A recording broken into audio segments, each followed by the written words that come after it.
to the February 28th special meeting of the Township of Denville Planning Board. Please stand for the flag salute. I pledge allegiance to the flag of the United States of America and to the republic for which it stands, one nation, under God, indivisible, with liberty and justice for all.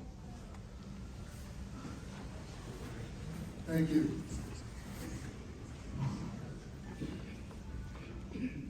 Would you please give us the notice of public meeting?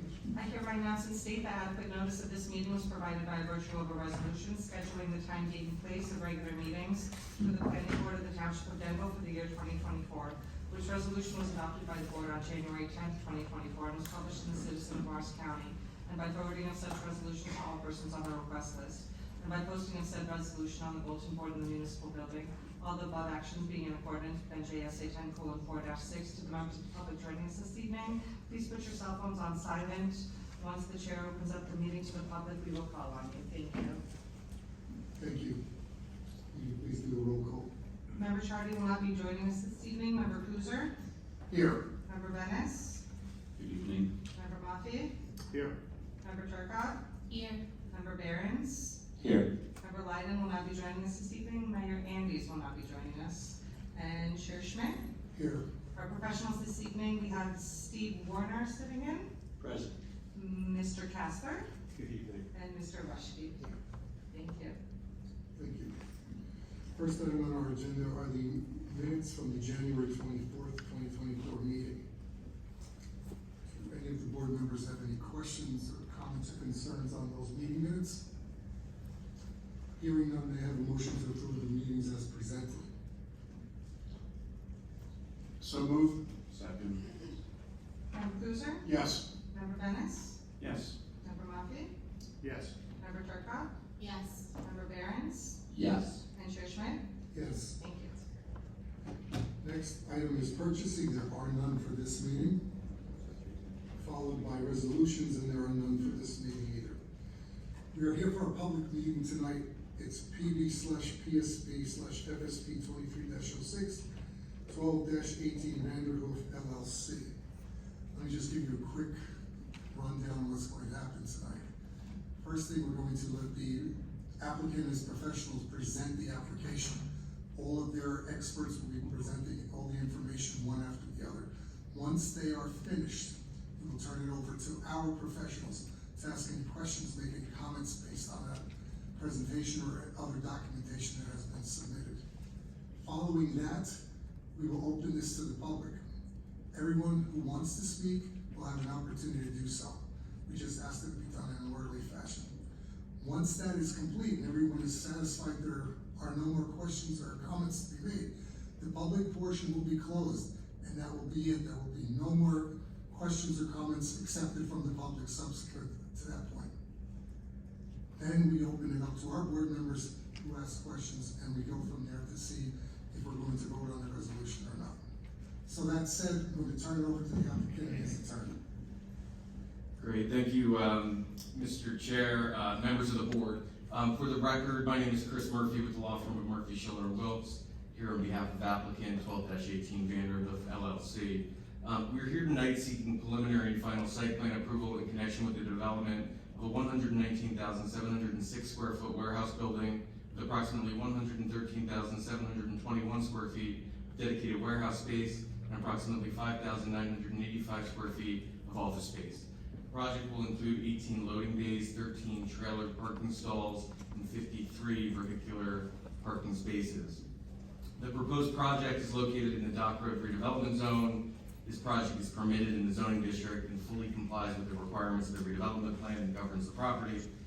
This application was first scheduled to be heard by this board on January 24th. Prior to that hearing on January 23rd, this board received a letter from Econ Planning and Design on behalf of the neighboring property owner, Mr. Tom D'Onofrio, which raised concerns related to the application. The letter included a section outlining potential solutions. Following that meeting on the 24th, immediately following it, our team coordinated a meeting with the neighboring property owner to discuss his concerns and potential solutions. Following multiple meetings with the D'Onofrio team, revisions were made to the plan and revised plans were submitted to this board for review. Those plans are last updated February 14, 2024.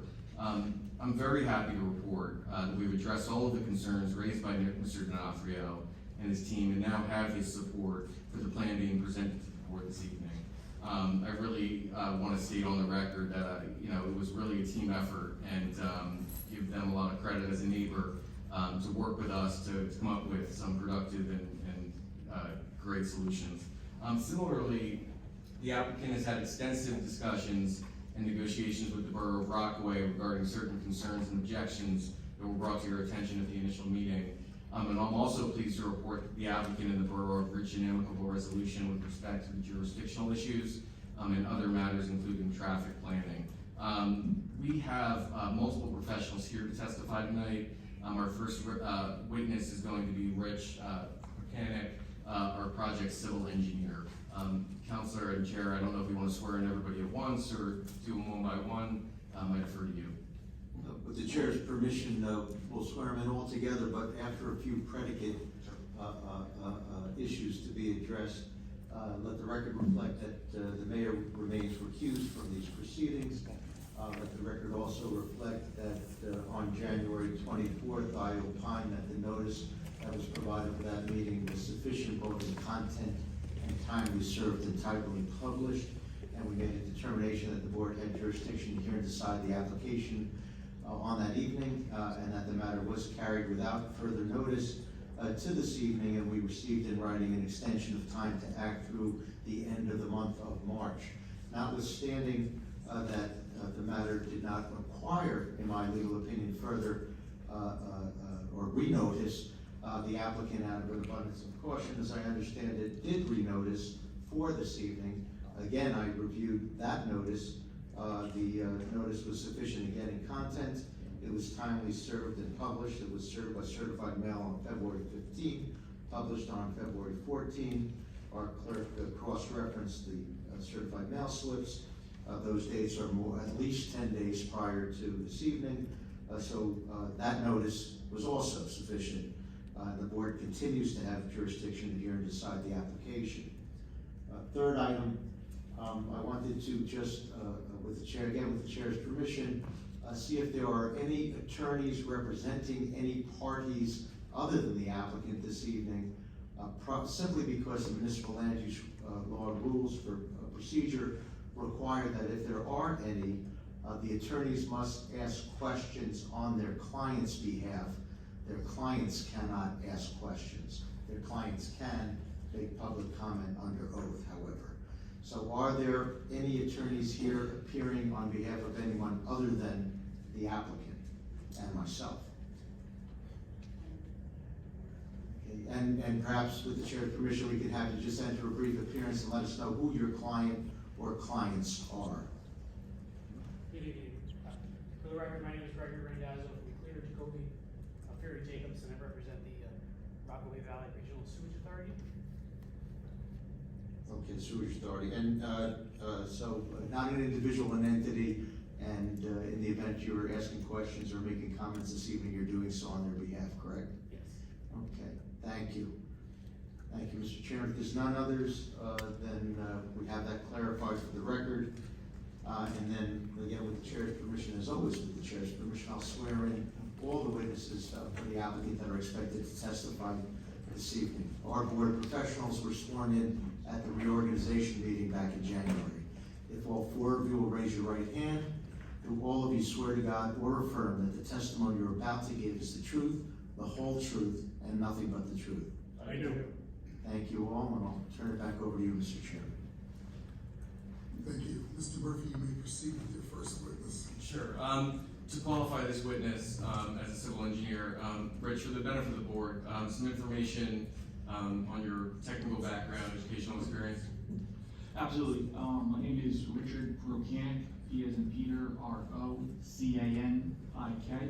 I obtained a Bachelor's of Science from NJIT. I have approximately 18-19 years of relevant design experience. I am a licensed engineer in the state of New Jersey and several other surrounding states. I've appeared in front of approximately 100 boards. Have not appeared in front of this board yet. My license is current and in good standing. And you were accepted as an expert in the field of civil engineering by one or more of those land use boards that you previously appeared before? Yes, sir. Defer to the chair. Do any of the board members have any questions? Hearing none, he's acceptable as an expert witness in civil engineering. Thank you, Mr. Chair. Rich, for the benefit of the board, can you please provide an overview of the plans that were submitted to this board? We're gonna reference the plans submitted. They're dated, February 14th, 2024, and I think we're gonna plug into the computer here and get them up on the screen so everybody can see. Council, we marked one exhibit at the last hearing. We did. Exhibit A1 was a deed in reference to a jurisdictional issue raised by the Borough of Rockaway at that time. Okay, so we're gonna start with A2, I suppose. This exhibit is titled, what's that title? Aerial image, A2 aerial image, and what's the date on that? 2/28/2024. 2024. Okay, go ahead, Rich. Do we need to mark this Um, on the screen? do we need to mark, Dad, do we need to mark this on the screen? No, Oh, okay, you're okay. So what this exhibit is depicting is an overall area of the site and the surrounding areas. You'll notice there's a little yellow arrow. I'm only gonna use that for pointing to stuff. It's not actually part of the exhibit. So tonight we're here to discuss, an undeveloped property on Vanderhoff Avenue in Denville. It's block 62002, lot 1. And it is in the DRR Dock Road redevelopment with an I2 industrial underlying district. The property is approximately 16.3 acres, and it borders Rockaway along its western property line. Directly so for purposes of referring to this area, the cardinal directions I'll be using is north is generally up, south down, east right, west to the left. So directly north of the site is still the I2 zoning district. Off to the right there's an office building, it's a social services building. Beyond that is Vanderhoff Avenue, and even further past that is I-80. To the south is an industrial yard in the I2 zoning district. To the east is Dock Road. I2, again, same zone, but with some residential development. And then beyond that is an industrial facility known as Royson's. To the west, and again, is the I2 industrial with similar type of uses. This property fronts along Vanderhoff and Dock. It has all of the existing access to the site coming off of Dock. There are a significant amount of environmental constraints along the frontage to Vanderhoff. Those consist of wetlands, flood hazard area, and an associated riparian zone buffer to the north and to the west of our site. In addition, there is a 150-foot JCP&L easement. You can see on the aerial where the tree clearing is shown. That is the approximate location of the easement on the aerial.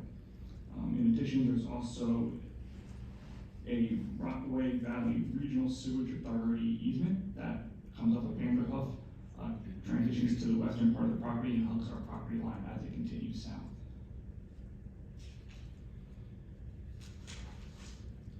I'm going to switch over to a new exhibit. Okay, so for the record, we'll mark this A3, and this is a colored site plan rendering. What's the date on this? 2/28/2024. Okay, great. You can proceed. What this exhibit presents, it's a colorized render of a compilation of information from the site plans that have been submitted to the township prior. This has not been submitted as part of our package, and hence it's an exhibit. It compiles information from the site plan, drainage plan, and architectural plans to give an overall aesthetics of what the site will look like under the full build-out conditions. The proposed building, the warehouse, is 119,706 square feet. Within that building, 113,721 square feet will be warehouse use. and the remaining approximately 5%, 5,985 square feet, would be complementary office to that warehouse building. So I'm just gonna grab my pointer from the previous. There. The office is located in the southwest corner of the building, and the remaining area would be used for general warehouse users. We are conforming with all setback requirements. 10-foot front yard. The side yard is a slightly complicated calculation, but we are required 108.9 combined side yard, and we provide 181.3, so we are compliant with the front, side, and rear yard setbacks. Rear yard is 75, where 175 is provided. I'm sorry, 75 is the required rear yard, what was the actual? 175 is provided. Thank you. I apologize. The building height is measured based on the average finish grade around the building to the flat roof. With that calculation, our building height is 42 feet 8 inches approximately, where 43 is permitted. So again, we are complying with the building heights requirements of the township. So as you come off of Vanderhoff and come down Dock Road, the first driveway you'll encounter is intended to be for truck access. It's a 24-foot wide driveway. That's two-way traffic, and it leads to the back of the building where 18 trailer bays and 13 trailer parking spaces are provided. So the trailer bays are along the building where the truck would back into, and then merchandise would be removed, or product, or whatever the goods are. We also provide some additional trailer parking with that, off to the west a little bit for parking your trailer. We do provide a turnaround area further south in that truck court, in case it's needed. It has been designed to support a WB67, which is the largest tractor trailer in New Jersey, and also a fire truck can navigate that turnaround area if needed. Going back to Dock Road, as we navigate further down Dock Road, we come to our second driveway. The driveway has 56 physical parking spaces, where 48 are required, so we are complying with parking. The drive aisle is a 24-foot wide drive aisle, and it is two-way traffic. You will notice, I'm going to zoom in a little bit just for some clarity. I just want to talk about that southwest corner a little bit of the parking lot. So you'll see the truck court does, connect to the pedestrian vehicle parking lot. But we are going to provide a physical barrier between these two to prohibit and prevent tractor trailers and passenger vehicles from conflicting with each other. We're going to do that with 2 bollards and a chain link fence that can easily be removed in case of emergency, really just to keep honest people honest and to keep the passenger vehicles separated from the tractor trailers. With the parking, we do provide 3 ADA parking spaces in front of the office. We do meet the requirements based on ADA guidelines. And we do provide 2 make-ready spaces, although not clearly identified on this plan. They're directly adjacent to those ADA spaces. And we will comply with whatever state regulations or legislation is associated with the make-ready and EV charging stations. I'm just going to zoom back out to show the overall development. We are proposing to improve Dock Road along our frontage. We're going to go to a 20-foot wide road, the entire width, just to improve circulation for the vehicles entering and exiting our site. Moving into stormwater, we are utilizing the most current NJDEP regulations, and we do conform with those standards.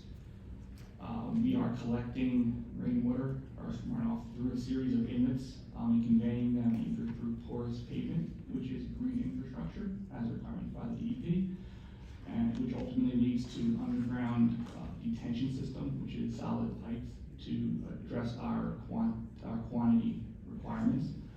That will then subsequently discharge into an infiltration basin, with the ultimate discharge point going back into the riparian, or near the riparian buffer and towards the existing waterway that's further north.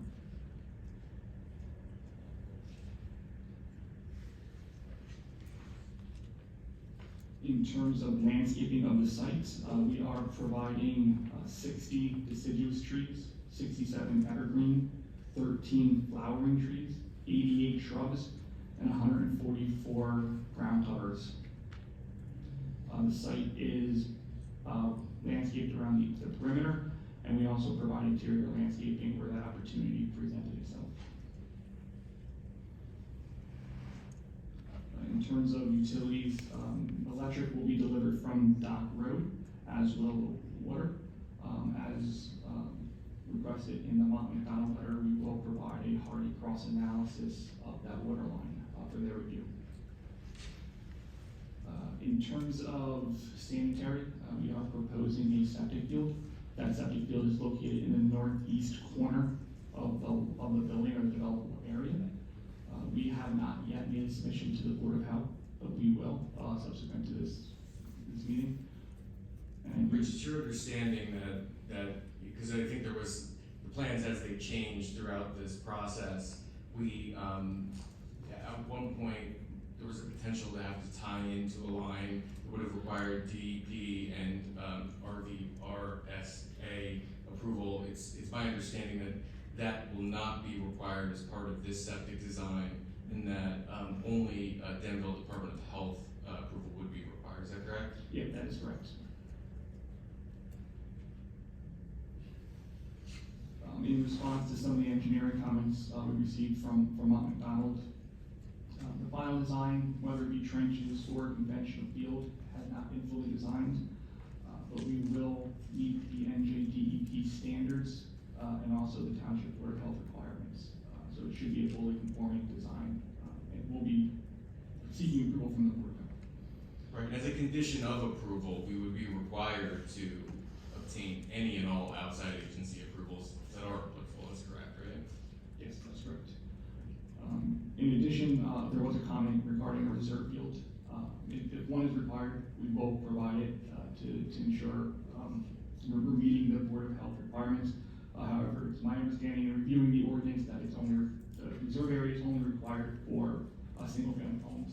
But we will certainly defer to the jurisdiction of the Board of Health.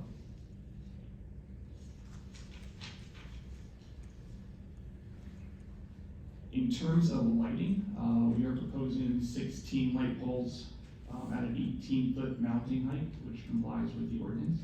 An additional 10 wall packs on the building, 18-foot mounting height, which again complies.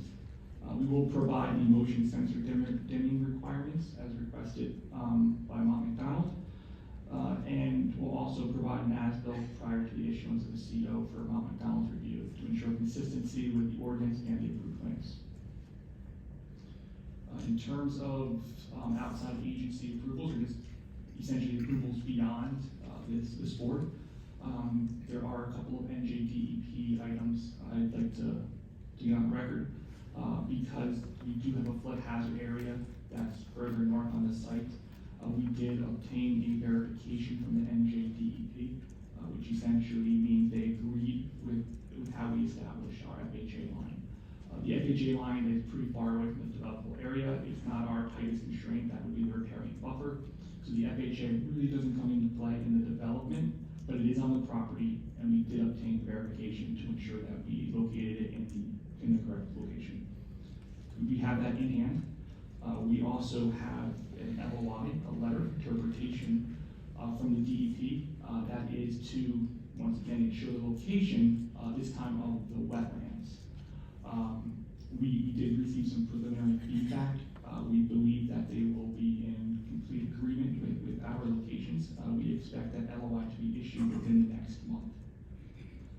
We did make a submission to the county planning board, and we did receive an approval. SCD, so Conservation District, we did recently receive comments back from them, and we made a resubmission, I believe it was last week. We do have some of our parking area and stormwater infiltration within the JCP&L easement. We are aware that we do need their approval. We have had some relatively in-depth conversations, and we'll provide that approval to the township once obtained. As I mentioned prior, Board of Health for septic, we will absolutely make that submission and once again provide that approval to the township. And just for the records, we had mentioned, trees and tree removal. We will comply with the municipality's tree removal ordinance, is that correct? That's correct.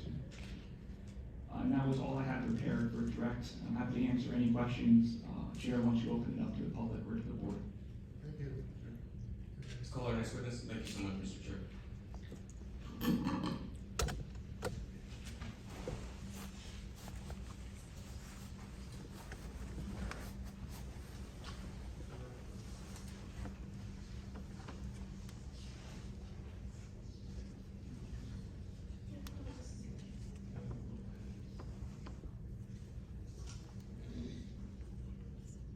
Sir, please. Okay. Mr. Chair, our next witness is our architect, Antonia Lorian. Antonia, you've already been sworn in. We need to qualify you as a professional architect. Your qualifications, please? Yes, I have a bachelor's degree in architecture from the Illinois Institute of Technology. I've got well over 20 years of experience in the field of architecture. I am licensed in the state of New Jersey for the past 7 years, and I have testified before several boards. This is the first time presenting to Denville. Your license is current? Yes. And, just to stay consistent, Mr. Chairman, you were accepted by one or more of those land use boards that you testified to, accepted as an expert in the field of architecture? Yes. Thank you. Nothing Do any of the board members have any questions? Ms. Lorian, you're accepted as an expert witness in the field of architecture. Great. And for the record, we're gonna mark this as Exhibit A4. It's a colored elevation. It is,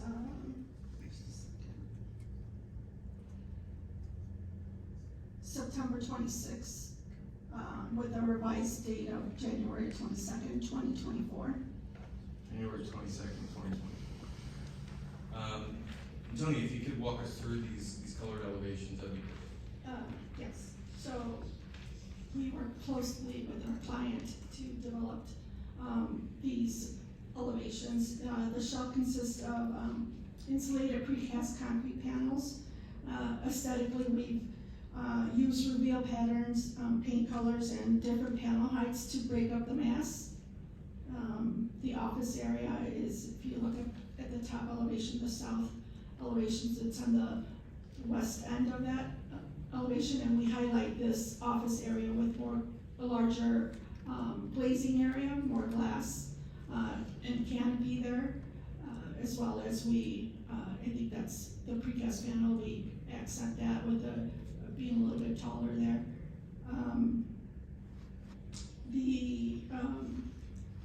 The docks are located away from Dock Road towards the rear of the building, and the building will meet energy code requirements, as well as have roof structure that is designed to be solar ready per New Jersey requirements. And the mechanical units will be rooftop mounted, and they will be screened. Great, and do we want to show the floor plans? We also have floor plans. I was, not the most exciting exhibit in industrial development, but I think it's important that we go through this. And Counselor, maybe we'll mark this as well, just to be consistent. A5 is a floor plan. Where are they on? Even if it was submitted more than 10 days in advance, there's no prohibition against marking it. So, It's also dated the same as the previous exhibit with September 26th and then a revised date of January 22nd, 2024. Okay, great. You could just walk us through this. Yes, so I believe this is the Dock Road area down to the south, to the east here, and then on the south is the drive is where the parking is for the office area, employee area. We're coming in here.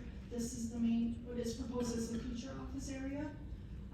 We've got the pump and electric room back towards the dock on the west end, and then we start our a row of dock doors and a drive-in door. We've got a ski bay in the building, and all of these doors here are ingress doors in case of emergency, as required by code, for storage areas. And this facade here is what is along, Vanderhoff Road.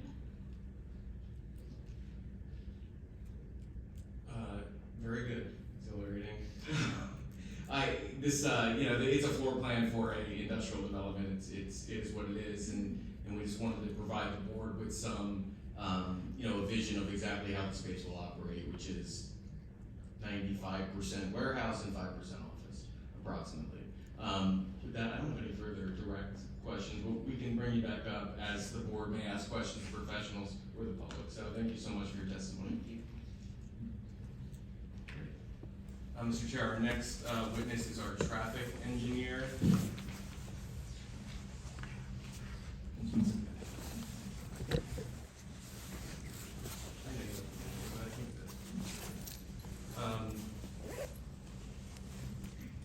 Great, Maurice, you've been sworn in already.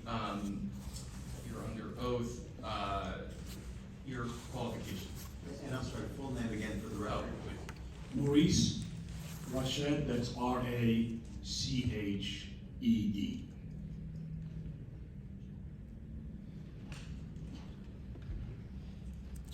Good evening, Mr. Chairman, members of the board. I've been practicing traffic engineering for about 37 years. I've been licensed for over 30 years as a professional engineer in the state of New Jersey. I've testified before about 200 boards, 15 federal, superior, and municipal courts in the states of New Jersey, New York, and Pennsylvania. I'm an adjunct professor at TCNJ and NGIT.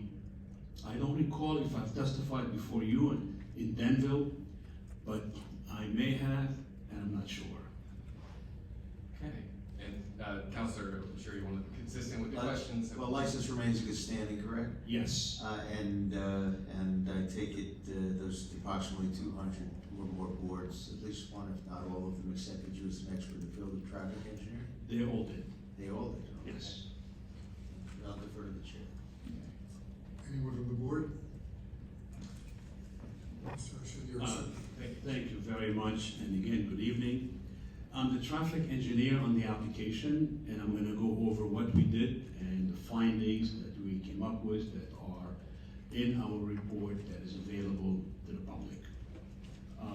We conducted a trip generation analysis for this facility, and then we added these volumes to the existing trips to come up with what we call a before and after study. We also did a parking analysis, and we did a variety of activities dealing with traffic circulation, sight distance, safety, and the rest. And I apologize for interrupting, Mr. Chairman and Mr. Rashad, but I didn't hear the date. This is the, for the record, the October 3, 2023 traffic study that you're referring to? That is correct. Okay, that was submitted, obviously, several months ago. So Yes, thank you for that. Yep. So in terms of trip generation, this, by the way, is a smaller warehouse. Is a little bit over 100,000 square feet. And what we do, we conduct a trip generation analysis based on national criteria that is posted in the ITE, that stands for the Institute of Transportation Engineers Trip Generation Handbook.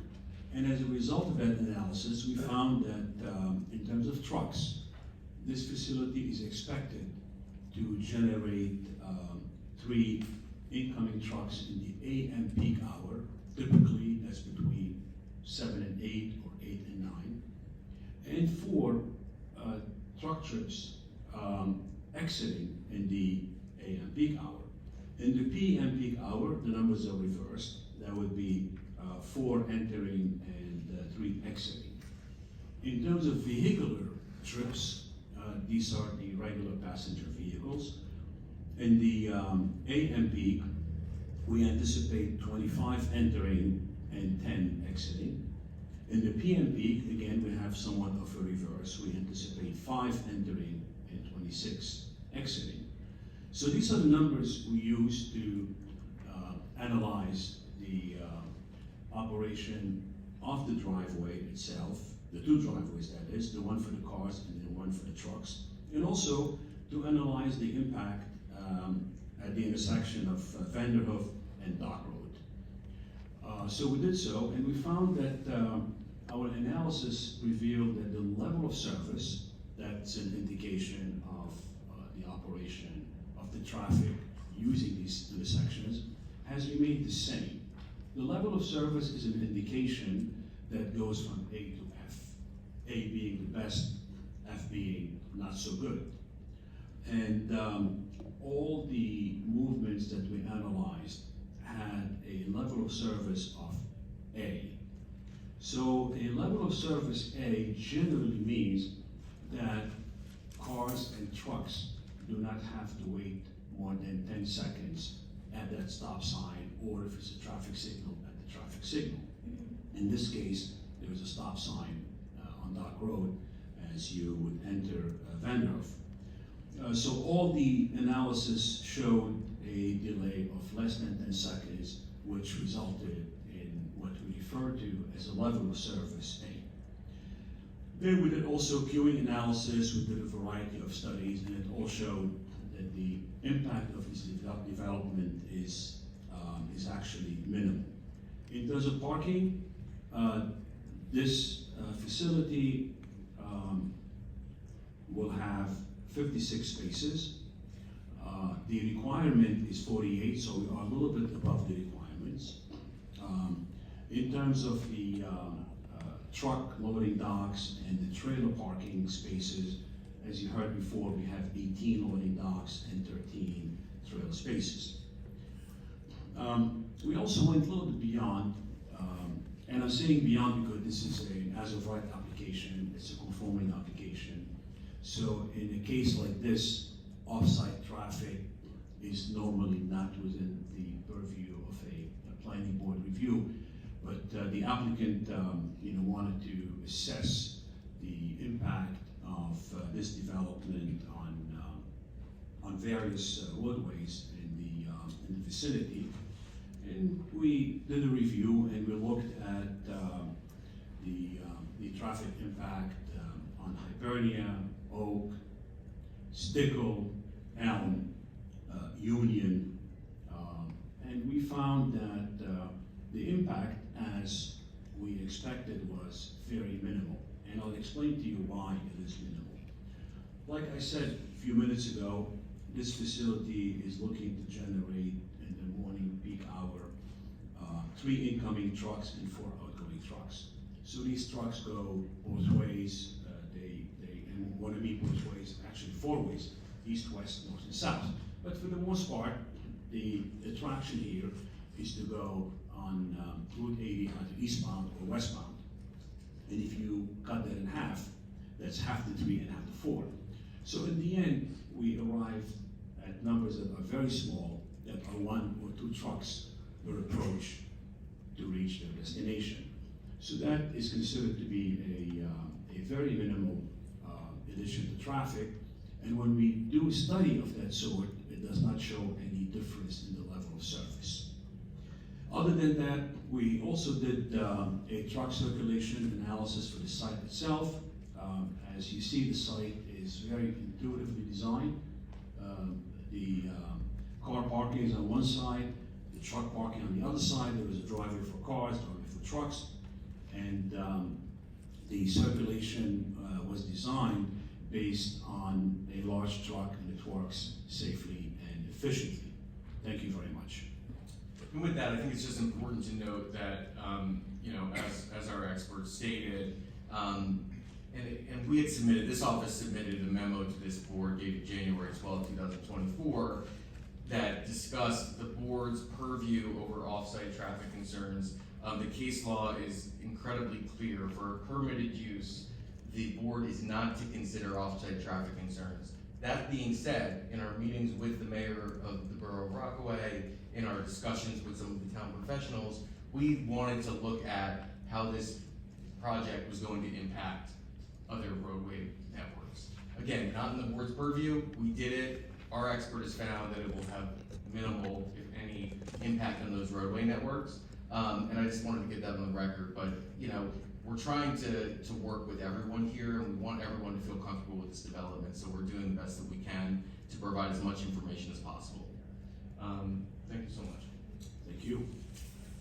And Mr. Chairman, with your permission, since counsel for the applicant, as well as his expert, proffered an opinion as to the scope of the planning board's authority with respect to a fully conforming site plan application such as this, I did think it appropriate, with your permission, to weigh in, and they both are correct, in my legal opinion. Planning board's authority in reviewing a fully conforming site plan allows the board to look at on-site circulation as well as ingress and egress, and by ingress and egress I mean literally entering and exiting the site itself, but does not permit for the board to consider off-site traffic generation or circumstances, notwithstanding the fact that, as the applicant testified, they did provide information and evidence in regard to off-site voluntarily, if you will, not required. The case law, without belaboring the point, is the Dunkin' Donuts of New Jersey versus Township of North Brunswick, an appellate division decision from 1984. There's the Tennis Club Associates versus Planning Board decision, appellate division 1993, and many others. It's a fairly well established area of law in that regard. Ingress, egress, on-site circulation, okay, off-site, not. Thank you, Mr. Chair. Thank you, Councilor. Mr. Chair, we have one more witness, our planner.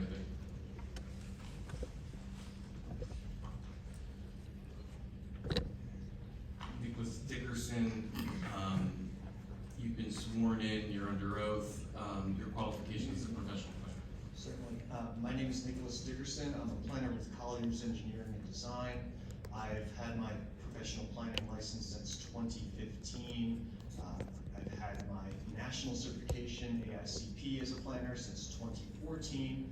Prior to that, I had been working as a planner in Pennsylvania, working in the nonprofit planning world in New Jersey, up until the time I got my licensure and then got into the world of consulting. I have my graduate degree in community planning from the University of Cincinnati, and I have an undergraduate in environmental policy from Indiana College. And have you been accepted, your license in New Jersey since 2015 remains in good standing? That is correct. And have you been accepted by any land use boards in the state of New Jersey, or courts for that matter, as an expert in the field of professional planning? I have been accepted as an expert before at least 10 boards, presenting as on behalf of an applicant, and then I'm also appointed as the planner in municipalities throughout the state. Nothing further, Mr. Chair. Any of the board members have any questions? Mr. Dickerson is accepted as a planner. Maybe some rain outside. Great. Nick, if you could provide an overview of the planning elements of this project. Interestingly, I'm not asking you to justify any variance relief or waiver relief, so I don't know how expensive your testimony will be, but if you could go over how we got here and how this project is sound planning in your professional opinion. Certainly. So, and I'm happy to give the brief testimony here. This site is located in the DRR Dock Road redevelopment zone. This was a redevelopment district that was identified, I believe, in June of 2023 and designated as such that month as well. The ordinance was adopted in August of last year, and which permits, among other things, various types of offices, labs, industrial uses, and warehouse uses. And so, again, it's conforming with the requirements of the DRR zone. The property itself was identified in the township's 2023 master plan, which was adopted in May of last year. And this site in particular was identified. In addition to it being identified under the industrial land use designation, it was also specifically highlighted saying that it should be studied for an area in need of redevelopment. And the study concluded that because the site had been vacant for decades, I believe it was at least since either the early 80s or late 70s, and then also the various constraints, including the various easements on the property, also constrained its development potential, and therefore it was recommended that it be designated an area in need of redevelopment. So then the ordinance was adopted, and this application fully conforms. We don't have any variances, we do not have any waivers or exceptions, and as such, it would be my opinion that the proposed development, well, certainly meets the intent and purpose of the master plan, as well as the redevelopment plan that was adopted for this site. With that, I have no questions for this witness, Mr. Chair. Thank you. Okay, we do not have any more witnesses, Mr. Chair. Okay. At this point, I'm going to turn it over to our board professionals. Mr. Kessler, would you like to start? Yes, good evening. Yeah, I'm trying to figure out which way to go. Can we get the engineer up for a sec? Of course. Rich, right? Yep. Rich, you still under oath?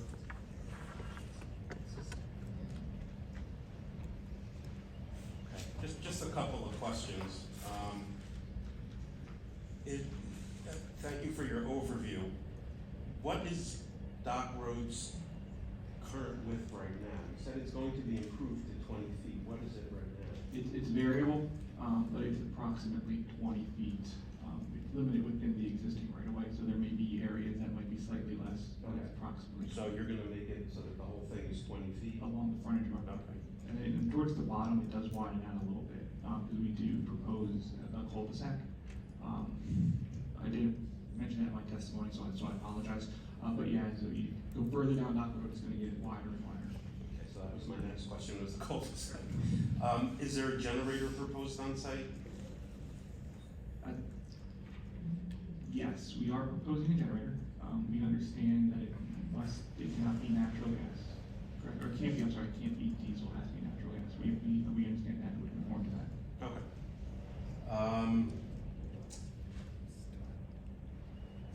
Garbage, where is garbage located? How is it picked up? What is the frequency that is expected for? So I'm just gonna refer back to the rendered exhibit. So we have This is exhibit A3 for the record. it's A3. We do the compactor at the most southern dock. Okay.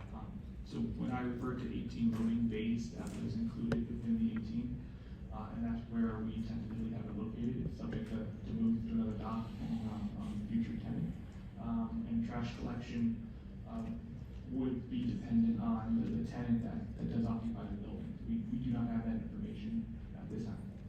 So without knowing it, if you produce more garbage, you would just have more pickups? Yeah, absolutely. We would adjust our pickup to the needs of the tenant. There's no testimony as for signage for the site. Would you be the one to answer any questions on signage? Is any signage proposed?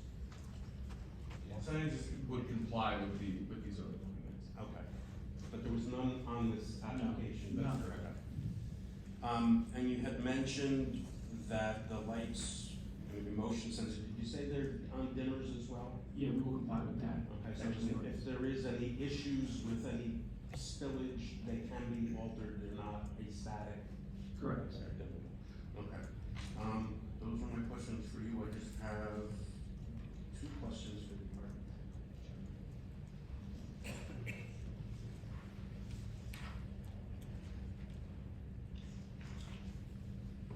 Right, Ms. Lorian, you're still under oath? Okay. Good evening. Can you tell me about the windows on this building? Where there are, what kind of natural light is getting in the building? Is my question. Just for the record, we're referencing again, Exhibit A for colored render, colored elevation. The windows are mainly around the, future office area. Okay. The warehouse area, does not have, clear story windows. Are there any skylights proposed, or is it all gonna be? All, the roof right now is all, white TPO, membrane. I'm sorry, the roof is? White TPO membrane. Okay, and if you scroll down, well, I have just one other question as to windows. Are there windows in between where they have those vertical, no, to the, yeah? Oh, sorry, Are there there are, yes, okay. there are these, vertical windows here and above the, man doors on the dock side. Okay, I wanted to make sure those were windows. Yes. Now, you mentioned, that there were fire exits along the docks where those are shown. Ingress doors. Egress doors. Ingress, for emergency personnel to enter the building, because Okay. it's a storage building, so. Can you confirm any other exit doors on this building? Yes. So they are around the building, you've got. Oh, I'm sorry, just for the record, we're referencing, A5, the floor plan. Along the dock side, they're approximately 100 to 125 feet, apart. And we've got the office doors, and then along the south end of the building, we've got, more, man doors about 100, 125, feet apart there. And we've got a couple of, doors along the east side of the building, Okay. dock doors, and then, we currently don't have anything on this side, simply because this is, butted up against the wetlands back here, And by this, you mean which side? the north side, Thank you. sorry. I knew, but I wanted the record to have it. Okay, so in other words, there's emergency access to 3 sides of the building, correct? Not just to one side? Correct. I They're just wanted to. throughout, yes. Okay, I just wanted to confirm All that. fire, yeah, we will comply with the fire code. Okay, those are my questions, thank you. Thank you. Mr. Rushki? Just a statement, assuming the board votes favorably on this application, do you agree that, the comments in my, February 27th letter would be acceptable conditions of approval? I'm gonna have our engineer still under oath, answer that question. I believe the answer is yes, but. I'm sorry, were you referring to the February 27th letter?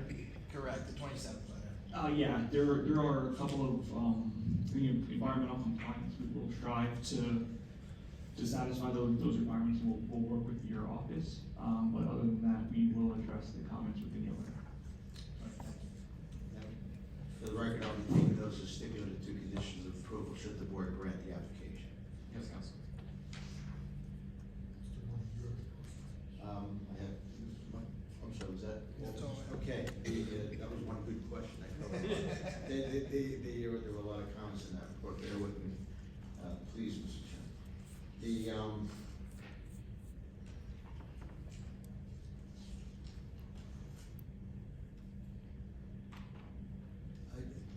Perhaps, well, for the engineer and the planner, maybe we can get them both. I just want to have them both reconfirm under oath that there are no deviations remaining with respect to this application, including but not limited to no lighting below the 0.5 foot candles in the parking lot, no front yard setback deviation, no retaining wall height deviation beyond the 9-foot maximum permitted, no bioretention retaining wall deviation beyond the 5-foot maximum permitted, and no height deviation beyond the 43-foot maximum permitted, and no deficiency with respect to the scaling of the plans. From the engineering perspective, yes, that is correct. There are no deviations from the redevelopment plan, the ordinance, or any other applicable requirements.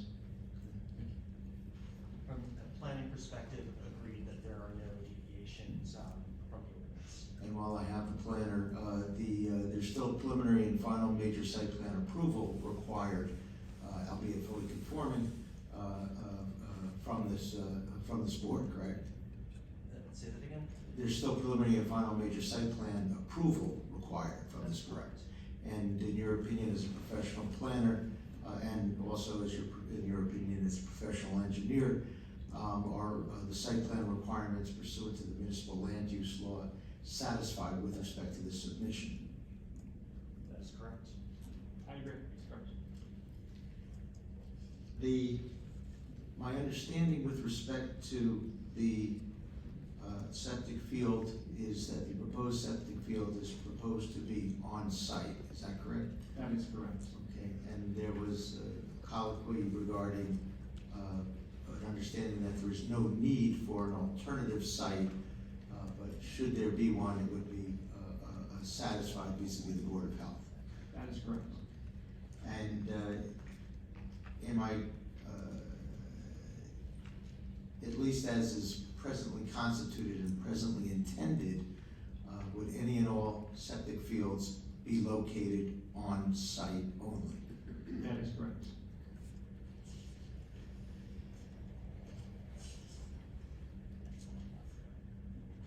Traffic engineer.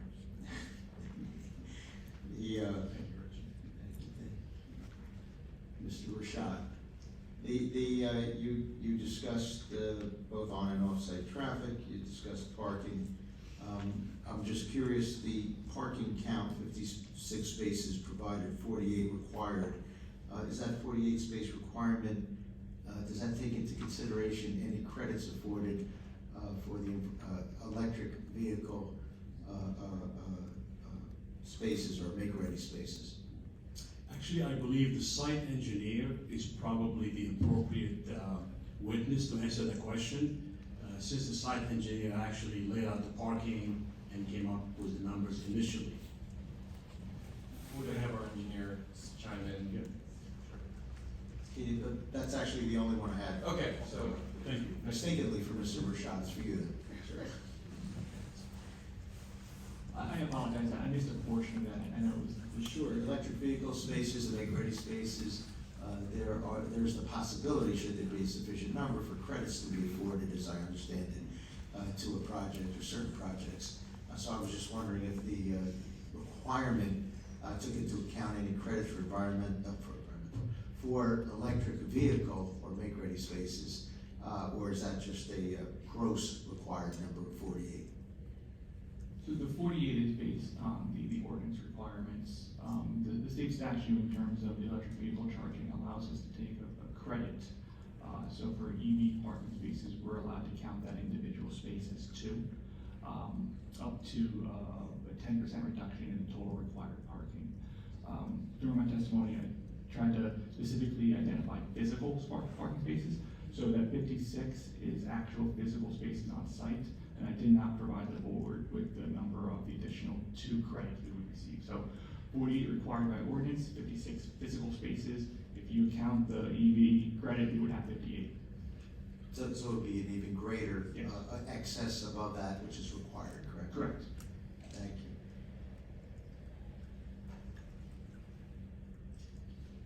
And in addition to the planner and the engineers, memos, which I believe you've addressed all the comments and stipulated to, there were reports submitted by police, construction, tax assessor, tax collector, fire, DPW, and Board of Health.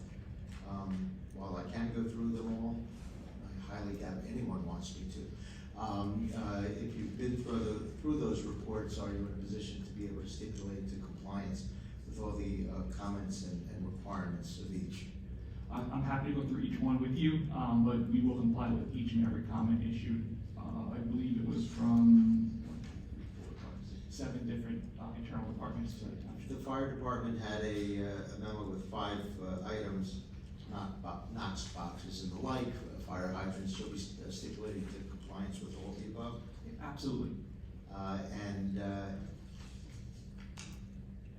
Let's see, final survey prior to C of O and lighting test for compliance. I believe that was, the lighting test was addressed. Yeah, I did mention that in my testimony. We will provide that. And the, DPW's requirements with respect to caps on the hydrants will be satisfied, and all their comments will be satisfied? Yes, and the correct stores for the FTC as well. Okay, and the Board of Health, as you stated, requires approval for septic, which you'll be applying for. So I think that both in general and specifically addresses all the comments of the other municipal agencies. I have nothing further, Mr. Chairman, thank you. Thank you. At this time, I'm going to open this to the public. I'm going to ask that you raise your hand. You'll be asked to come up to your right side to this small box here. You'll be sworn in, your name and address given.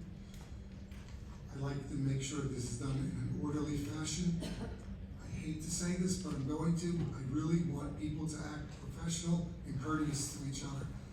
Meetings like this can become a little bit boisterous, and it can become a little unruly, and we don't want that to happen, do we? So that said, I'm gonna start here. Yes.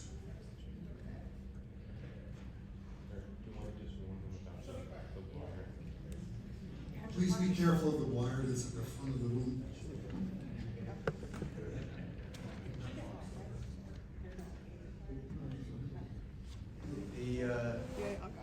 I'm sorry, you wish your daughter to make it?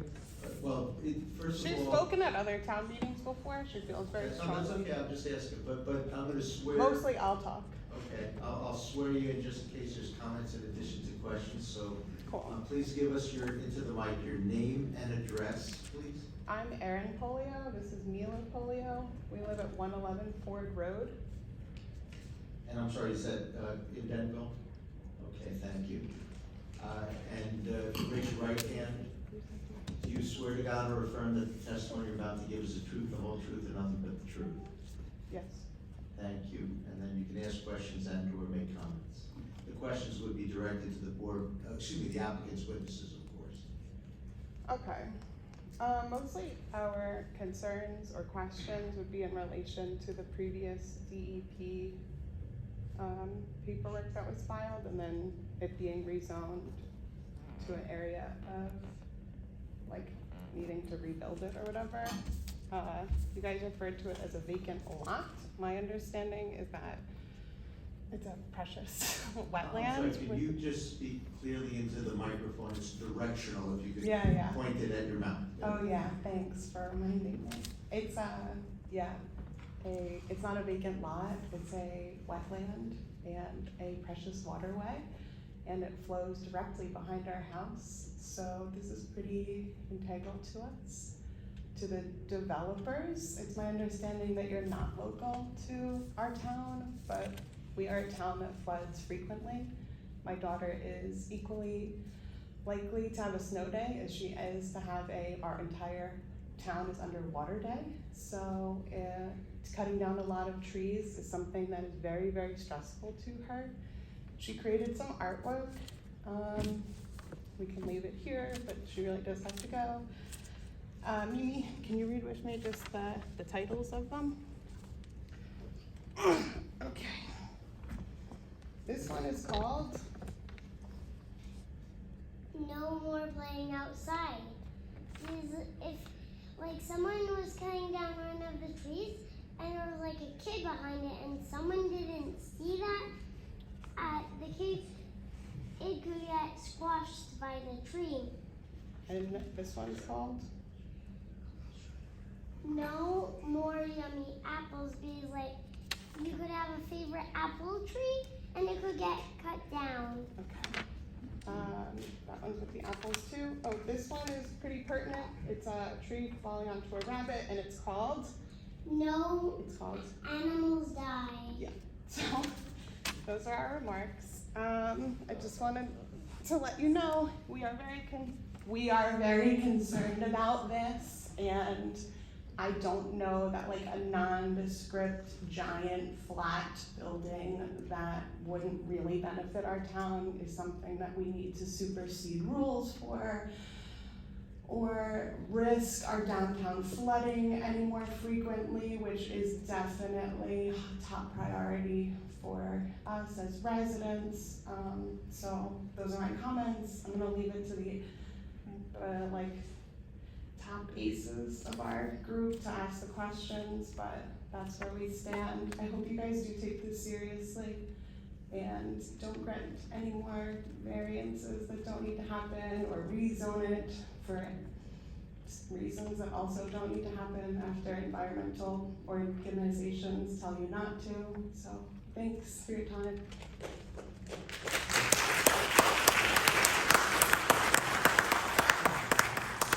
If I may, Mr. Chairman, I want to help both parties who just testified, so I'm going to ask the applicant to confirm that he does not object to having testimony from both of those members of the public. Absolutely not. Okay, and I'm also going to ask, if I may, Mr. Chairman, Ms. Palaio? Pollard, would you and your co-witness prefer those exhibits to go to the board, or would you both prefer to keep that artwork? No, she can make more. She makes it all Sure. right. You want to keep it? Well, you work that out with Mom. Yeah.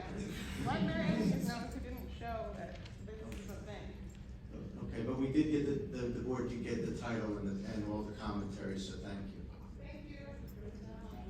Thank you. Yes, sir.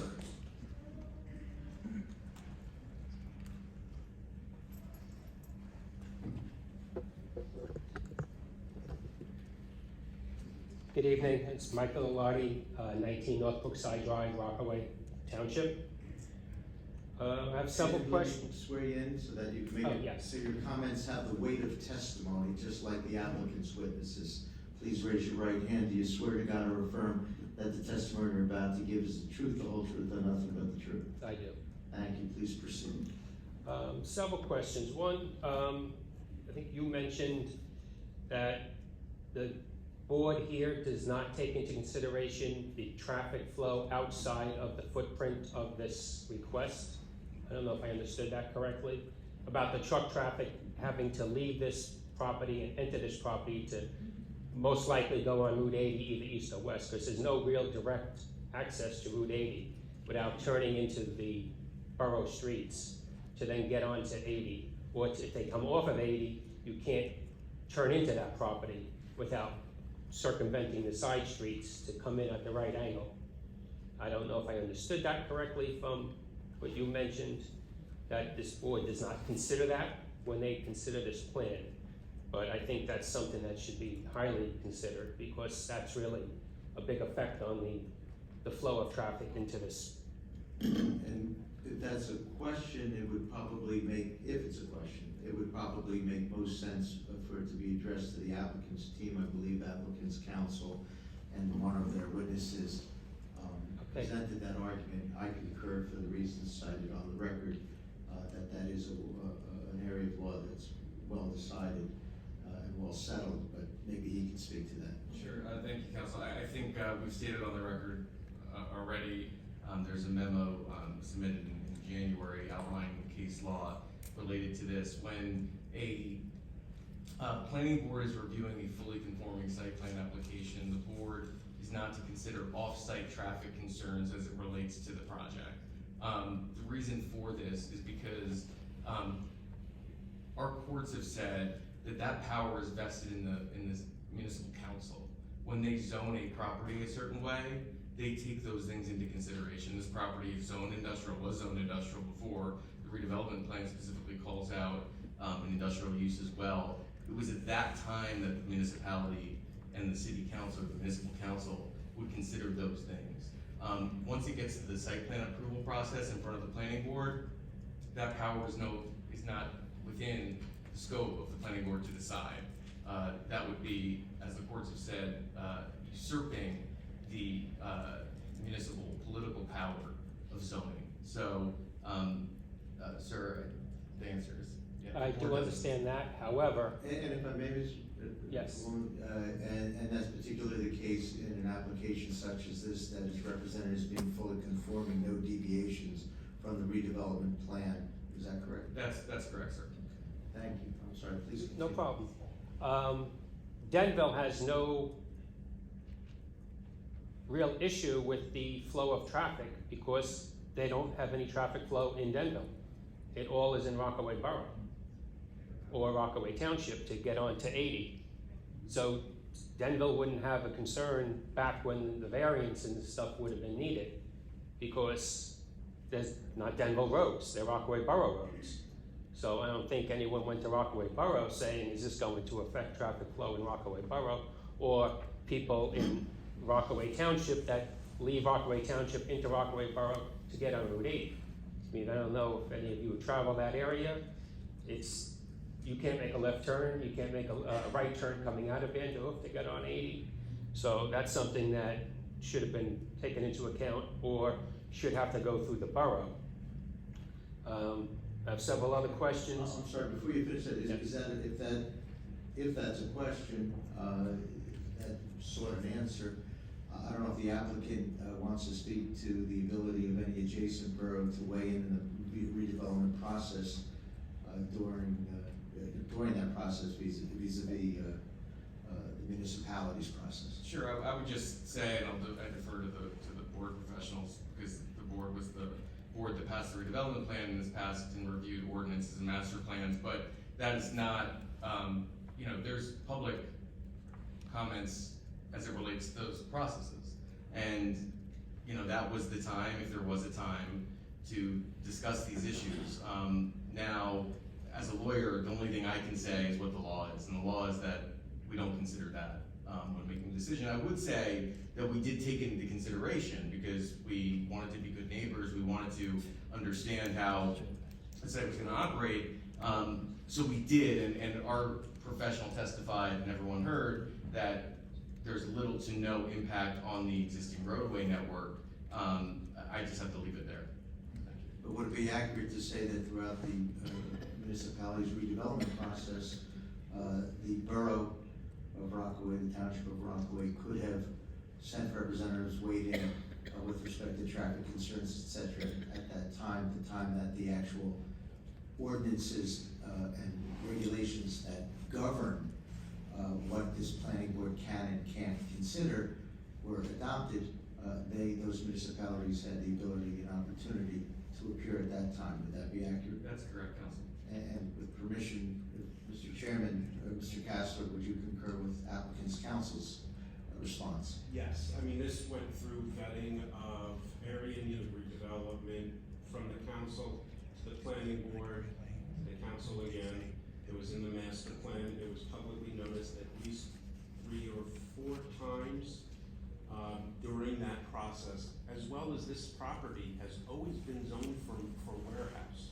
So the concept that a warehouse is a new use that this municipality has proposed is a fallacy. I mean, it's been in an I2 zone all along. The redevelopment zone was done because we had, it's a way of providing ways to get it redeveloped in a more precise manner, the way the town wanted.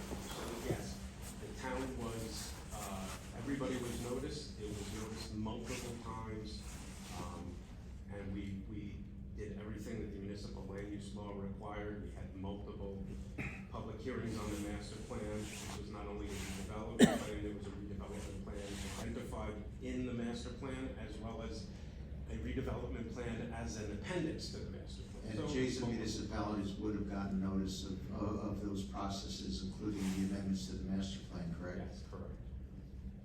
I'm sorry, please, I No. wanted you to have the benefit, and everyone to have the benefit of answers to your good questions. Appreciate it. Is this going to be a 24/7 warehouse operation? Is this gonna be like something like Amazon?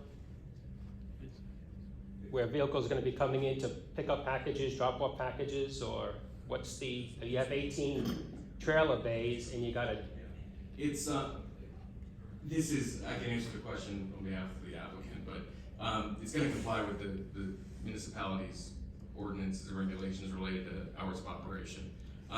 As it relates to an Amazon distribution center, it's, I actually don't want to say this on the record because it's, as his lawyer, but my client's saying I can, this is not gonna be an Amazon distribution center. It's not, it's a smaller warehouse that will likely be, you know, 1 or 2 or 3 tenants, smaller tenants. As you heard from our traffic engineer, I mean, as far as a warehouse use goes, I mean, this is as low of a traffic generator really as you would get, you know, according to our report. So I didn't want to answer the question necessarily about the Amazon, but you know, my client is giving me the heads up to say, okay, it's not going to be that. Okay. Lastly, you say 3 trucks in, 4 trucks out an hour per hour during like the rush hour, 7 to 8 or 8 to 9. That's up to 14 trucks during a 2-hour AM rush hour period. So I don't consider that light truck traffic.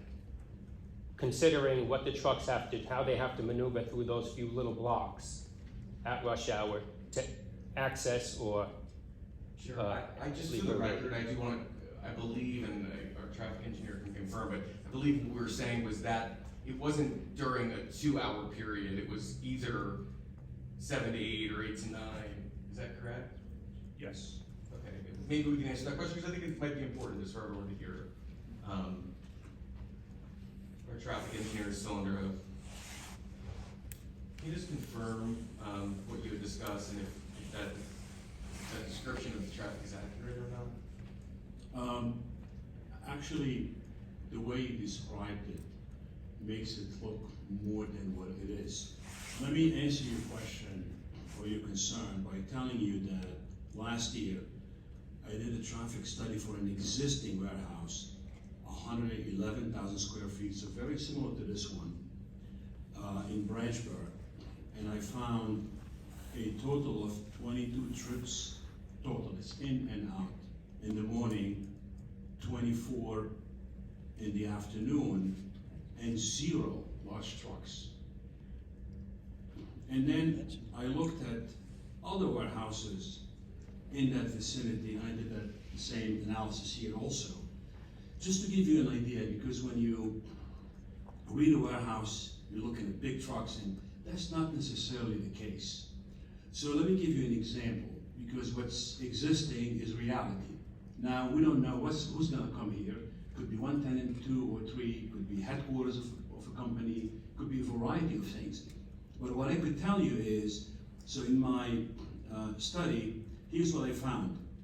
I'm gonna give you names of tenants, so you get an idea who's coming to New Jersey in these type of areas.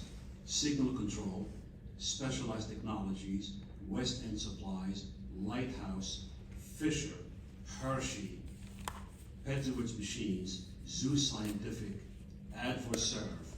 And these are all very, very low intensity type uses. And that's why when I did the study, I came up with these very low numbers. And again, the study I did, by the way, was a different warehouse next to the ones I just listed.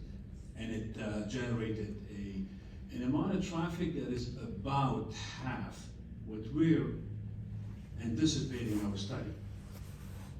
So I hope that gives you a sense of reality of what a small warehouse can operate and look like. Thank you very much. Okay. My last thing, so it wouldn't be a distribution center where they have vans come in to pick up stuff? So I could tell you this, the term distribution center could mean a lot of things. It will not be what we expect, the large, busy warehouse with trucks coming in and out. And the reason I'm telling you it will not, because these warehouses have a certain footprint. Between 800,000 square feet and 1.2 million, a capacity of 1,000 to 1,500 parking spaces. So you get the picture here. This is 56 parking spaces. So that in itself, this is like almost the restaurants have 56 parking spaces. So that limitation should really put your mind at ease in terms of, because traffic comes from the spaces. So when you have a development that is this small, with a very limited amount of spaces, that correlates to a very low trip generation and a very low intensity as far as traffic impact. Thank you very much. Thank you. Thank you.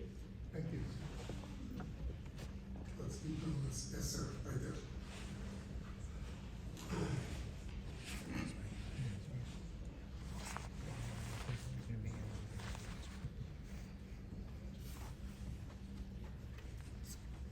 You can give your name and address first. William A. Degnan, 88 Valley View Drive, Rockaway, New Jersey.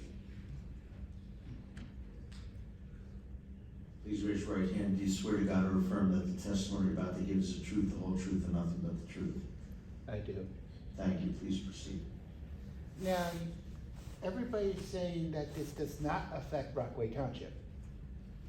If you come off of Route 80 at 6 a.m. in the morning, 5 a.m. in the morning, I leave at work at 5 a.m. in the morning, yes, there's really no traffic. But between 7, 8, 9, 10 a.m., you have school buses that go to Morris Catholic.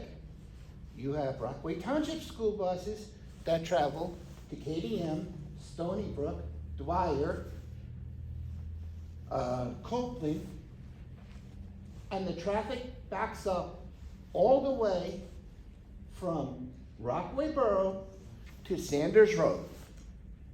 You're telling me that 18-wheelers and possibly 18-wheel trucks that have the double, we're talking about, we've seen them on our highways, the two, not the regular 18-wheelers, the ones with the two hitch. You're talking about Dock Road, which is a very small road. What happens if one of those trucks falls over into the wetlands? Now you have a natural disaster on your hands. We are talking, we have a problem with flooding in both Rockaway and Denville. How many of you remember Superstorm Sandy and the water coming all the way up to the police station? 46 was closed for almost 3 days. There was water from here to Parsippany. You were talking about taking wetlands away. You were affecting we are having a problem with bears in Morris County. You have problems with animals. We have foxes, we have bears, we have deer. If you take away wetlands from the area, you affect not only the water table, you affect the wildlife, and then we will have more bear incursions, we will have more deer in the area. The traffic will get more dangerous. There will be more accidents on Green Pond into Hibernia Road, and that turn into the borough will not only affect Sanders Road, but it'll affect the second entrance into White Meadow Lake. So can the applicant explain to me, how are you going to mitigate all these issues? Yeah, the only thing I would like to clarify is that we're not taking away, there's no taking away wetlands here, that's a fact. So, I don't think I'm gonna have my professionals get into whether something creates a natural disaster if a truck turns over, or the issues with bear incursions, but I respectfully, I guess, declined to answer that question. I don't know how my professionals would address it, so I just wouldn't want to subject them to answer the question. Anything else, sir? That's it, because I've lived in this community, I've lived in Rockaway.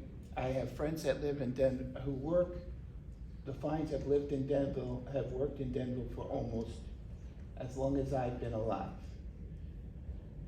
The effects that this facility will cause will not only affect Rockaway Borough, will affect Rockaway Township, and will affect the highways, and will affect our natural,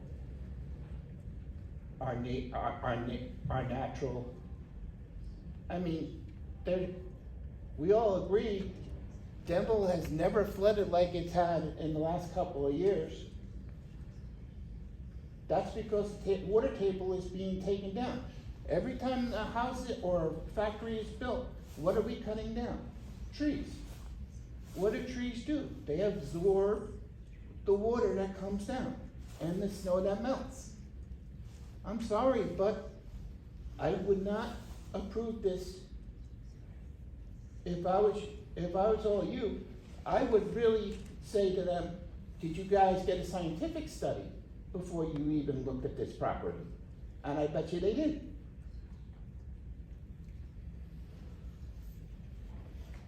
That's all I have to say on that. Thank you. Yes, sir.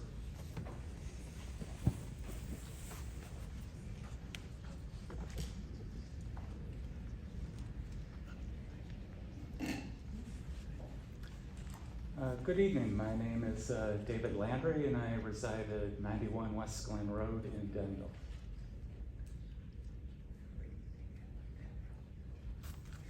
Please raise your right hand. Do you swear to God or affirm that the testimony you're about to give is the truth, the whole truth, and nothing but the truth? I do. Thank you. Please proceed. Yeah, I'd just like to read a short statement, about 3 minutes. So the proposed development has been called smart development, but on closer scrutiny, the project is jamming a square peg in a round hole and has already created considerable damage.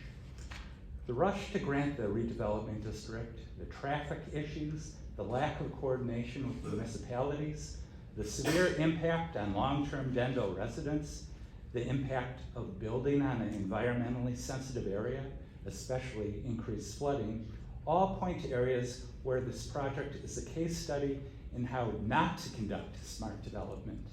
Therefore, I ask the planning board to do your job and hold the line. The people downstream are counting on you.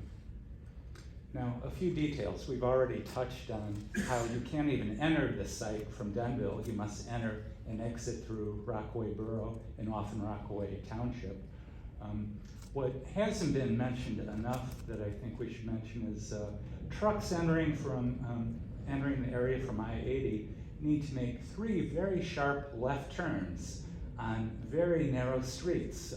Union, Stickle, and the last third left they could make is Elm. If you even look on Google Street View, you can see cars on Elm Street are parked halfway on the sidewalk because it's so narrow. If they were to make a left going down one more street, there is a 30-unit apartment building. It's only set back about 12 feet from the road. So you'll have all this truck traffic rumbling down these very narrow streets. And when other traffic is trying to exit to Hibernia Road and the other truck is trying to make a left, they have to either back up or pull out before them. It's a real mess in that area. So second, several years ago, Denville Township passed resolutions that they were outraged that Boonton Township allowed a cannabis farm without consulting Denville. Rockaway Borough and township officials only learned about the warehouse project from concerned citizens after it was announced in a news release. Denville is giving Rockaway Borough all the truck traffic on one of their most congested roadways while providing them none of the benefits. Is this smart development? It may be diabolical development. Third, Denville is turning its back on its legacy of being proactive stewards of the environment and a strong actor in flood prevention. For over 30 years, the state, Denville, and Rockaway Township all took major steps to protect the majority of the Beaverbrook River, as it's now open space for the majority of it. And today, many municipalities are carrying that legacy forward by restoring wetlands to provide flood protection and by buying land to prevent warehouses from being built. Denville is doing the exact opposite. Even when we are experiencing the devastating impact of more frequent flooding in our community. In their disapproval letter, the New Jersey Department of Environmental Protection noted the Vanderhoff site is an environmentally sensitive area on a Class 1 stream, our most protected type of stream that wraps around the property, with one of the highest levels of threatened and endangered species habitat. Clear-cutting 6 acres and over 1,000 trees will remove natural and critical water retention, habitat, carbon sequestration, and noise mitigation from nearby Route 80. The stormwater retention basins and permeable pavement proposed by the developers will not be nearly as effective as this unique, undisturbed habitat. As a consequence, Denville, whose downtown is just downstream, will be more vulnerable to repeated flooding events. Is it smart development to site a warehouse at such a critical spot?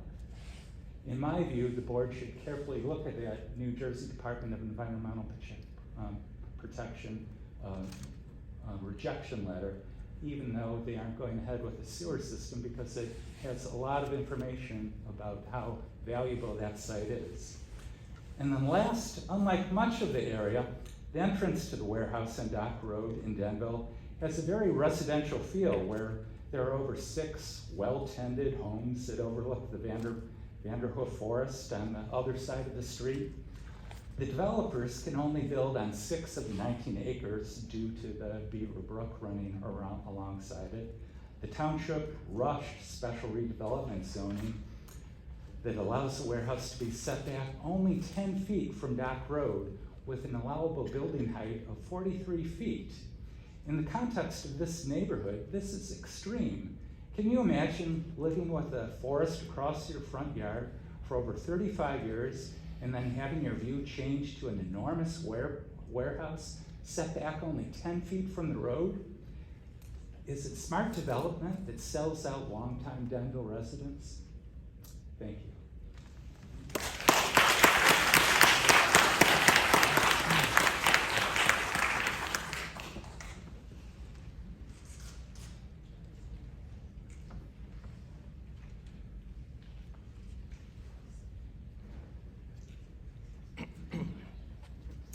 Patrick Beeger, I live at 169 Morris Ave in Denville. I'm sorry, your last name, Patrick? B is in boy, I-E, G is in George, E-R. It's like Bieber, but with a G in the middle instead of a B. Some of the letters may be different, but thank you. There you go. Please raise your right hand. Do you swear to God or affirm that the testimony you're about to give is the truth, the whole truth, and nothing but the truth? Yep, absolutely. I'll take that as an affirmative. Thank you. Affirmative, thanks. With the permission of the board, I have a short prepared statement and then some questions based off the testimony that we've heard so far today. And is it all right if I sit? I kind of would prefer to. Is that cool? Okay. So, again, my name is Patrick Beeger. I have a bachelor's of international studies from the College of New Jersey and about 35 years of experience in common sense and in residing in New Jersey and being familiar with some of the tricks that our municipalities tend to play. Saying that, I wanted to thank everybody for the opportunity to speak on this critical issue facing our town and the surrounding area. Particularly thank you to Rockaway Borough residents and township residents for coming out. We know that this act is not necessarily that of a good neighbor, but we are good neighbors and we're sorry for what you're dealing with. I'd like to illuminate some of the reasons why this project should concern each and every Denville resident, including those on the planning board today. Allow me to first dispel 3 of the talking points you may have heard so far in this process and likely will hear more of tonight. Number 1, this was a reaction, the sale of this land rather was a reaction to an upcoming round of affordable housing quotas. If we didn't sell this land for development, it would have been included in the calculations for the next round of affordable housing, or it could have been opened up to high density affordable housing itself. While that's technically accurate, the quiet part not being said out loud is that this land could have been rezoned for open space, which would have preserved it and still removed it from consideration of the affordable housing quotas. This planning board and the town council proposed to do exactly that for both golf courses and lakes in our town, taking them from being residentially zoned to open space preserved. And as has been mentioned, and this is my second point, this parcel was always planned for industrial use and was zoned industrial since we acquired it in a foreclosure in the 80s. And yes, that is true, but as I mentioned, we can change the zoning. You did it for other parcels of land. Finally, this land was not suitable for use as a park or recreation area, and it's across Vanderhoff Ave from Route 80. That is also correct. However, sometimes a parcel of land can just be a parcel of land. It does not need to be a park or have any use other than existing. So I'd like to spend the rest of my comment portion of this talking about the timeline of this development, as I think it's definitely informative for those in attendance today. This is all public record from the township website, by the way. On 6/13/2022, our town council passed an ordinance authorizing the sale of this plot of undeveloped land with a minimum acceptable bid at a very specific, I'm gonna say approximate, $6,400,000 for a plot of land whose publicly stated value is about $900,000. On 9/22/22, the property was put up for auction with only one bidder, a developer from Illinois of all places, who was also named 12-18 Vanderhoff LLC. On 10/18/2022, our town council accepted their bid and we sold the land. Flashing forward to 2023, on May 8th, this developer received this notice from the New Jersey Department of Environmental Protection, which I'm happy to enter into evidence if that's something the planning board is interested in. And it was a notice from the NJDEP that their preliminary request for DEP approval of this development was denied, citing 8 different issues, from sewage concerns with hooking up to the Rockaway Valley Sewage Authority to what my friend David mentioned, potential endangered species habitat loss, to inaccuracies in the application itself, and a lack of consultation from the New Jersey Highlands Council. So again, May 8th, 2023.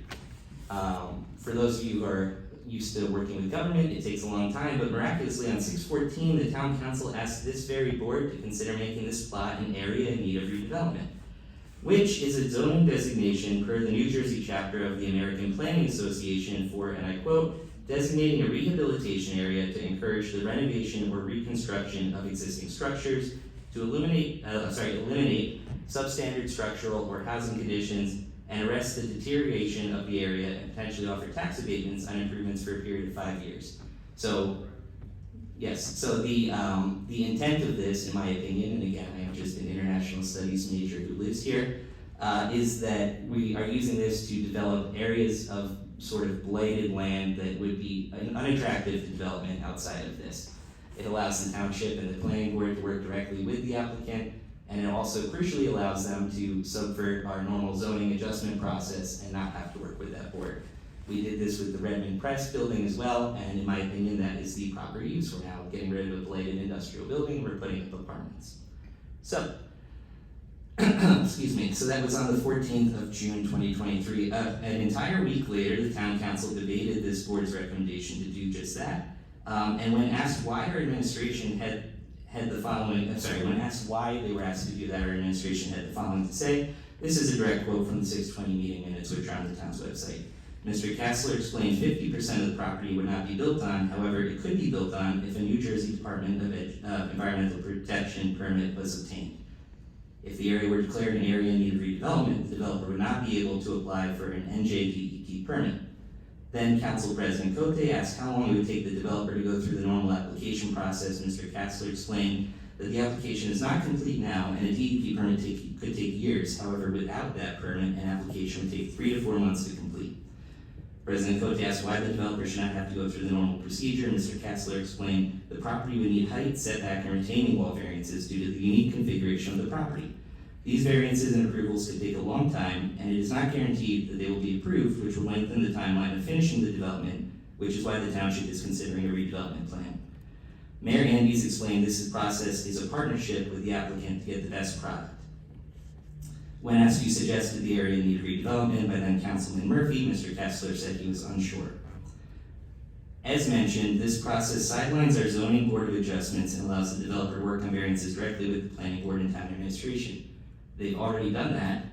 As you heard today, they're within the required setback of 10 feet, and they're within the required height of 43 feet. However, it was 30 feet height and 50 to 75 feet setback until the town council passed an ordinance specifically allowing those variances in November.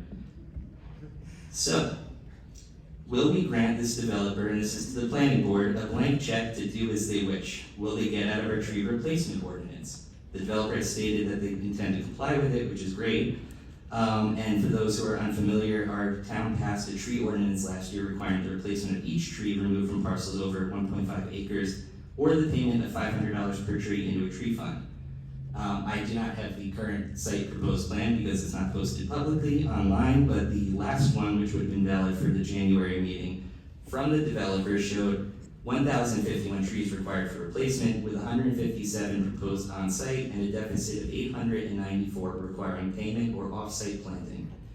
That would be about $447,000. Other developers, and I want to be clear, I'm not saying this developer, but other developers currently before the planning board are asking for waivers or mitigations of this due to financial hardship. So again, I'm almost done, thank you, bear with me. I'd like to note that this particular developer sang the praises of our town administration. To quote from their press release in NJ Biz, we are thrilled to have been introduced to Tom Andes, I'm putting Andes in brackets, to Tom and Sasha Cervenka, through our relationship with JLL Capital Markets team, said Monocle Group Principal Eric Benitez. CDP was able to secure the site at a cost basis that will enable us to achieve an above-market return on the deal. Above-market return due to how cheaply we sold them this land. For the Denville residents, think how embarrassing that is. This developer is openly bragging in an article with our mayor quoted about how easy and cheaply we made this deal for them. Don't allow them any sort of mitigation or waiver of their required money that they have to pay for the tree replacement fund. And again, if the developer is complying with that, if it is 1,000 trees and you're paying $400 and whatever $1,000, then that's great. Thank you for doing that. We are not a charity. Finally, we've heard that this will allow us to become debt-free by 2029, but as the climate is undeniably changing and storms are getting more frequent and worse, what does debt-free mean? Will we be paying more for flood mitigation and for flood damage relief? Will we be paying for our infrastructure, which continually breaks in this town, including water mains and our main water well? I ask that this board consider this as an ask from me, but also other citizens who feel similarly. We're asking for transparency, and it's time that you guys do what your neighbors have asked you to do, and not what the mayor has asked you to do, and protect the quality of life that we all enjoy in this town. So that's my statements. I do have 2 questions, but I don't know if anybody wants to respond to what I said. Sure, I mean, just a few comments in response. We are going to be complying with the tree replacement ordinance, so you're welcome.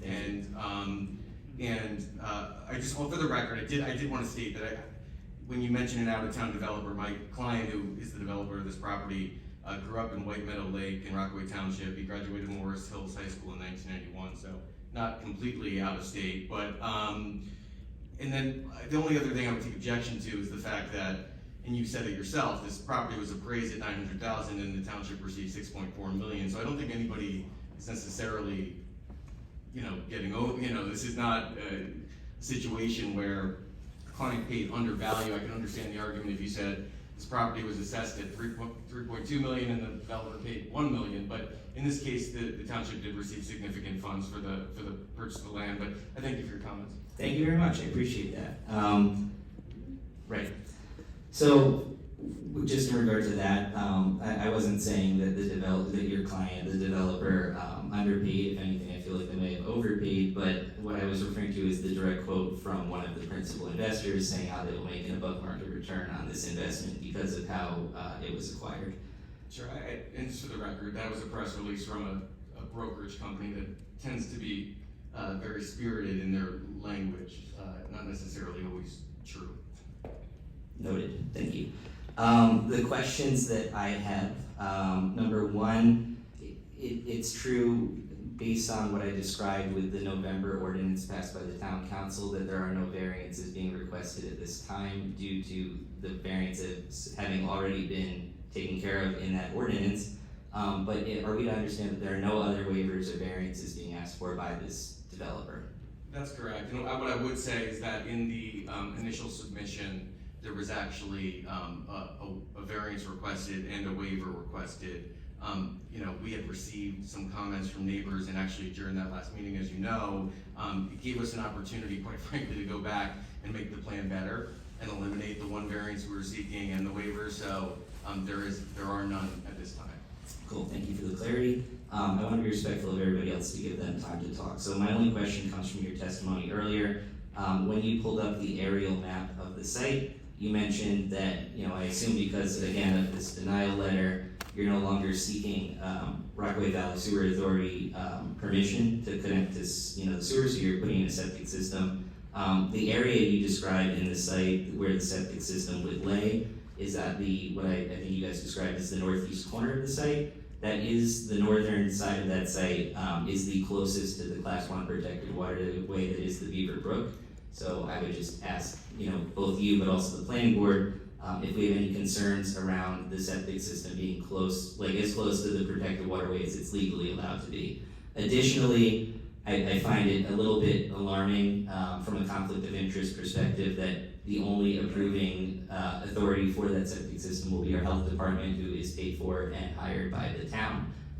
So I just also wanted to confirm, and I guess maybe this is with the applicant, but is that true that is the only authority that will have any sort of say as to whether or not that septic system complies with all rules and regulations?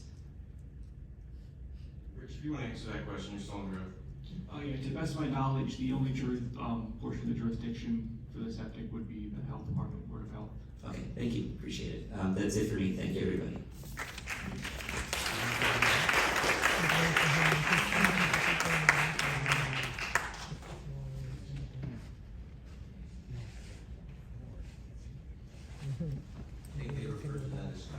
Oh, no, maybe not, good. I'm gonna sit as well. Oh, I have to stand first. Tracy Gordon, 104 Highland Trail, Denville. Thank you. I'm up on the Do you hill. swear to God or affirm that the testimony you're about to give is the truth, the whole truth, and nothing but the truth, Ms. Gordon? Yes, I do. Thank you very much. Good evening. So, I'm trying to sort through all this. I've been told a lot of things by several different people. Unfortunately, as is said in the musical Hamilton, I am not in the room where it happened, unfortunately. So I heard some stuff. I happen to work for a nonprofit watershed organization called the Raritan Headwaters Association. Unfortunately, Denville is outside of our watershed area, so I'd love to have my friends come here and speak as professionals, but they have a lot going on in our own watershed. So when I heard about what was going on, I decided to send an email to the Highlands Council. And if I could just go quickly through, and I'm sorry if a lot of what I'm saying is redundant and has been said already, but I prepared this before I came here tonight. Hello, Ms. Bittner. I am writing to you as a concerned citizen of Denville Township. There is a proposed warehouse project for block 62002, lot 1, that some citizens in town should be designated as open space. The property was purchased 35 plus years ago by the township due to a foreclosure. Since then, the property has been left alone and grown into a wooded area. I believe that the property was farmed at one point. About 2 years ago, the town sold the property to a developer. In May 2023, the NJDEP denied a permit application for the developer for the following reasons. The Sewer Authority, Rockaway Valley, that's been talked about. They're putting in a septic system. I hope that works out. There are wetlands on the site, which requires the developer to submit a fresh water wetlands letter of interpretation. While I'm here, did you do that? I think you said that you did, Yeah, correct? we submitted it. We're expecting the LOI to come back within the next month. Okay, fantastic. The Beaver Brook is, as has been stated, a Category 1 stream requiring a 300-foot buffer. I believe that they are complying with that. I'm continuing with the email. It is also ranked as a 4 to 5 threatened and endangered habitat for bald eagles and Indiana bat. If the developer wants to refute, they need to submit a habitat sustainability determination and habitat impact assessment. Is that in the works? Have you done that? It's not part of our requirement. No, it was in their letter, okay. The denial letter also states the Highlands Council must review and provide comments addressing the denial and submit the new application for permit for review by the council. Within 2 months of receipt of the denial letter to the developer, the town will zone the property as in need of development. How can it be that a wooded wetland piece of property with no buildings or man-made structures and has a Category 1 stream running through it be zoned as in need of development? I'm kind of puzzled about this. So our second question to the Highlands Council, my second question, or some of you else may have the same question, does a property zoned as in need of development have a differing set of regulations that it must follow. There must be some reason that benefits the developer to have it zoned this way. I would appreciate any insight that you could give me regarding this proposed warehouse project in our town. Thank you for your time. She responded, 1, 2, 3. Oh. Good afternoon, Tracy. Thank you for reaching out regarding the proposal. I have copied James Humphrey, who is your Highlands Council liaison to Denville, and can answer any questions regarding this project. The Highland Council would conduct a WQMP, which stands for Water Quality Management Program review for this project. Since the DEP had denied the project last May, we did not review the project, as it was already disapproved. We would conduct WQMP review should the project progress further to require Highlands review. I don't know where this stands with the Highlands Council. Have you had contact with them? Or? Sure. So these are good questions, and I think that letter for the DEP obviously is creating some confusion as it relates to the design. So I'm gonna have our engineer clarify why that is not applicable. I'm gonna try to not get too technical in some of the terminology. So our property is outside of a sewer service area. Even though we have an easement running through the property that is the sewerage authority. So in order for us or any other property to be brought into a sewer service area, those are the steps that we would need to go through with any other development. So early on in the project, we laid out all of our options. Obviously, looking into the sewer service or being added to the sewer service was an option, as was a septic. As the project progressed, we did have available space on our site for a septic, and we opted to go that route. So okay. Everything that you're bringing up are absolutely excellent points. It's just not specifically applicable to the application as it stands. With a septic, you're Yes. saying, okay, I understand what you're saying. In terms, okay, so she's saying that. Now she's saying, in terms of the zoning in need of development, we don't have a record of a development study on that area. A redevelopment area can have different standards, but a redevelopment plan would have to be adopted locally, which it was. That information should be available through the municipality. Can we have access to the redevelopment study? It's in the municipal master plan. And the reason that the Highlands probably doesn't have it is Denville has opted out of the Highlands. I know. Well, I'm going to continue with my my email correspondence.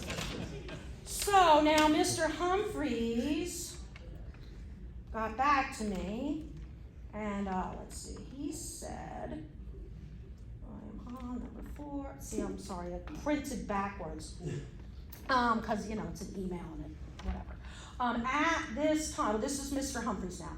At this time, we have not reviewed the project. The Highlands Council will provide comments to the NJDEP when the Water Quality Management Plan Amendment application is, but you don't need to do that now because you're not going through the sources. Okay, so that's a new point. At this point, this is where I'm learning because I couldn't figure it out on the Highlands Council website whether we were a conforming town or not. I was hoping that we were. At this point, as Denville does not conform to the regional master plan in the planning area, our role is limited to commenting on the NJDEP application. My response was, thank you, James. I appreciate your time to respond. Too bad Denville is not a conforming municipality. It irks me. About a day or two after I had this email correspondence, I noticed a Facebook page that the New Jersey Highlands posted, and somebody reposted it on the page that, and I thought it was very interesting, and I don't know if it was because of my correspondence with them or not, but there was a lovely picture of McGregor Park, and then it says this: Denville Township is one of 88 municipalities in the New Jersey Highlands region. Denville combines a charming downtown area with some fabulously preserved areas such as Jonathan Woods and parts of the Torn Park. Almost all of Denville is in the Highlands planning area, with only 7 acres in the preservation area, which affords the highest level of protection against developments. Denville also has over 31 miles, I didn't realize this, of high-quality C1 waterways. The town is in 10 sub-watersheds, 5 of which have a net water available deficit. I'm sure you guys know this. Due to the high amount of development and impervious surface coverage, 6 of the town's watersheds have low watershed values. This concerns me greatly. Stormwater runoff, you're gonna cut down a lot of trees, you're gonna replace some trees. Those trees are not gonna be as big as the trees that you've cut down. Every wooded area you cut down increases stormwater runoff. I don't care how much green infrastructure you're doing. It's great that you're doing it, and I know you're complying with what you need to do, and that's great. And I do have some questions about the trees. Trees are very important. They provide free service. They protect us from flooding. They filter the water. They clean the water. I mean, on and on. They sequester carbon. Dave mentioned that. The trees that you will be planting, I think you said there were going to be, how many did you say? 66 and some, I don't know, pine trees and then some deciduous trees. How big are they going? How big roughly are they going to be on average? The caliber will be 2.5 to 3 inches.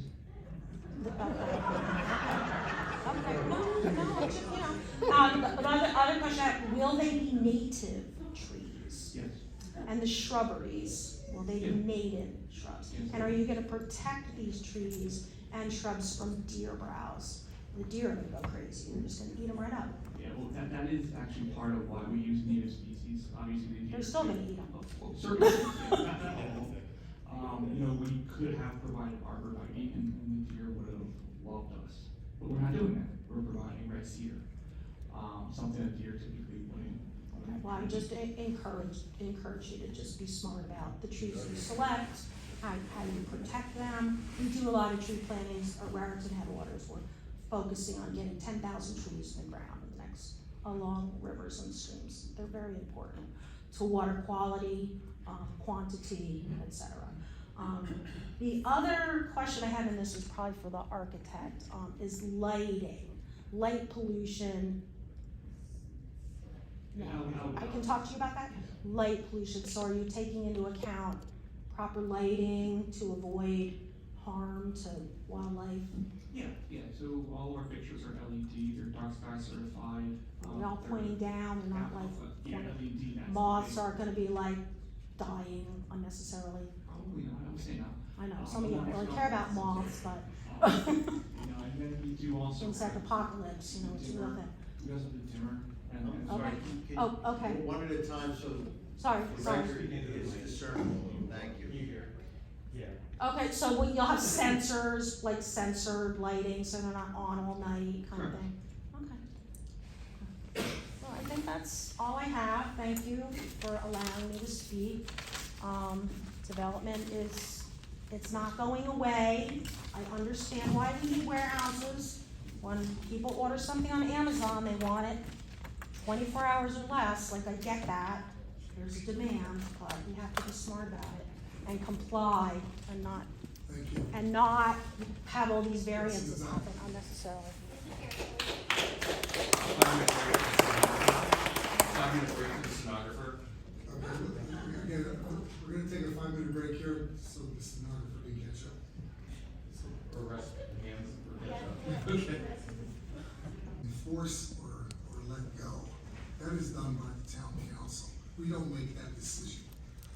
And as far as the applicant saying that they're going to comply with the tree ordinance, that's established based on what the council has set up in our ordinance. So we cannot deviate from the requirement, we can't negate it, we can't lessen it. So I just want everyone to understand that.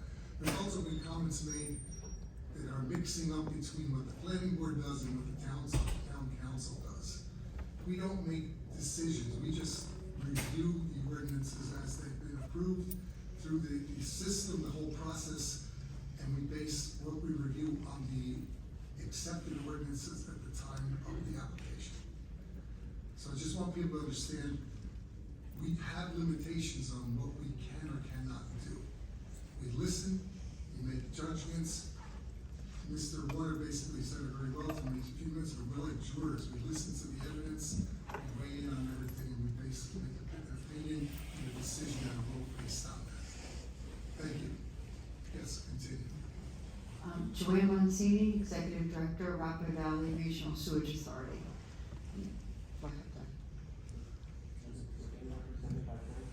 Yeah, were you? I'm just gonna read my statement. Oh, And from my public attorney's comment, gonna that- ask a few questions. That's fine, just to clarify for everybody, as I mentioned at the outset, if an entity or individual is represented by counsel, counsel has to ask the questions, but the individual or representative of the entity can under oath testify. So now that we have it clarified, you're gonna provide the testimony first, and your counsel's gonna ask the questions next, correct? Correct. Thank you. And again, I'm sorry, you're Joanne Mancini? Joanne Mancini, Mancini, and it's the sewage authority. yes, Rockland Valley Regional Sewage Authority. Okay, thank you. Now please raise your right hand. Do you swear to God or affirm that the testimony you're about to give is the truth, the whole truth, and nothing but the truth? I do. Thank you. Please proceed. Chairman, board members, for your consideration, RVRSA has the following comments regarding the application to the planning board concerning 12-18 Vanderhoff Road, Denville, block 62002, lot 1. The proposed project is outside the service area of the RVRSA and would require an amendment to the Northeast Quality Management Plan in the event that the applicant seeks to have the project connected to the service area of the RVRSA. Such an amendment would require the submission of an application to the RVRSA and approval by the RVRSA board. To date, the RVRSA has not received an application from the applicant for the needed amendment. Instead, the RVRSA received the attached letter from the DEP dated May 8th, 2023, entitled Denville 12-18 Vanderhoff Avenue, block 62002, lot 1, Denville Township, Morris County. Proposed amendment to the Northeast Quality Management Plan, program interest number 435442, activity number AMD 230001, submitted February 27, 2023.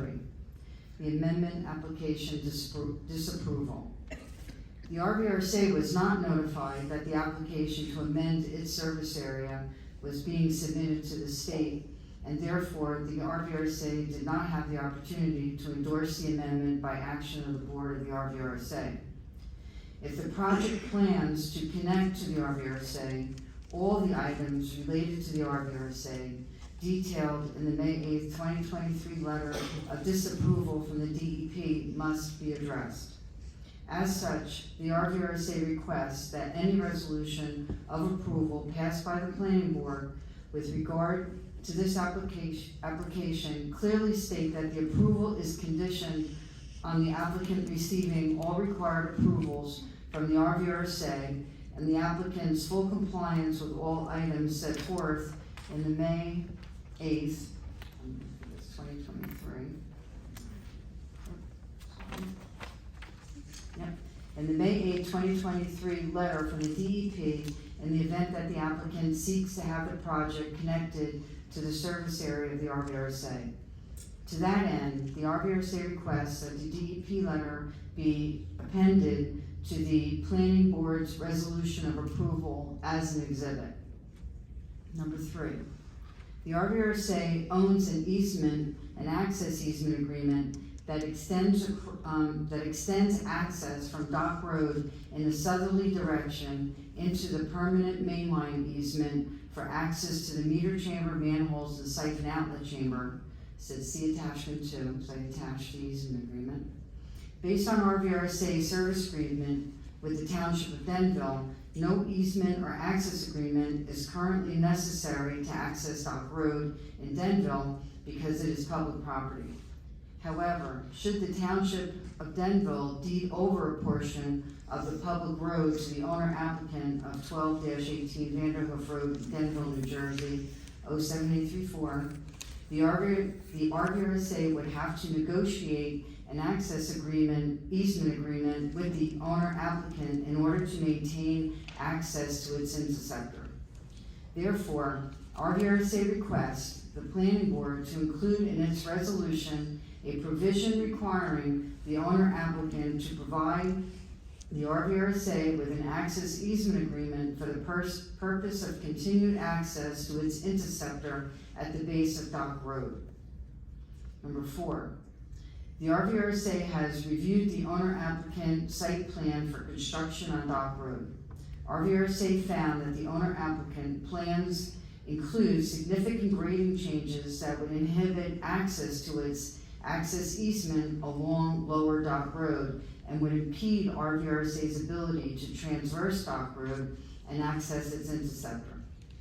In addition to the grading issue, the proposed plans indicate a proposed retaining wall at the southeasterly side of Dock Road.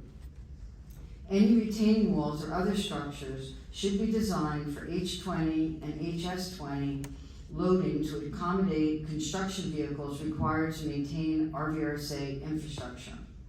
The plans also proposed a section of curbing across Dock Road. Any curb proposed to cross Dock Road must be designed to be mountable so as not to impede access to the RVRSA interceptor. Furthermore, the Dock Road access road must not be restricted in order to maintain the RVRSA's ability to bring heavy equipment and supplies to its infrastructure. The RVRSA requests the planning board in its resolution to instruct the owner applicant to maintain or improve the current grading and curbing on Dock Road to not impede the RVRSA's ability to access its interceptor. And for your consideration, I have two submittals to you. One is the May 8, 2023 letter, and the other is, I just have one of the 3 easements, because it's a 3-part easement agreement, 3 family members, but it's for that section of Dock Road, showing the RVRSA's permanent access agreement for that section. I guess it would be Lot 2 on block 62002, Lot 2. If I may, Mr. Chairman, applicant's counsel, do you have any objection to these 2 documents being submitted to the board? No, sir. Okay, and,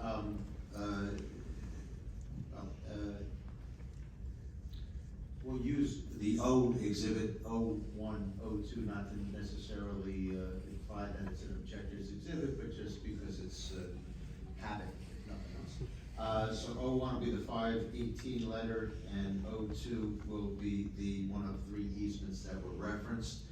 And so they could be submitted to the board, to our clerk. If I understood correctly, Mr. Chairman, there were 3 requested conditions of approval made by this executive director on behalf of the Sewerage Authority. And generally with requested conditions of approval, the board can consider them, but certainly it's an appropriate practice to ask the applicant if the applicant would stipulate to any or all or none of them. So with the board's permission, I could go through the 3 as I just understood them, and the applicant can let us know if they stipulate any one or more of those conditions. Would that be acceptable in your opinion, counsel for the Sewerage Authority? Yes, counsel. Who already entered your appearance earlier? Yes. Clearly Jacoby firm, if I recall correctly. That's correct. The one I understood to be requesting that an application be required, or that the approval be conditioned on an application being received by the Sewerage Authority. Candidly, if I understood correctly, the applicant said they weren't making such an application for sewer because they were going with septic. But let me, on behalf of the board, ask the applicant if the applicant wishes to stipulate to that condition of approval or not. Your assessment is correct, and we wouldn't want to stipulate to that approval condition. What we would stipulate to is any and all outside agency approvals, including any required from RVRSA, would be obtained. But I'm not going to stipulate that we're going to submit an application for something that, in our opinion, doesn't require an application. If we had gone with that original plan, we would say that it would be required, so I don't think including that as a stipulation would be appropriate. In the event it became applicable, and required, you would comply with it, is that correct? That is correct, Councilman. And then, the other two, as I understood them, the first, which was under item number 3, as referenced by the executive director, was that the resolution, have a provision or condition requiring, the owner applicant to provide the RVRSA with an access easement agreement for the purpose of continued access to its interceptor at the base of Dock Road, and I guess in particular, that would be relevant in the event the township deeded over a portion of the public road to the applicant owner. In the event such occurred, which you stipulate as a condition of approval, to provide the RVRSA with such an access agreement. Yes, Council, as you stated, if that property is owned by us and we have the ability to grant an access easement, we would certainly do so. And then the third and last condition of approval requested, as I understood it, was that the condition be that it instructs the owner applicant to maintain or improve the current grading and curbing on Dock Road so as not to impede RVRSA's ability to access the interceptor. And I think certain items were mentioned as possibilities, such as ensuring curbing doesn't impede, etc. Sure. Is that something the applicant can stipulate to? Yes, Councilor, it's our position that the revised plans that were drafted and dated February 14th, 2024, contain, solves for that problem, essentially. It was something that we worked on extensively with our neighbor. There will be access on Dock Road that the RVRSA needs. Effectively unimpeded? Yes.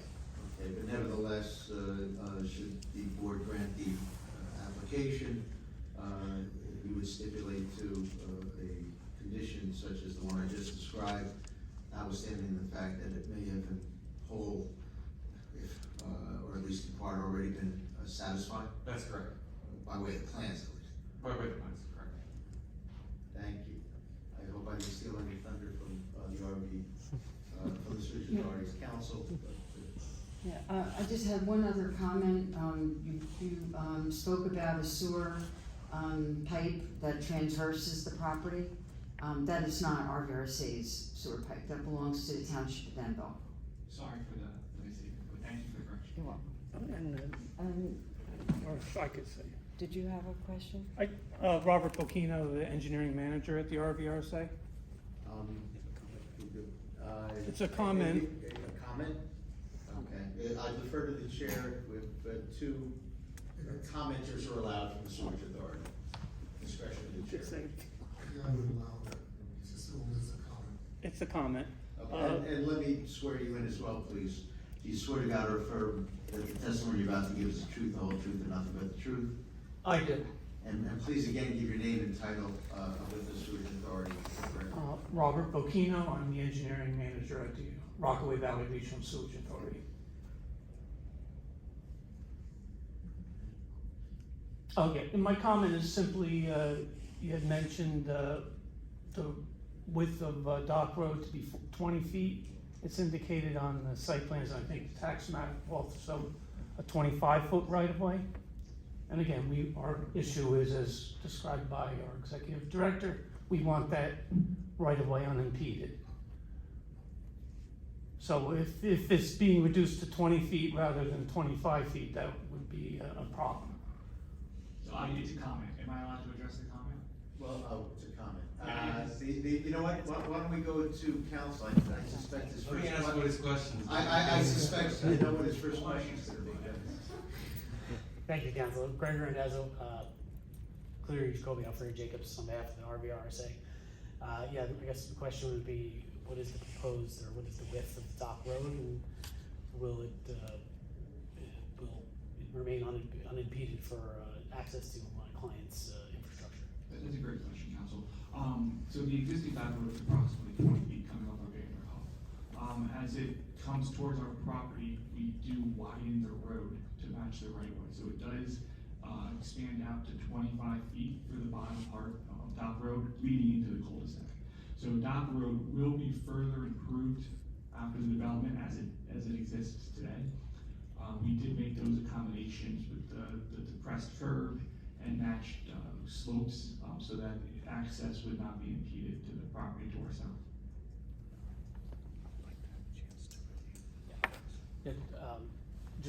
My client would like to have a chance to review those plans, as they have not yet, so just for the record.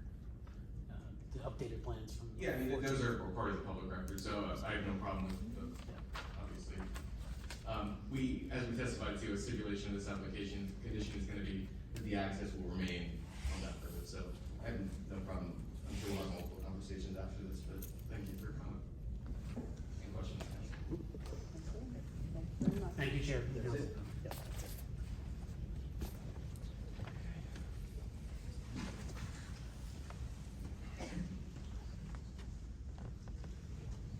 And your name and address? Hi, my name is Claudia Ionescu, Ionescu, And your address? 44 Cliffside Trail. And you know, if you could lift the mic worse. I'm going to say, yeah. Okay, yeah, can you just give us your address again? Yep, it's a directional microphone, you have to put it close like this. 44 Cliffside Trail. Thank, okay, and, look, if you'll raise your right hand, do you swear to God or affirm that the testimony you're about to give is the truth, the whole truth, and nothing but the truth? Yes, I do. Thank you. Questions and or comments? I have a few comments and a couple of questions. So this is the Township Council workshop meeting document. It's public. These are the minutes. It's available on the Township website. And I have to say, as a resident, I was in shock reading it and very disappointed by all my elected officials that were part of that council, with the exception of one former councilman. And I will explain you why. Each one of us, right, if we want to do something to our properties, right, that it's going against the existing ordinances in town, rightfully so, we have to appear in front of the zoning board of adjustment, right? Now, I have a small property, it's 0.2 acres, and you know, a 1,200 square foot house, but nevertheless, I have to appear in front of the zoning board of adjustment if I want to do something that goes against my town ordinances. All of our local businesses have to appear in front of the zoning board of adjustment if they request any variances. Last week we had the brewery showing up here because they cannot conduct business, right? Because there is something that goes against the current ordinances. And it's fine. We all have to follow the rules, right? No matter how big, how small, rules are the rules for everyone. So imagine my shock when I'm reading this document, that basically it's saying a big developer does not have to follow the same rules as I have to do. And why is because Mr. Kessler, who is our town planner, it's saying, one of the councilmen says, Councilman Murphy asked who is asking for the property to be declared as an area of redevelopment. Mr. Kessler stated he might have suggested it, but explained that the township was trying to determine which route was best, either declaring it an area of redevelopment or having the developer going to the Board of Adjustments, with a chance of not getting approval for the development. So Mr. Kessler found this very nice creative way of giving the developer a different route to get approval for these, not minor variances, big variances. When you are buying a property for $6.5 million and you are trying to declare this as in need of redevelopment, the need of redevelopment is for areas that are contaminated, it's a rundown business, it's something nobody wants to touch.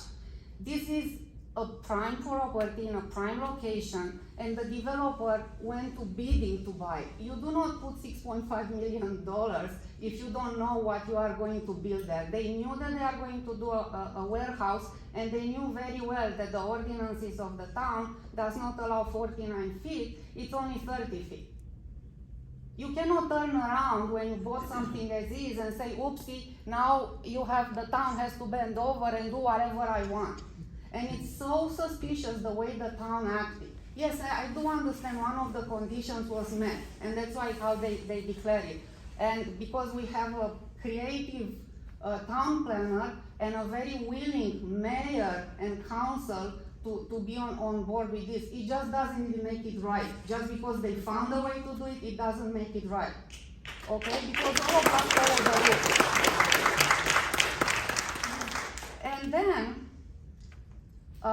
as I said, I was disappointed with all my elected officials in that meeting, with the exception of Councilman Murphy, and I'm very sorry that he decided not to run again. So he was concerned with the idea that the township is willing to declare the area in need of redevelopment rather than have the developer go to the Board of Adjustment and get a variance for the height of the building. He stressed that at the time of the sale of the property, this was a cash and carry, and the rest would be on the developer, where apparently it wasn't. Okay, our councilwoman Angie Corey, at the time, she was our council president. She makes this statement, and it's here. It says, President Corey explained she did not realize what the town was getting into when buying or selling this property. Okay? She didn't know what the town was getting into when selling this property, and we call this an extraordinarily good thing for the town. I actually emailed Councilwoman Corey and asking not what she meant by what the town did when they bought it, it was 40 years ago, but what she meant by she didn't know what the town was getting into when selling this property, and she refused to answer. And I want you to know that, yes, I understand you are not the council, I understand you are not there making this decision, but you should know this. You should have the full picture of how we got here. We are trying to paint this picture that everything is good, that this is like some sort of a green oasis, a Shangri-La type of place. It's not. It's a big warehouse. It's going to be built on 6 acres of woods that were never touched before. We have a major issue in this town with flooding. People are living in constant fear of flooding. Even people that live in areas that are not prone to flooding. I live in the Indian Lake area, and the town, our trustees cannot release the lake if the town does not give them the approval. Okay? In December, when Rockaway River was high, they could not release the dam timing. It looks like a tsunami coming from the neighboring lakes. What is going to happen, they are going to build there. Yes, I understand on paper everything looks good. It looks like we will never have any issues, but in reality it's not like that. And I beg you to go and check the new building, the new storage facility that was finalized last year. It's on Route 46. It's very, very near from here. Okay, it was a small wooded area there. We've never had flooded issues in that area, ever. And I know because I'm taking the exit every single day from Route 80. After they clear cut all the trees and they build it, and they do have all the runoff management and everything. It looks perfect. Again, on paper, all these plans look perfect, and they keep telling us, don't worry, no issues. Right next to it, on the plot, right next to that building, now it's permanent flooding. Look, go and check it. If there is a little bit of rain, it looks like a swamp. If it's a lot of rain, it's completely covered in water. And they are telling us that this is all going to be fine. That's not true, and you know that. You know it very well.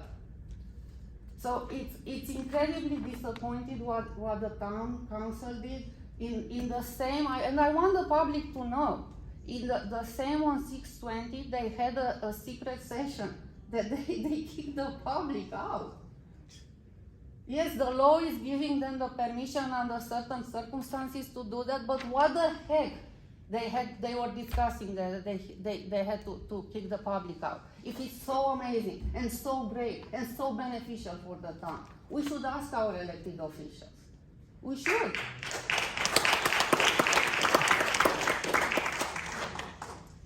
I have a couple of questions for the developer.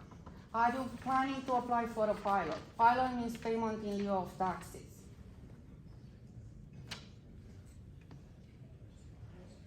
Yeah, this is not at this time. This is not something that is being considered by this developer. Are you running out completely the idea of applying for a pilot? Yeah, as a lawyer, I would never recommend that my client rule anything like that out, but that would be subject to the council's review and approval. There would be more public hearings and comments. It's not my client's intention at this time to apply for. Just for all of us here, payment in lieu of taxes, they can apply. I do believe them in good conscience. They say they don't have any intention to do it right now. But the moment the town declares an area in need of redevelopment, it opens the door for the developers to apply for a payment in lieu of taxes. That means that they will, instead of paying taxes on the value of the development itself, they are going to pay a very small amount. Again, in general, it's done with the intention to incentivize developers to come and develop areas that nobody would want to touch. The school system will get $0 from these reduced taxes. Again, I do believe you that I have no reason to believe that you are saying no, but the door is open. And we cannot prevent them to apply. It comes with the zoning in need of redevelopment. So when our elected officials are selling this as a great project that is going to keep our taxes down, not only that we don't know how much it's going to cost us because of the potential flooding, but just so you know, the school system will get $0 taxes from the value of the development in case the developer decides to do that. So if the school system will need money, then guess how they are going to get it. So these are some questions for our elected officials to keep in mind, and we would like to know, right? Because at the end of the day, it's our town, and we all live here. It's not you versus us. We all live here. So as I said, I'm beyond disappointed of how the town handled this. And I have another question. So I want to understand which exactly Department of Environmental Protection permits will not be required, or they would be fast-tracked because of the rezoning. Yeah. Because this is what these minutes are saying. Sure, I don't know what that's referring to. The rezoning process, the redevelopment process doesn't fast track or supersede anything the DEP does. We can't answer that, but that's the law is that the DEP is not losing jurisdiction over something because of a redevelopment plan. I'm reading from the document. President Cody asked how long it will take the developer to go through the normal application process, application with the DEP. Mr. Kassler explained that the application is not complete now and the DEP permit could take years. However, without a DEP permit, the application would take about 3 to 4 months to complete. Without submitting to the DEP, an application would take about 3 or 4 months. Not bypassing it, but if they don't need to go to DEP, an application once it's deemed complete, and then we started this, we postponed it, and we're back again, we're now in month 2. So 3 to 4 months is what normal applications would take if it doesn't need to go through the DEP. So which application specifically were you referring to? Yeah, I think that I just object to this line of questioning. I think it's irrelevant. It's not part of this board's jurisdiction to hear anything related to outside agencies.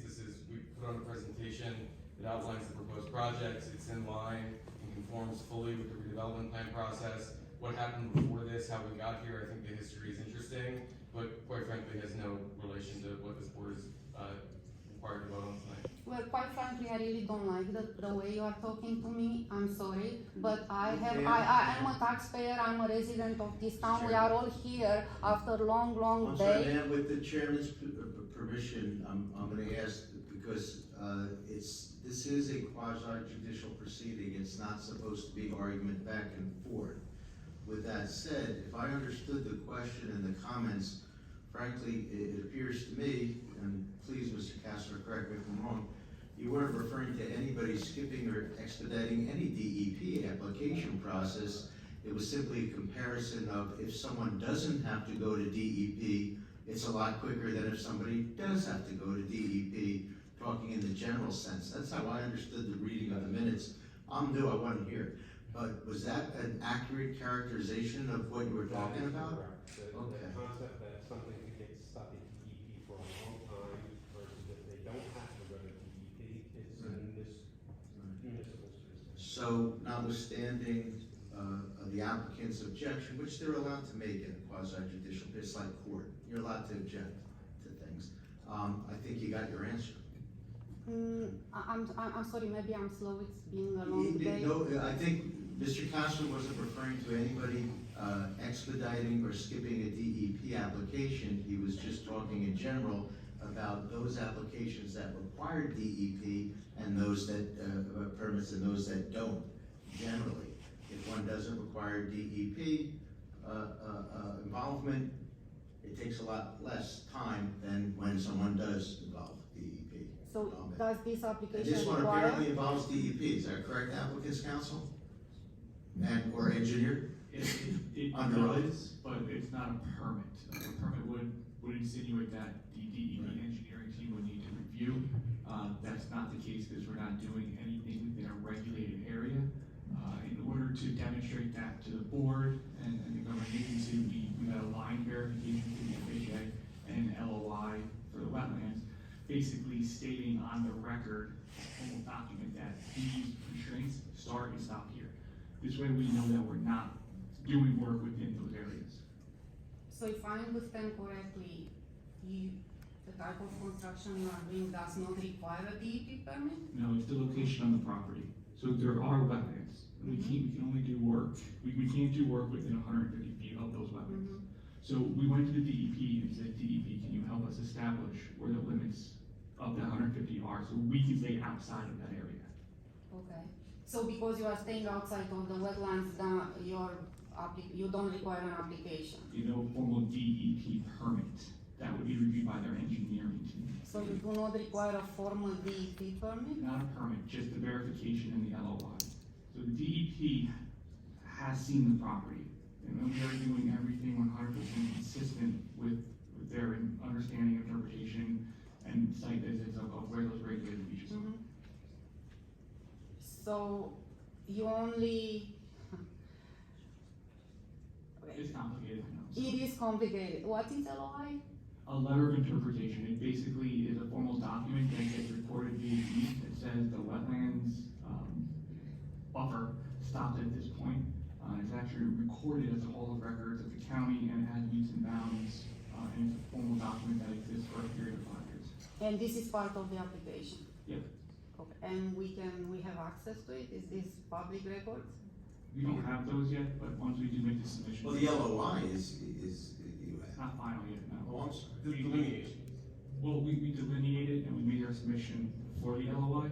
We've had communication with the DEP regarding the LOI. We just don't have that formal document yet. Which will be a condition of approval like every other application. That'll be a condition subsequent, and if I understand correctly, if I may help, if I understand correctly,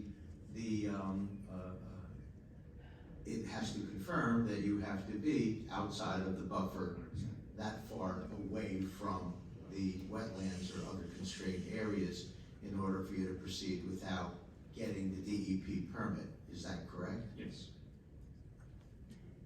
Okay. And what if they are not giving you the letter? Well, they would have to give us a letter. But they would have given if it was so I simple. think she means, right? what if you're not, what if you're not outside the barrier, the buffer? Yeah, if we're not. Too close, right? Yeah, we would have a couple options. We'd have to revise the site plan to be outside of it or pursue a DEP permit. Okay. But wouldn't it be wise from your perspective, I mean, to save you money and time if you attach that to the current plans rather than submit the plans without that and then say, oops, so I'm not, so I have to start all over again? It just speaks to our high confidence level of where the wetlands are. We do have, ecological scientists that work for our company who did do the delineation, so we're very confident in them. And we did receive some initial feedback through a phone conversation. Not that takes any precedence over the document, but it's all signs are pointing to that they agree with our interpretation. Okay, so what's the plan? Are we going to accept their application without the LOI? Or? I think if I understand correctly, the board hasn't ruled yet on anything. But in the event there were an approval, what you heard were numerous conditions stipulated to by the applicant, and it's fairly common that municipal approval is one of the first approvals obtained, but all other outside agencies, including DEP, would have to weigh in. And if DEP has certain approvals that they have to grant, they are conditions of this approval. So in the event this board were to grant the application, all these outside agencies and as well as all these conditions that you've heard tonight would be part of the resolution of approval, and they would have to comply with all of them. They call them conditions subsequent to the approval. So it's on them basically, if they, yes. It's a better way of saying, see, that's how someone other than a lawyer would say it. It's on them. You're right, I agree. It's on them, absolutely. Okay. I don't mean to be facetious, I agree. No, sorry, literally, so that's what I was saying, it would make more sense on your part to be compliant, because otherwise you'll be back in square one, and I'm sure everything costs money. So one more question.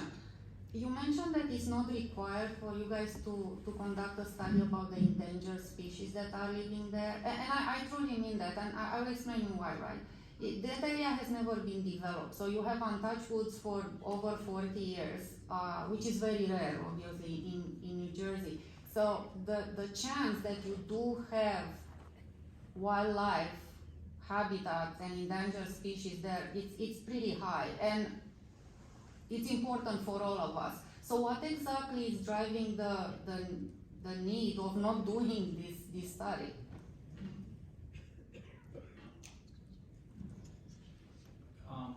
So in terms of threatened endangered species, where it is required, we do provide that, but for this process, it's not required.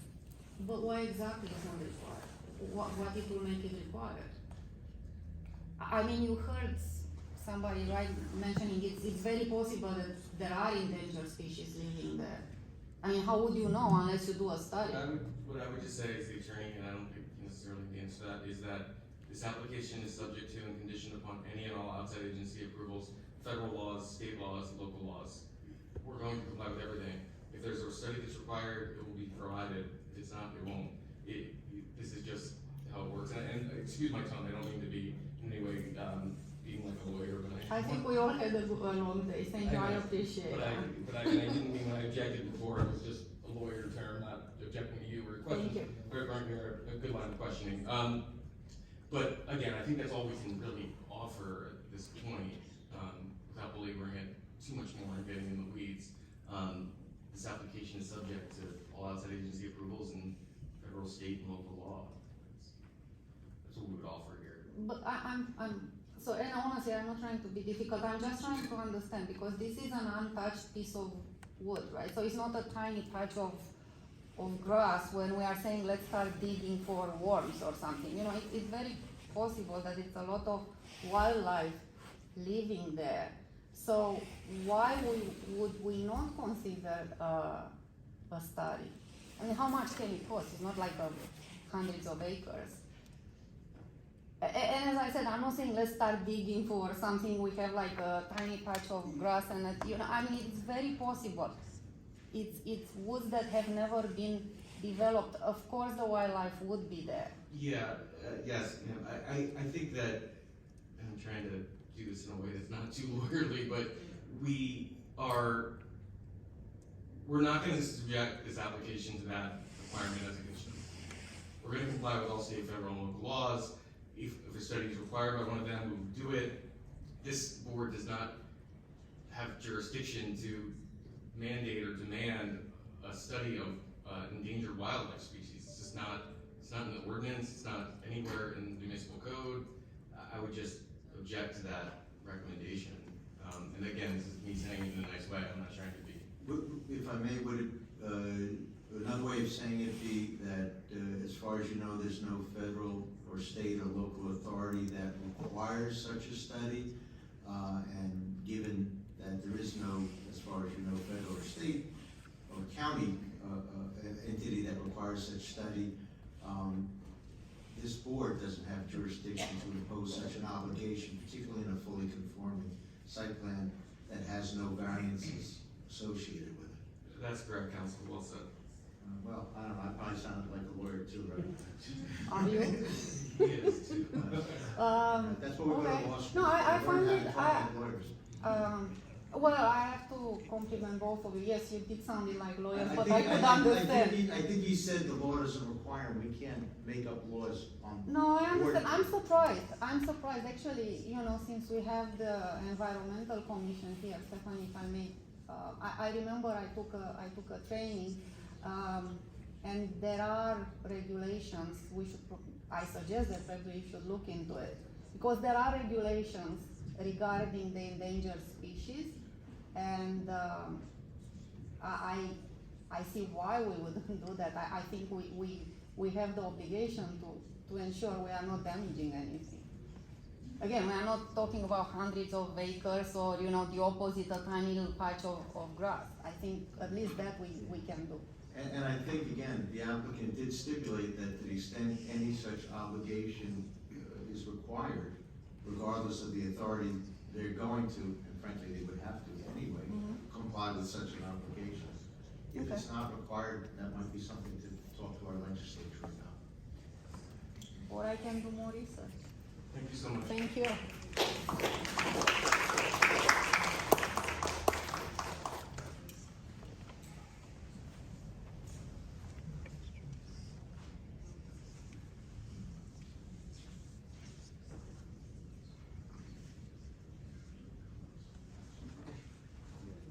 Good evening. Hi, my name is Joyce Fireweave. I live in Rockaway Borough. I'm on the Environmental Commission in Rockaway Borough, and I am on the Land Use Board. I'm sorry, Joyce, I didn't hear your, and the reason I'm saying Joyce is I didn't hear your last name. Oh, it's a toughie. You ready? F is in Frank, R-E-I-E-R, M is in Mother, U-T-H. I didn't say so. Okay. And Rockaway Borough, and I'm sorry, street address? 99 East Flag Street. I have a question. Yeah, I'm sorry, just in case you want to make any comments, I do do. you swear to God or affirm that the testimony you're about to give is the truth, the whole truth, and nothing but the truth? As I see it, yes. Okay. I'll take it as an affirmative. Yeah. And you're speaking on your own behalf Yes, I individually, am. not I on just behalf wanted of- to let you know who I am. Sure, not on behalf of the Land No. Use Board or any other entity? No. Thank you, please go ahead. So I don't want to get in trouble, right?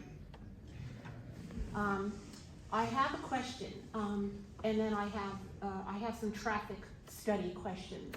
Anytime anybody's ready. I'm so sorry. I think that you might want to have your traffic engineer ready to answer some questions. Sure. But I have a question for you. Why would you, did you already pay the $6 million for this property? You own it. My client knows it, I don't know. Why would you do that before you had approvals? That's a question for clients. I have clients that do a lot of stuff that I might do or might not do, I'm not sure. Seems a little weird. I can't imagine all the years I've been at a land use board that we have ever had somebody with this type of a situation not have it contingent on approvals from the board. One can only suspect why that's going on. So I have traffic studies. I have some traffic study questions. Okay, so we'll get our traffic expert up here. Thank you.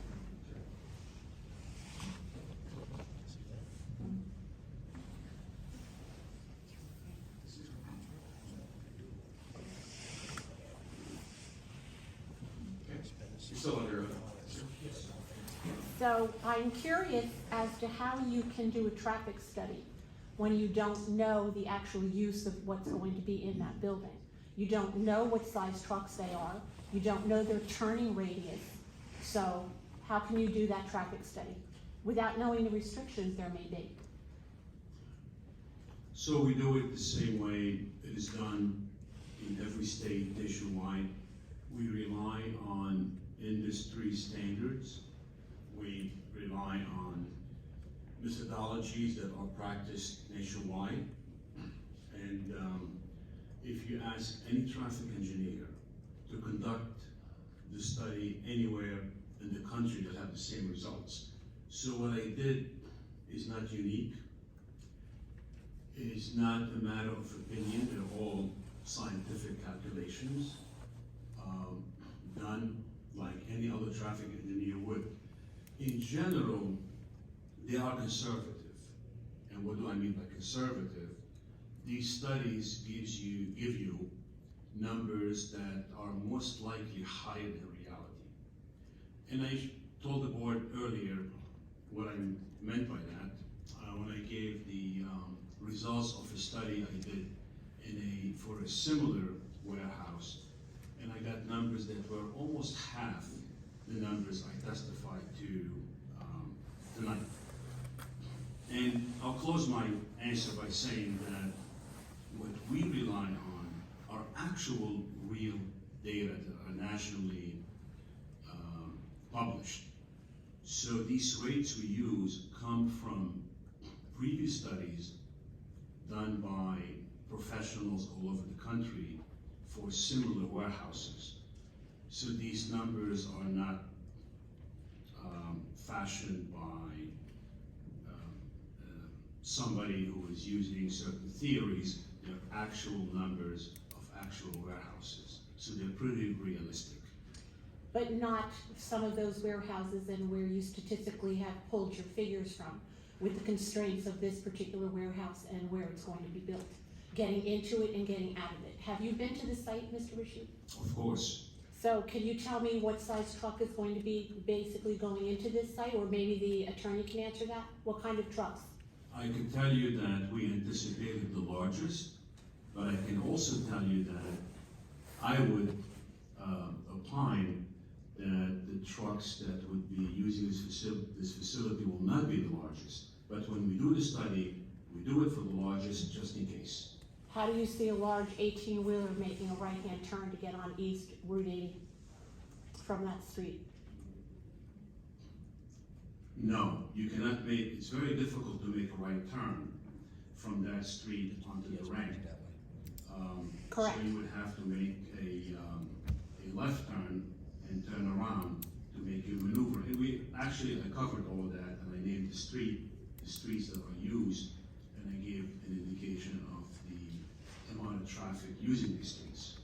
And I understand that, and I know those streets, and unfortunately, some of the people that lived on those streets had to get up and leave because they have to get up early and go to work, whose sidewalks are always being destroyed by the 18-wheelers that are all, including some of our sewer basins. Is that not correct, Mayor? Sewer basins also by the 18-wheelers that are going around. I apologize, I know better than doing that.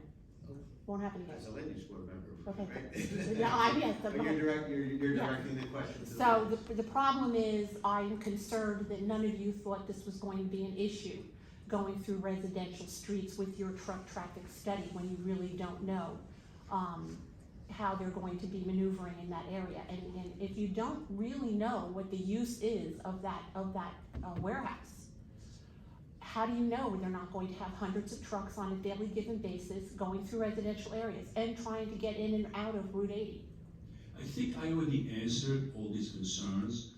I previously testified today some of the limitations that will not allow the traffic to exceed the numbers I gave you, and I talked about the parking supply, for example.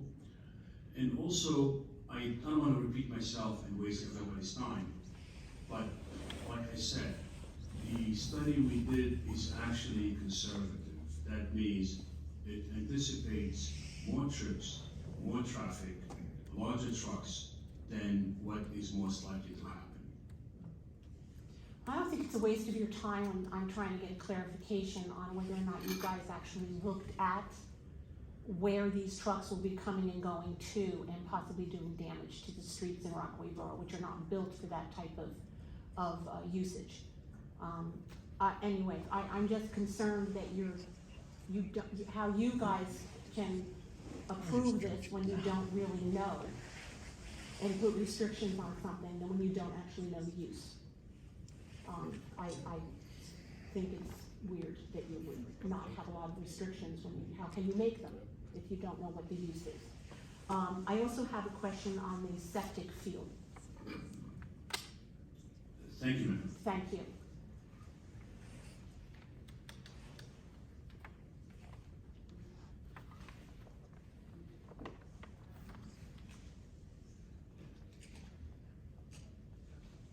So, thank you. Do the engineers gonna handle the septic field? Yes, ma'am. Thank you. How many employees approximately are going to be in this building on a daily basis? Do you guys know? At this point, we don't have an exact number, no. Okay, so we don't know what's gonna be in there, you don't know how many employees, so that kind of septic field, do you know the size of the septic field you'll be building to accommodate? How can you know what you're going to be building if you don't know how many employees you're going to have to manage? Well, we have an approximate size. It hasn't been fully designed, so it is subject to change. But in terms of the employee count, we're anticipating to utilize the number of parking spaces available to guide us for the number of employees. So that could be 50 to 100 if people, 50 parking spaces? It's 56.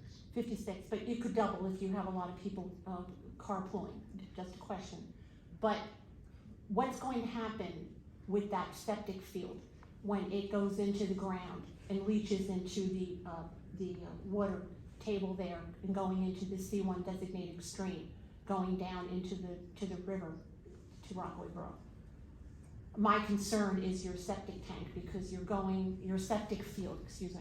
So instead of going to the Rockaway Valley River Sewer and possibly, I'm just being very verbal, jumping through hoops to get into that sewer line, you're going to take the easier way out, which is logical.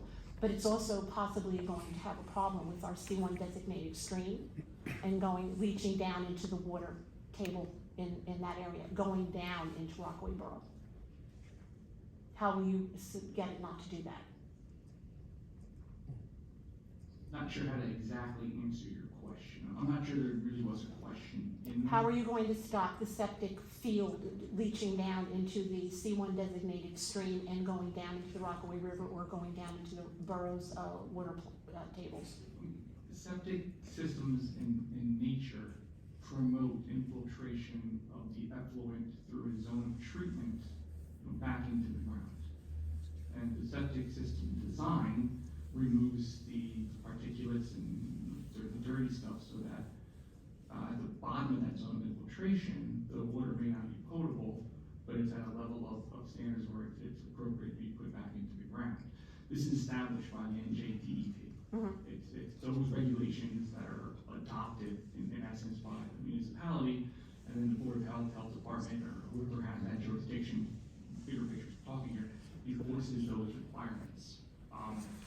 So when you're talking about the septic fields possibly contaminating the C1 waterway, I don't really see how that's even possible. The horizontal movement of water is incredibly slow. We didn't do any studies on that. Sometimes it's inches per year. So based on the DEP requirements for a septic and the minimum setback requirements, we are meeting those setback requirements to the C1 waterway. Even way more restrictive is that we can't be within 300 feet of the top of the bank of a C1 waterway, which falls under the flood hazard area regulations. Are you 300 feet away on all the drawings? I haven't seen them, I'm sorry, away from the C1 feeder Yes, book? our entire development is outside of the 300-foot buffer for the riparian zone. If we weren't, then the previous member of the public, we would have to go and get the necessary permits from the DEP. Okay, thank you. I do have one quick question. Sure. You answered quite a bit as far as this May 8th letter from the DEP. So you're just going to not deal with the, rank 4 and 5 of the endangered species they listed on here? I understand what you said, Oliver, but this is not going to be handled, dealt with? If it's required, then. So they're not requiring it, in this letter? They're not requiring, or they're just saying they don't like you're doing it?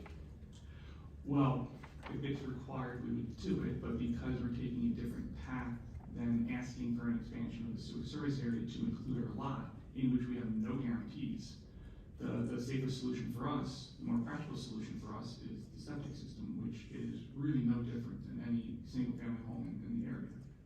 Okay. Thank you. I certainly hope you guys don't pass it. Thank you. Yes, sir.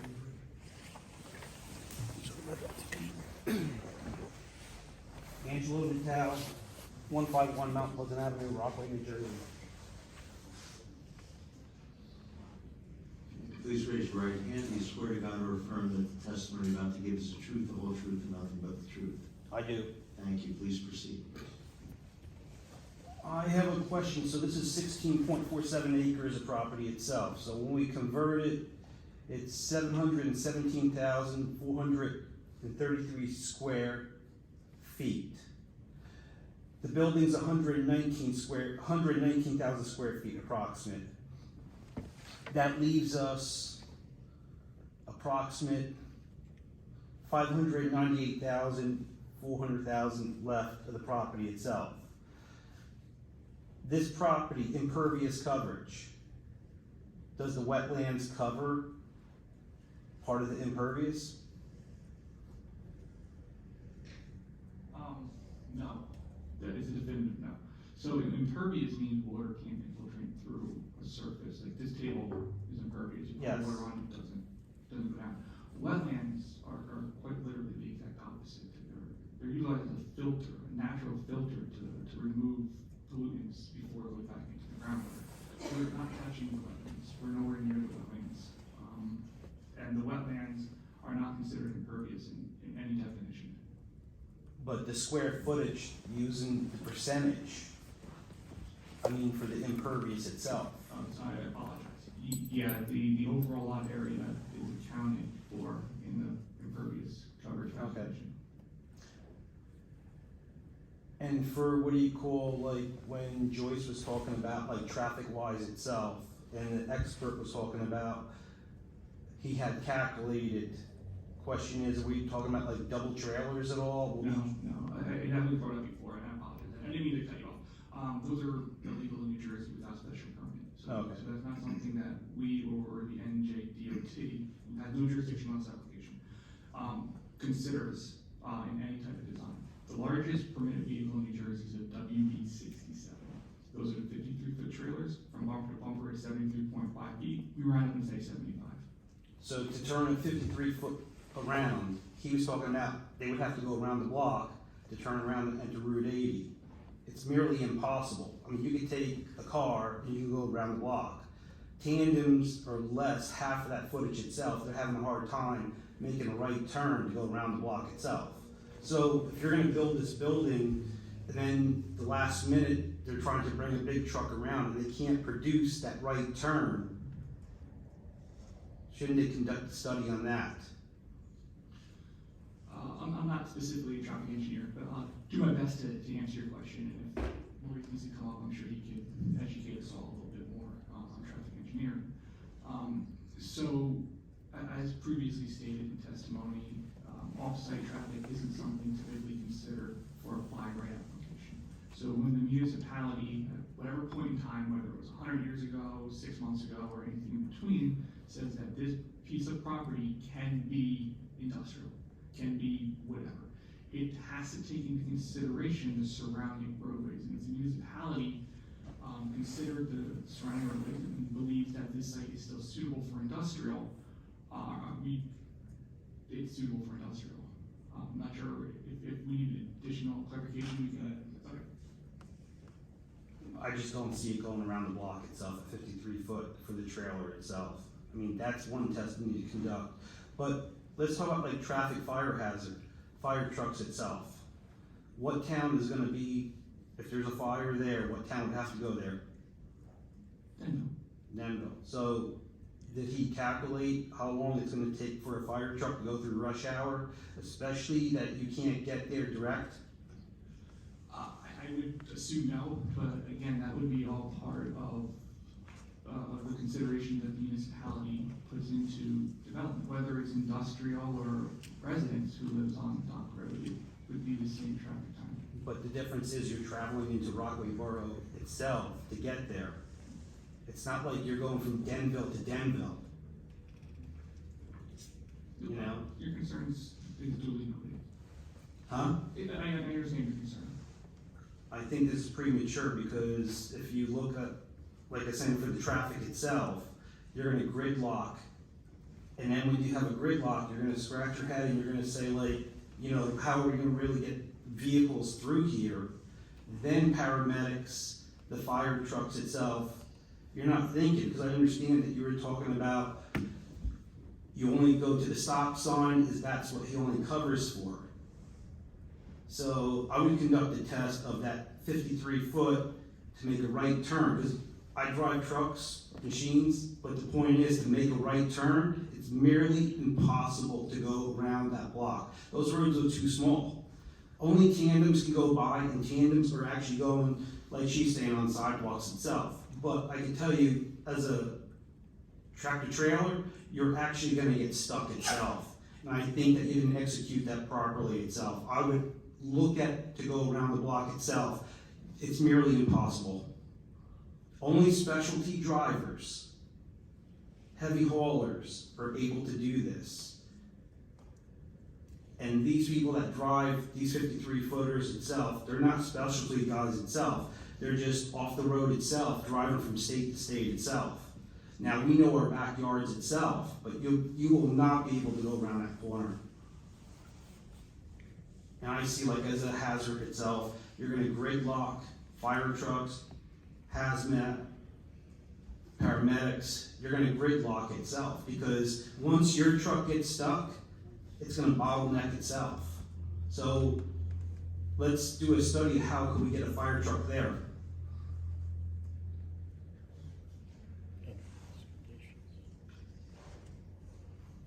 Do you have an answer for I that? would Or? appreciate the comments. I mean, we won't make that a condition of approval. We have received letters from the fire department. None of these issues were addressed in their comments. You know, I go back to, and I again, somewhat apologize for putting on the lawyer hat here, but it's not in this board's jurisdiction to consider these requests. That's premature for that answer right there, because safety first. So in other words, you're gonna endanger the public itself? That was an issue for this town council when they adopted the zoning ordinance. It's not an issue for this board.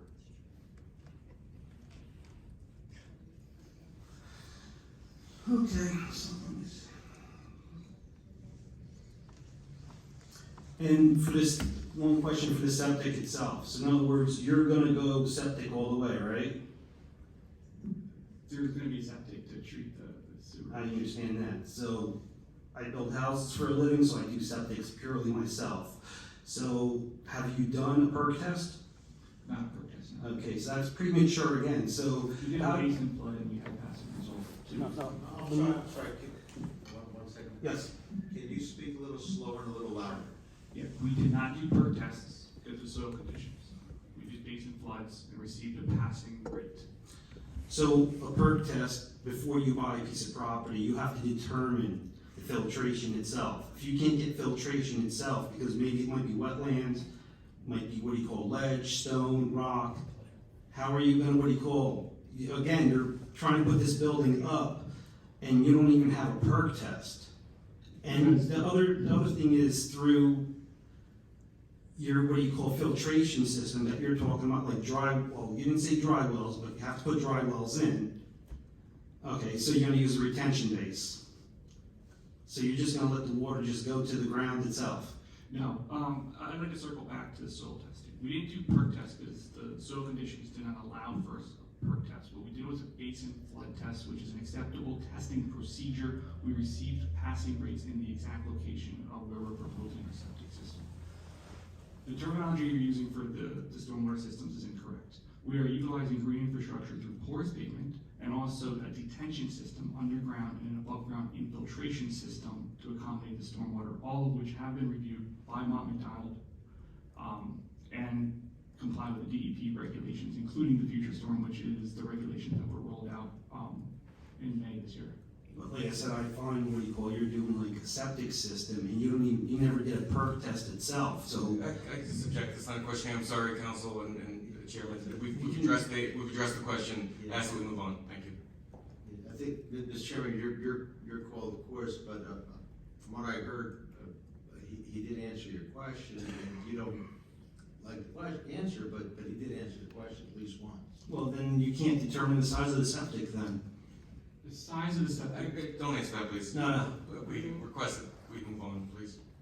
I'm sure you request. I'm requesting that we move on. This is, the line of questioning is irrelevant, but my engineer is a professional engineer who's been sworn and certified in front of this board, or accepted by this board, has given an answer that should be acceptable. And is the engineer here? The engineer's talking. No, but I'm just trying to say that if you should be able to answer that, because. Sir, excuse me, Mr. Chair, we've answered the question. A perk test is not applicable here. Yeah, I think the next question was about the size of the septic field, but candidly, I heard that question earlier, and I think that was answered as well. Okay. Thank you.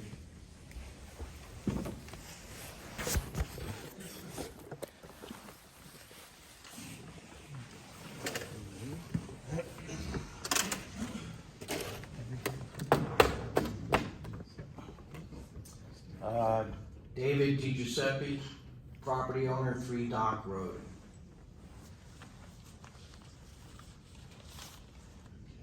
Please raise your right hand. It's already raised. Thank you. Do you swear to God or affirm that the testimony you're about to give is the truth, the whole truth, and nothing but the truth? Yes. Thank you. Please proceed. Okay. My questions are concerning Dock Road mainly. I'm the property owner at 3 Dock. My cousin sitting here, he owns the rest. We own 99% of the frontage on Dock Road. It's been in our family since 1963. My one concern is Dock Road itself, the width. You claim it's going to be 20 feet finished. Is Dock Road going to be improved, such as curbs, storm drainage? In front of the subject property, yes. I'm sorry? In front of the subject property, yes. But not the whole road? No, not all the way to Vanderhoff.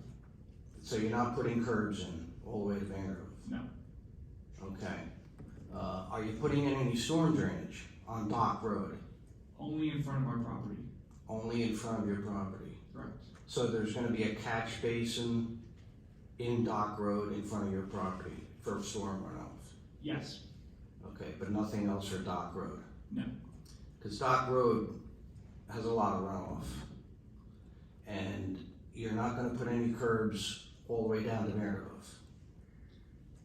No. Okay. Well, the problem is that these tractor and trailers, Royson's Corporations has tractor and trailers running by all day long. And sometimes when they get to Vanderhoof and Dock Road, GPS stops and the truck drivers don't know where to go at that point. So they end up coming up Dock Road a lot of the times. They end up running over my cousin's lawn constantly because there's no curb there. And when they come up Dock Road, they get stuck because they're 53 footers and they have no idea where they're at. They can't turn around, and we usually have to try to come up to my lot, turn them around and leave. So my concern is your driveway is for trucks only, and you're gonna have a sign there, correct? Yes. Okay. What's gonna prevent the truck driver who doesn't know where he's going or it's his first time, passes that driveway and has no place to go, unless the cul-de-sac, is it big enough for a 53 footer to turn around? No, the right of way there wasn't large enough to accommodate a large. So what's gonna happen is they're gonna go past that driveway, because it's gonna be his first time. I've seen this many a times. he'll go past and he'll get stuck. He won't be able to turn around. So I propose that you put up another sign that trucks do not pass that point. Could that be possible? Could you do that? Yeah, absolutely. Yeah, because it's gonna be a big problem, I know it is. We get it now, all because of Royce's. If I may, because I want to make sure we get in the event it's an approval, we want to make sure we get this condition that you've asked for, that they agreed to, right. So can you state the condition, the signage, exactly what it's going to say and where, and size? It could be as simple as no trucks beyond this point. It's funny, that's exactly what the developer said. I couldn't come up with that, by the way. Yeah, we're happy to do so. Yeah. I would like to leave it a little bit open-ended so that we can work with the engineer, just if there's a more effective terminology or sign, we could certainly have. The size, location, message, subject to review and approval of our engineer, and we understand the intent, so that'll guide him. That's a good recommendation, thank you. Another thing for Dock Road, so would the elevations change on Dock Road? Yeah, there are some minor grading adjustments. Okay, but the whole road will be paved eventually? We're repaving what's in front of our property, That's it? and then there's a portion of the road in front of our property that we're further expanding to make it 25 feet. And then as you get down towards the cul-de-sac, it's even a little bit wider for the bowl of the cul-de-sac. But yeah, that's the limit of our dock road improvements. So there will be no reconstruction at Vanderhoof and Dock? It'll remain the same? Yes. It's clearly not wide enough. 20 feet is not wide enough. How can two tractor and trailers pass each other at 20 feet? We barely do it with cars. There was Mr. Catanzaro, who was my neighbor to the, I don't know if that would be to the south, yeah. He was before the planning board, and there were a lot of restrictions placed on him. He wasn't allowed to bring a tractor and trailer up that road because Dock Road is too narrow, and Vanderhoof is not much better. So he was only allowed to bring an F-550 as the largest truck up that road, and he had a lot of restrictions. So what I'm trying to tell you is they're gonna ruin property, trucks trying to negotiate Vanderhoof onto Dock. I see it time and time again, and my cousin's constantly repairing his lawn. We see the truck, you know, the ruts and everything. And if part of Dock Road is being reconstructed, I would think it would be a great suggestion to put storm drainage on Dock Road, because it is, whether the applicant could do it or the township, I mean, while the road is beat up now as far as it is. If you've seen the pavement, it's got not much life left to it. And it definitely needs some attention. I mean, drainage would be good because the water does run down there, but the road is pretty steep as it is, as far as the grade, and it just washes the sides, and it just keeps making a mess every time there's a big storm. So, I mean, if curbs could be great all the way down, but then you still have the issue of the 20 feet. It's just, you know, there are six houses, and 5 of them use Dock Road. And like I say, when you try to pass 2 cars, one has to actually pull over. So when you're gonna have tractor and trailers and whatever else is gonna come up there, it's gonna be a problem. And it's about 18 feet wide. I measured it today, right where your proposed driveway is gonna be. Yeah, I mean, in speaking to our client, and you know, Rich, I'd like to jump in here, but I mean, we'd be willing to work with the engineering, you know, board engineer as it relates to some repaving, but I don't think that, you know, putting stormwater systems together would be realistic, but we'd be willing to work with the municipality to improve that roadway from a paving standpoint. Rich, Yeah, I mean. And the full width of it. You know? Yeah, the part that you're not gonna pave, it's destroyed already. Yeah. It's so old. I mean, Yeah, we've I been mean, there. you know, to do it, I would assume, but Rich, am I speaking as an engineer? Oh, Is any of this doable? Yeah. Okay. Yeah. And the part where your proposed curbing is gonna be is from your driveway on to the end of Dock Road? Correct. We have a couple of driveways here. I have one to the house and I have one to the yard in the back. We need to have sufficient cutouts in the curb, so it'll accommodate our driveways as they are. Yeah, it's accommodating all of them. So that would be possible, right? Yeah, it's considered on the plans, and they should put in curb to maintain those curb cuts for the driveways. And if the road is elevated in front of my property, that means the front yard, it will have to be addressed as far as grading. Is that included in your site plan? Where applicable, but in front of your property, I don't think that would be a concern. Okay. Because the applicant did approach me at one time about repaving my driveway for some reason, or doing some work in the front of it, and I had no clue what it was. But he did mention about repairing the driveways, so I just wanna make sure that's gonna be done. If it needs to be. Yeah, working with the board engineer to Okay. clean up Dock Road eventually. That's what And one last thing, the lighting on the building, is it possible, again, Mr. Catanzaro, when he went before the board, he was required to turn his lights off at 8 p.m. Now, you said you had lights mounted on the building. Is there any that face Dock Road? I'll let our engineer go to our lighting plan, but I believe they're downward facing and they dim at night, but. No, nothing facing Dock Road. Okay, because the tenant's very concerned. I mean, he grew up in the house, and he's 61 years old, and he grew up there. And he's very concerned that the lights don't shine through his bedroom, even though those houses are gonna be there. I mean, I don't think they're going away anytime soon.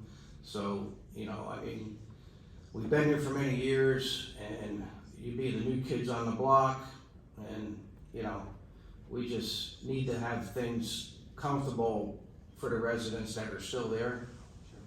And, We appreciate those comments, and I think we've agreed to a couple solutions here tonight that could, resolve some of those issues, and, happy to accommodate that. And just to confirm, no lighting on Dock Road. No building mounted lighting facing Dock Road, no. okay, good. But I think the most important part is addressing the width of Dock Road. It's 20 feet. I don't, if you get two giant trucks passing each other, and plus the residents are already there, it's a problem. Sure, just to confirm for the record, this is all engineering talk that will, occur after, but my understanding is there's 25-foot right of way. Right. We're willing to pave. If you can increase it to the maximum that will be allowed. Yeah, then it not only benefits you, but it benefits us, quite frankly. All right. Yeah, we'd be more than willing to work with the board engineer to, address it. And, let me see, I think I've covered everything that I need to, and there's one last thing I thought about a lot. There's a bridge on Vanderhoff. That bridge deck gets destroyed every year. I have to call to get it repaired. Otherwise, it doesn't get repaired. Just like I had to call to get Vanderhoff Avenue paved. It was destroyed for many, many years, and it was just ignored. So that bridge deck is a concern, because now we're gonna have multiple traffic on that deck, and it's been repaired every year or two. They have to patch the holes, the steel shows through, and I'm just wondering the integrity of that bridge. I don't know if anybody's ever done a study on it, because if something happens to that bridge, we're all trapped and we can't get out. That's our only way out onto Vanderhoff and up to Route 80 and Rockaway Borough. So it's a concern that the bridge needs to have a good look at it and make sure it's going to last many, many more years, because with the additional traffic. And like I said, I have to call because the deck does fall apart almost every year. It's got holes in it right now, and it's just something that needs to be addressed. Because like I said, if that goes and they have to resurface the whole deck because it fails, and then we're all trapped, we can't get out. Especially Royston's. Royston's has a big project back where they are. I mean, their trucks go running in and out every day. And one last thing about your hours of operation. I think this was brought up before. What, as far as all the residents are concerned, does the facility, will it operate 24 hours, or will just trucks run to a certain time and the facility still operates? And what are its future plans? What if someday it's not a warehouse? What if it gets converted to light manufacturing or something like that? There's a couple of questions. Okay. Do my best to answer one at a time. In terms of the hours of operations, as we previously stated, we'll be conforming to the township requirements. We don't have a tenant yet, so there's no way for me to speak in any greater detail than generally saying we will comply with the township requirements. But what are the township requirements? Is it 24 hours runs? Is it 9 to 5? Is it weekdays only? I'm not sure of the answer to that, but my guess is that it probably allows 24/7 access, I would think. Right. 24/7. Again, if this is a distribution center that had multiple... With residences right across the Yeah. street. Again, we don't anticipate that being the case, but I could never, as an attorney for an applicant, offer a restriction for, that would somehow limit their ability to lease the space. We don't know exactly who the tenant's gonna be. We will comply with all local. Because I know Royston's Corporation runs 24 hours, but out of courtesy to the people on Dock Road, they cut their trucks off at 4 p.m. That, I can't speak to that, I'm not sure. We certainly wouldn't be willing, as part of this approval, to limit any truck access to our site at 4 p.m. But I understand that might have happened for Royston's. And, well, then my last comment is, it's gonna be rough for people on Dock Road, but for the people of Rockaway Borough, it's gonna be much worse. One more truck is a disaster for Rockaway Borough, because it's a disaster now with the trucks. We see it all the time. So I asked the board to take consideration of the hours of operations, the access. They definitely can't get on 80 East. There's no way for a tractor trailer to get on. They tried. Like the one gentleman said, there's our professional drivers, but a lot of them aren't. And they cause a lot of problems up and down that road. So it's something to be really considered. And I appreciate the applicant, if he would consider hours to not interfere with residences on Dock Road with trucks. I'm sure there's something to be worked out. And I'll take it from there. Hopefully my cousin will have something to say. There he is. Take it over, Dan.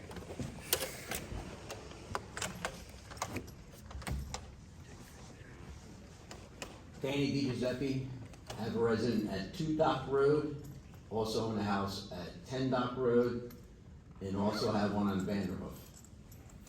Do you swear to God or affirm that the testimony you're about to give is the truth, the whole truth, and nothing but the truth? Yes. Please proceed. Okay, so concerns with trucks. I drive trucks. I got a 40-foot roll-off. I come out of that road every morning, okay? First of all, the backing up of the traffic when the lights up ahead at the 5-stop sign up in the borough come out. When the cars start coming through, if we don't get out of there before 7 o'clock, you don't get out. That's how far that backs up. And then Dock Road backs up. So your traffic study isn't correct, whatever you're talking about. All GPSs, when you want to go 80 east, put you right on 80 east on a hard right. The tractor trailers, try making that. You get guys that try doing that. They take off and they go around the other property and take that out. Royston's is a great neighbor, okay?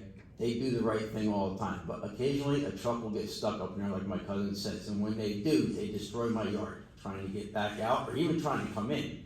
They don't make the turn, okay?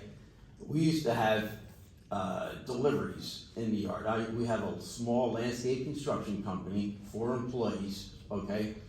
We used to have railroad ties delivered there before we got larger trucks to handle it ourselves, okay?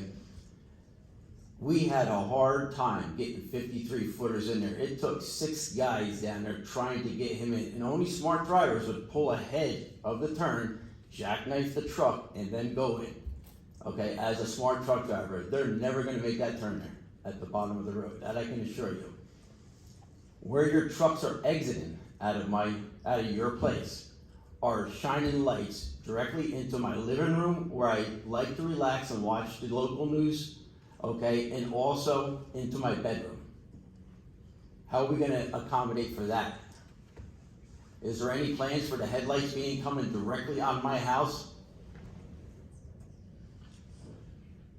We can't really consider, as trucks are leaving and. You'd have to consider. I've been there 38 years, quietly. We are all nice neighbors. We all love each other as nice neighbors. They all have backup alarms, these trucks. Forklifts have backup alarms. What if one of your tenants were a refrigeration center? Then you would actually have reefer trucks running in the back, 24/7, non-stop diesel motors humming away that will enter through the Rockaway Valley and through Denville. Was that a consideration? We don't have a specific tenant. Yeah, well, what if it is? Then we gotta deal with it? There needs to be something done about that. We're not anticipating this to be a cold storage facility. You're not, but it might be, right? Well, I would highly doubt that. What if? What if? Then you would just say, no, you're not gonna do it. Why can't you just say no? Because we just don't know. So then we pay for it. Your guys aren't there, you're not listening to the noise. Understood. Yeah, clearly. I mean, the proposed application is consistent with what's allowed in the zone. We're still residential zoned, you know that. Of course. Yeah, we're residential, light industrial, and commercial. It's I-2, the underlying zoning. Okay, applies in but every this is property. right across, you're putting, a 10-pound turd in a 5-pound box, right across from us. Directly across. You're stealing 5 feet of my property to do the project, why can't you take your property? I seen the plans, and it cuts through my driveway and through my front yard. To make the turn into your driveway, so why can't you put it in your side? Yeah, so we're not gonna answer this question, we're happy to get some comments, but, you know, the plan is designed in conformance with the underlying code. We're gonna be as good of a neighbor as we can, and there's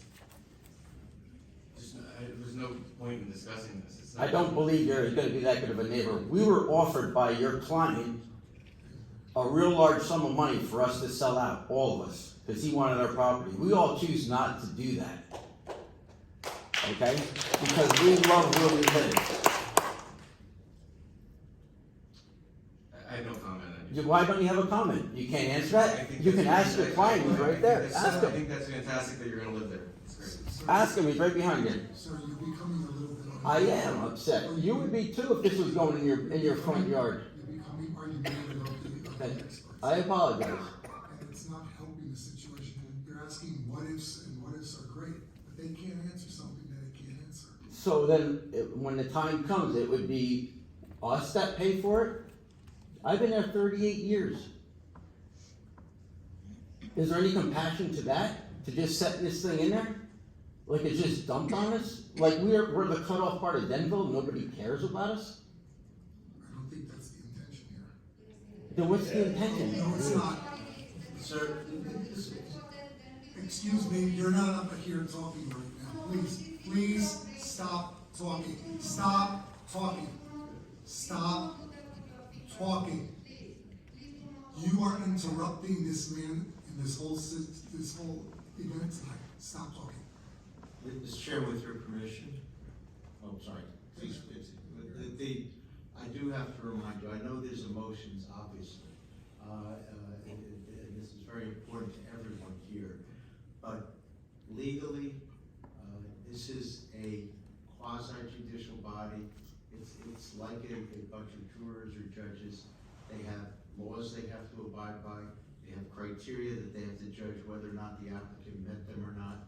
There are conditions that the applicant has stipulated to, and ultimately they're going to decide whether or not the applicant met their obligations of establishing entitlement to the relief with the conditions or not.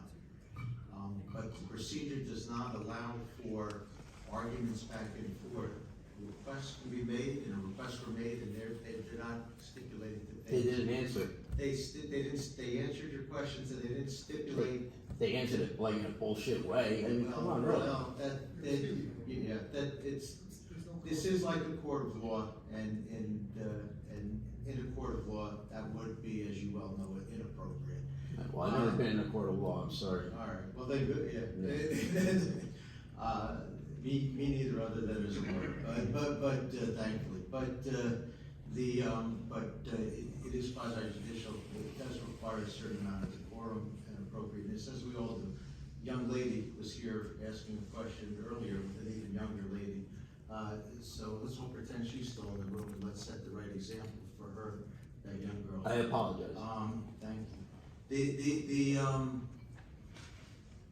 didn't agree to things you wanted, and ultimately the board's gonna have to decide the case, but we can't continue to have arguments or repetitive questions and repetitive responses. Okay, well, I'll explain our lifestyle there, okay? I work. Anyway, back to the chair with whatever limitations are reasonable for members of the public to ask questions and comment, and not delay. We work 7 to 3 every day. We don't work holidays, we don't work weekends. I like to come home and enjoy my backyard, okay? And I'm sure like everybody else would, okay? And to put this here with trucks shifting, going up and down the road, okay?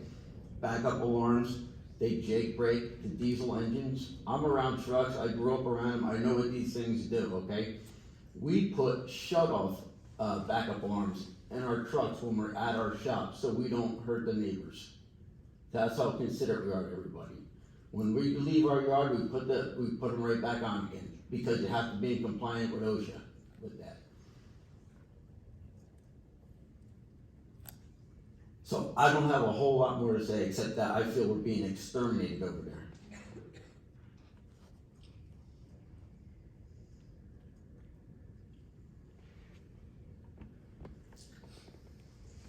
Thank you.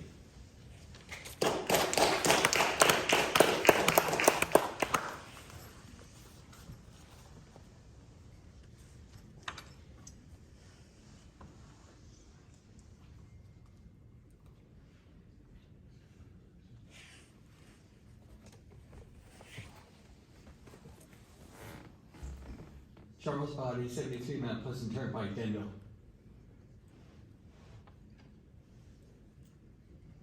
Do you swear to God or affirm that the testimony you're about to give is the truth, the whole truth, and nothing but the truth? I do. Thank you. Please proceed. Is the building going to be sprinkled? Fire sprinklers? Yes. We would conform with the building code if it called for that, then yeah, absolutely. We don't know that at this point? It is. It will be. Okay. Do we know if the water main in that area can support the required volume and pressure to do that? Yes, it will, and we will comply with the necessary testing to demonstrate that. Thank you. You're welcome. Yes, in the back there. You're next.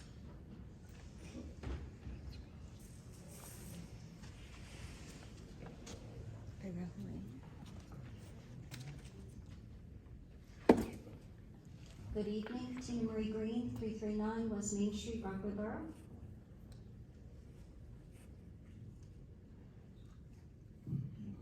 Please raise your right hand. Do you swear to God or affirm that the testimony you're about to give is the truth, the whole truth, and nothing but the truth? Yes. Thank you. Please proceed.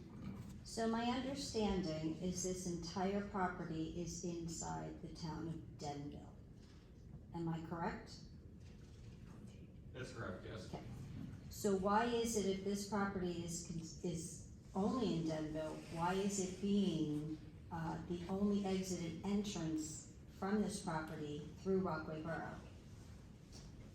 That's not a question I can answer. I don't know how the roadway network was constructed at that time, but this property is solely in the township of Denville. Okay. So that's the only access. There's no way to actually make access from this property directly to and from Route 80? To your knowledge? I can't answer that question. I mean, I'm sure anything is possible, but that's not the design. So there is no requirement for there to be a study done on the road system surrounding this property? That's correct. Not only is there no requirement, but the board legally cannot consider it. So it's one of those situations then that you won't even consider doing it to satisfy the actual citizens, that it's gonna greatly affect by reassuring them with your study that you would just not volunteer to do one. Ma'am, we actually did, and if you were here, you would have heard our traffic expert testify that in connection with conversations, with other professionals, we did in fact look at the roadway network, even though legally this board cannot consider it, and in our expert's legal opinion, it would have little to no impact on the existing roadway network.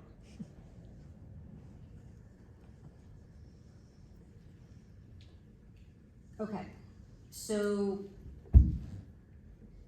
that's, okay. So these trucks are only going to be on said streets, such as Stickles, Pine, Union, Hibernia, Elm. That's what your traffic study gentleman stated, am I correct? Our traffic engineer stated that would be a way for a vehicle to get back to Route 80, correct? Okay, so that's the only street, that's the only major highway that these trucks will be going to is on and off Route 80. I can't answer that. I'm not sure where they'll be going, but they'll be, leaving our site and going northwest, south, or east. I can't specify exactly where they will be going. So there's a possibility that they will also be on Church Street, East Main Street, West Main Street, Jackson Avenue, Wall Street, Rockaway Avenue, Franklin Avenue, and Beach Street in Rockaway Borough in order to obtain their way to Route 46 or Route 10. I can't answer that question. But it's possible. Because Church Street, East and West Main Street, Jackson Avenue, Wall Street, Rockaway Ave, Franklin Avenue, Beach Street are the main streets to get to Route 46 and Route 10, and those are all residential streets. Again, ma'am, I'm sorry, but I can't answer the question. I'm not sure where and what streets will be going on, but there'll be any streets that allow for commercial truck traffic to access those streets.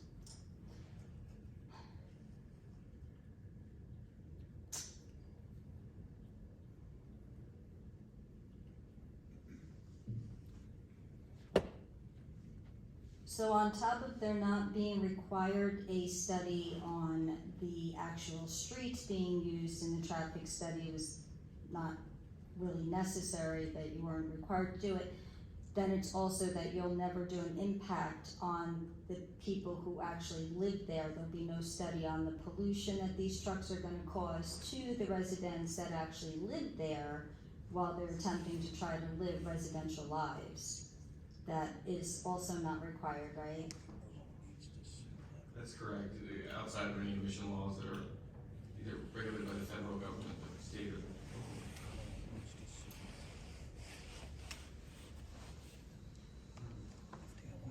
So it is to be perceived at this meeting that this is a no holds barred.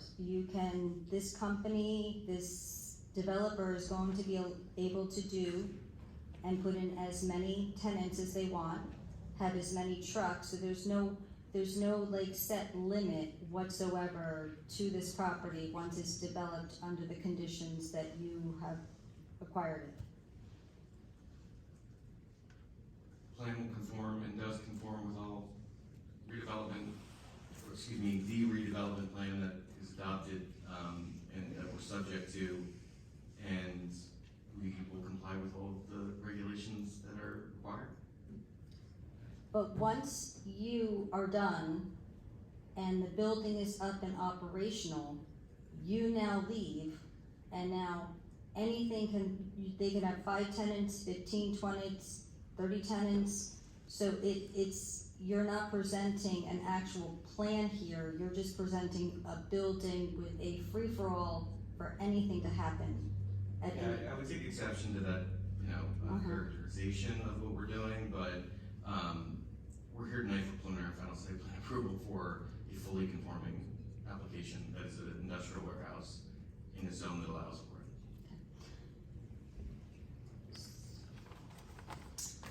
I have lived in Rockaway Borough for 31 years. My husband's family has owned our property since 1976. My son is 5th generation. My husband is 4th generation, obviously. And it is a very sad day today to know that there is now another impact on this poor little 2 square mile town of Rockaway Borough, AKA as the go-through town. Anybody that's going from Dover cuts through. Anybody that's going to the township cuts through. We're the tiniest little town, and we have generations on top of generations that live there. And this is going to be another impact on the poor people of Rockaway Borough. These trucks are gonna go through everybody's homes, where their children are, where their grandchildren are, and this is unbelievable. This property is in Denville, and before Denville sold this property, it should have acquired a way for that property to have access in a safe, healthy way that it did not impact on residents. I live in a residential home on West Main Street. I have a beautiful home. And the impact of the warehouses that were put on Nichols Drive and a Islamic center directly behind my house that somehow acquired my 50-foot buffer and took down all my trees recently is a sad state. I can't even be in my backyard. And I feel for the residents right now. I feel for all the people that I know on Stickles, Union. These are all these are homes. They're homes. They're no different than yours. They don't live here. We live here. We have to protect our children. We have to protect our water. We have to protect our air. How are we a green state? And this is what we allow. Stop it. You can stop this. Have woods for your children to play in. Have clean water. Don't do this. Love your neighbor. Love your families. Please. I know what this does. I have it right in my backyard. Please don't do this to these poor people. This isn't even, I'm on the other side and I'm still here because you have to fight for your family. You gotta fight for your community. This only makes things bigger and it spreads. It spreads like disease and nothing good's gonna come out of this. Good luck. Thank you for your time.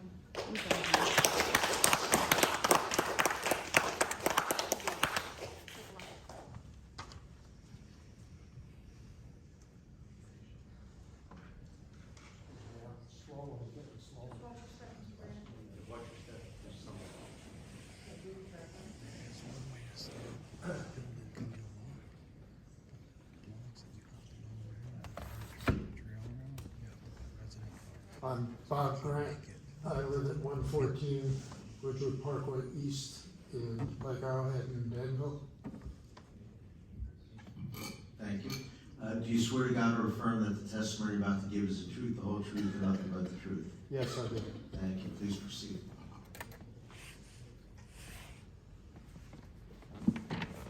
This is first a comment directed to the chair of the committee. You said that the committee can't consider the tree ordinance, that it's the province of the town council? That's correct. What other land use ordinances can you not consider?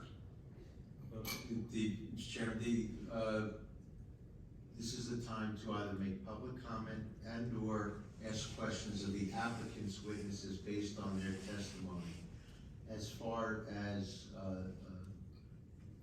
legal questions or planning questions or engineering questions, maybe some of those can be answered. But there's I think you heard from the applicant's counsel, it wasn't incorrect. There's a redevelopment ordinance. It sets the zoning in essence for this lot, whether anybody likes it or nobody likes it, that's what it does. And that rezoning, I'm not done. And in certain areas it supersedes the zoning ordinances, and in certain areas it makes reference to them. Mr. Kessler could correct me if I'm wrong. He's the planner. But this is how redevelopment plans work throughout the state. And I believe, correct me if I'm wrong, the tree ordinance is applicable, but the applicant, as I understand it, is complying with the tree ordinance, which I believe allows either for the requisite number of trees to be on-site, or some on-site, some off-site, or a payment in lieu of trees. I heard a $500 amount per tree, or a combination of all three. So I think what the chairman meant by we can't consider the tree ordinance, and I apologize if I'm incorrect, Mr. Chairman, is as long as they're complying with it,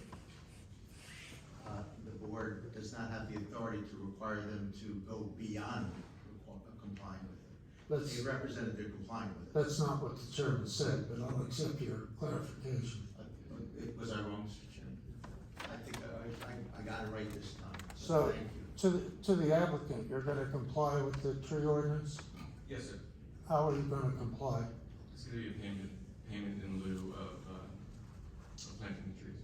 So for approximately $500,000, you'll cut down all that 1,100 and some odd trees that are gonna be taken down for the construction project? Sure, there'll be a certain amount that we replanted, and then I believe it's in the $450,000 range. Yes, sir. Okay, so you'll pay that money.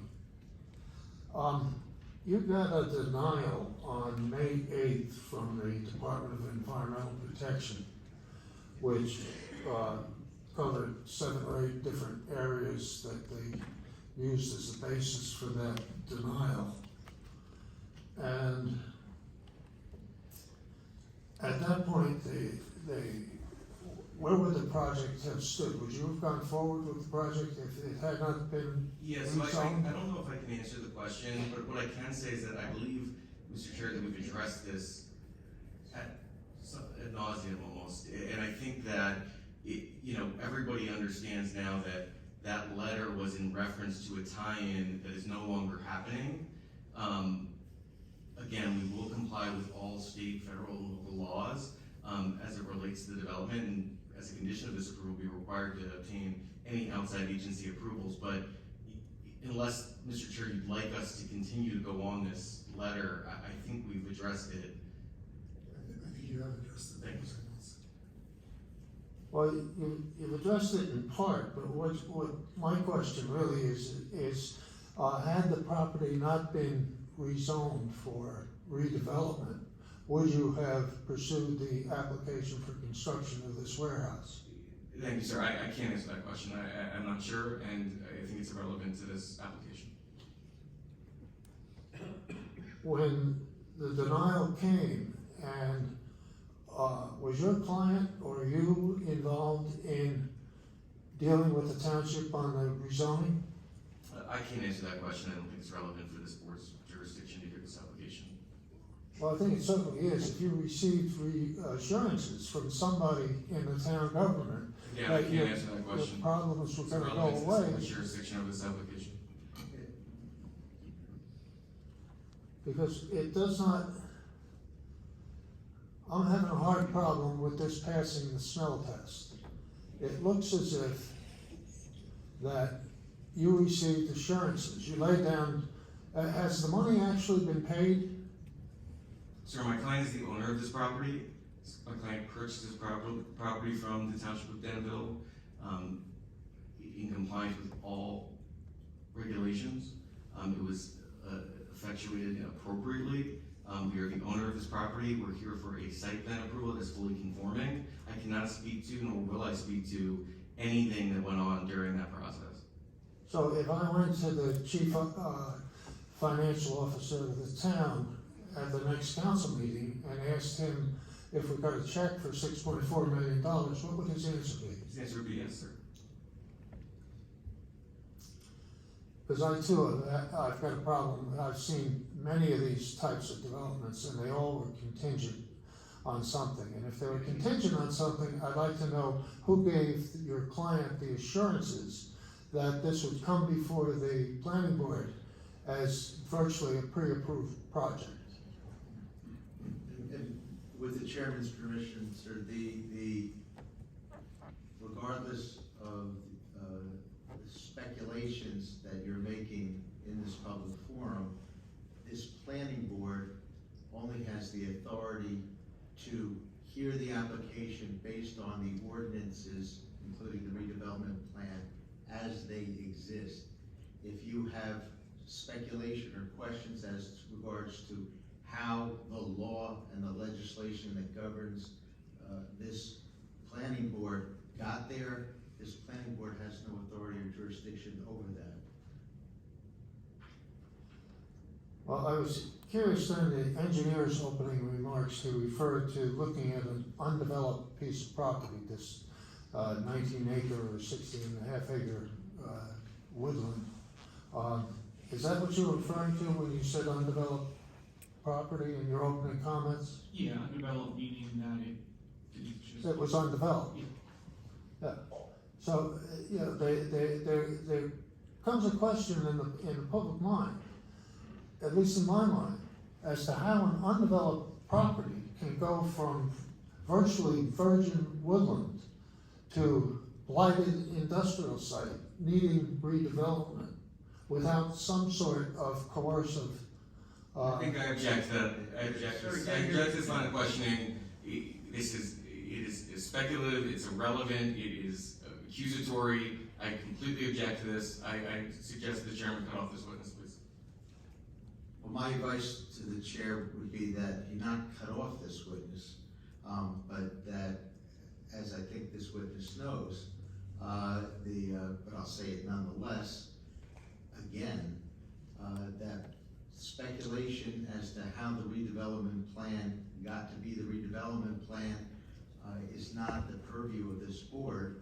That is the law that governs this board, and all questions of the applicant's witnesses should be and must be by law related and relevant to the testimony they gave to meet their burden of establishing an entitlement to a preliminary and final site plan approval. The standard width for township road, would Dock Road and Vanderhoff Road remain township owned? Yes. The standard width for township roads is 30 feet. And I don't, does the planning board have the authority to require an expansion of those roads to the township standard? No, the planning board does not have the authority to require that, particularly in the context of a fully conforming site plan in accordance with the redevelopment plan, which is a zoning ordinance. So my legal opinion would be that the planning board does not have that authority to impose that condition.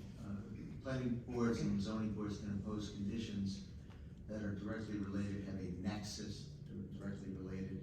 I had to look up that word, frankly, myself, but directly related to any deviations from an ordinance or redevelopment plan. Here there are none.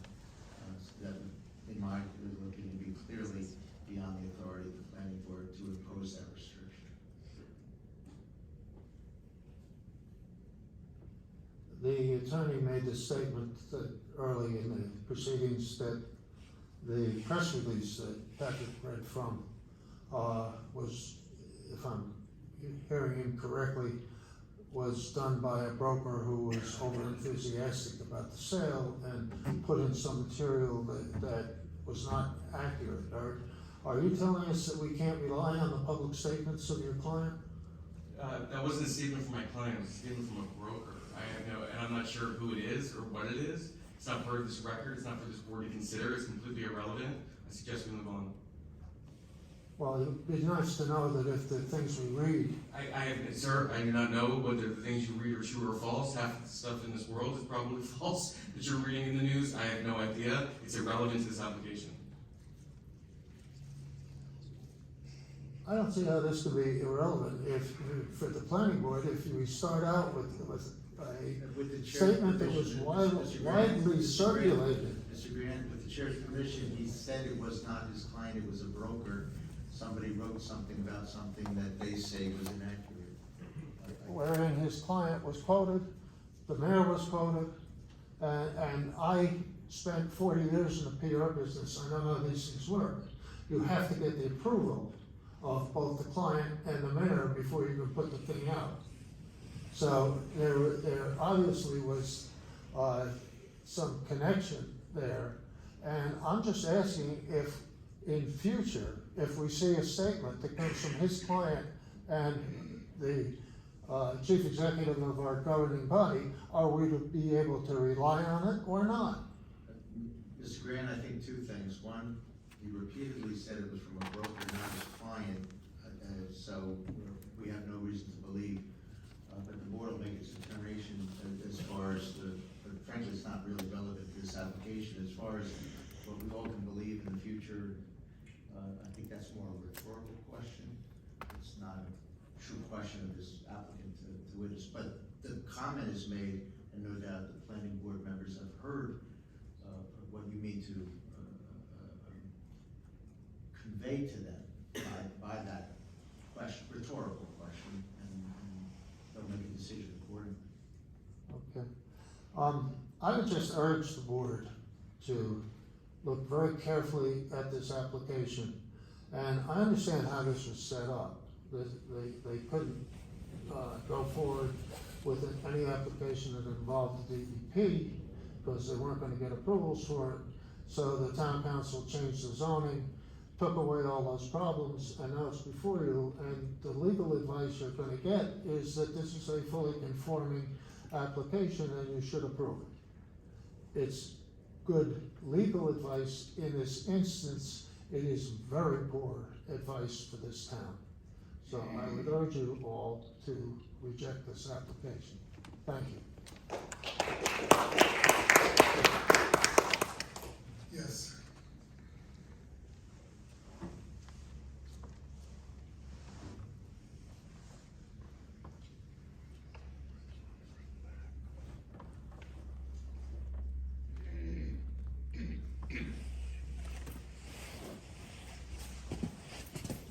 Good evening.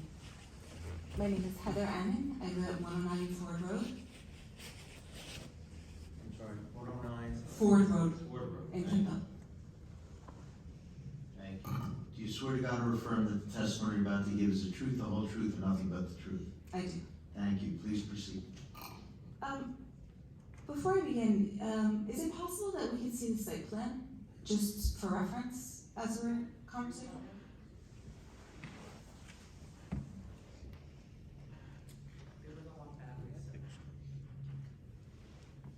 Oh, low on battery, I understand. Yes, I have to turn it off.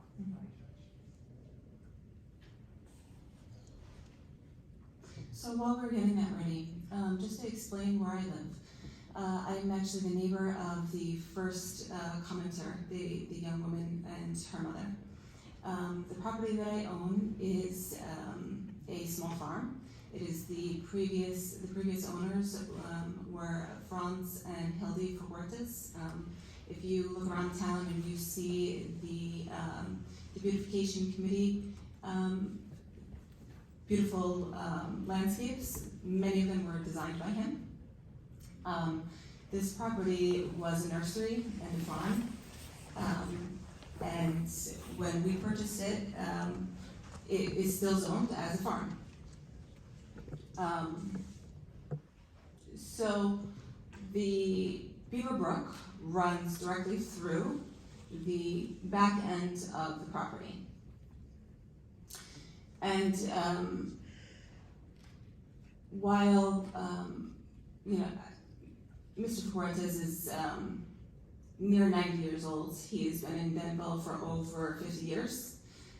He formerly lived in, I believe, the Indian Lake area before moving to the property that I now own. I understand that the current plan does not require DEP approval because of the changes that were made to the septic. Is that correct?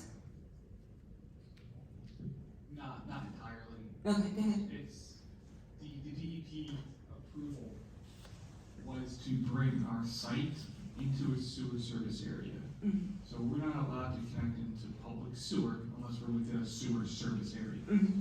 So the denial letter that you're referring to was specific to us bringing our site into that sewer service area. We opted to go with a septic system design, Right. which doesn't require NJDEP approval. So you do not need NJDEP approval. Is that correct? Because of the new plan with the septic system. We still need the FHA verification and LOI, but no. Okay, the LOI, right. So there has not been, as has been established with previous commenters, that there was no environmental impact study. No. Correct. And it is not legally required of you. Correct. And I understand that you will do what is legally required of you.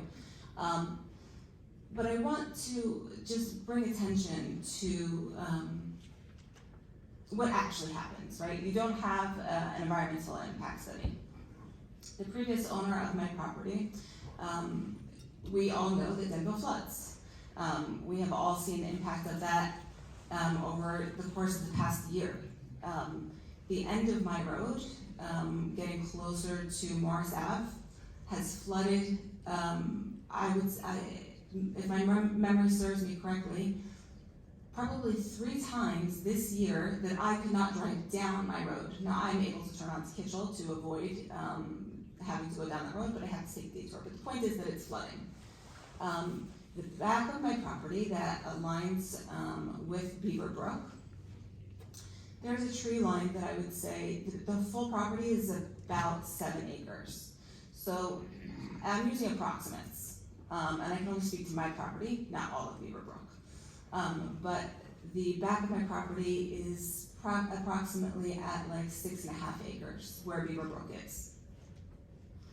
The previous owner has indicated that when the brook floods, it does flood, but there is a tree line that's about 2 acres up, if you're following me. Approximately 2 acres, right? So that is, if we're going in square acreage, about 400 feet, right? Approximately. Okay? Approximately. That hasn't flooded since Superstorm Sandy. And in the time that he had lived there, in 50 years, approximately 50 years that he had been there, it only flooded up to that tree line approximately a handful of times. Handful meaning 5, right? The worst of which was Superstorm Sandy. I have lived in this home since about 2021 is when we purchased the property. Because I have school-age children, my mind works in school years, okay? Since September of 2023, that tree line has been met, which is now 400 feet, approximately. I don't have the plan in front of me. has flooded 3 times. 3 times, okay? In this area, there are many trees, some of which are native, many of which he planted because he was a nurseryman, he was buying and selling trees, that's what he did.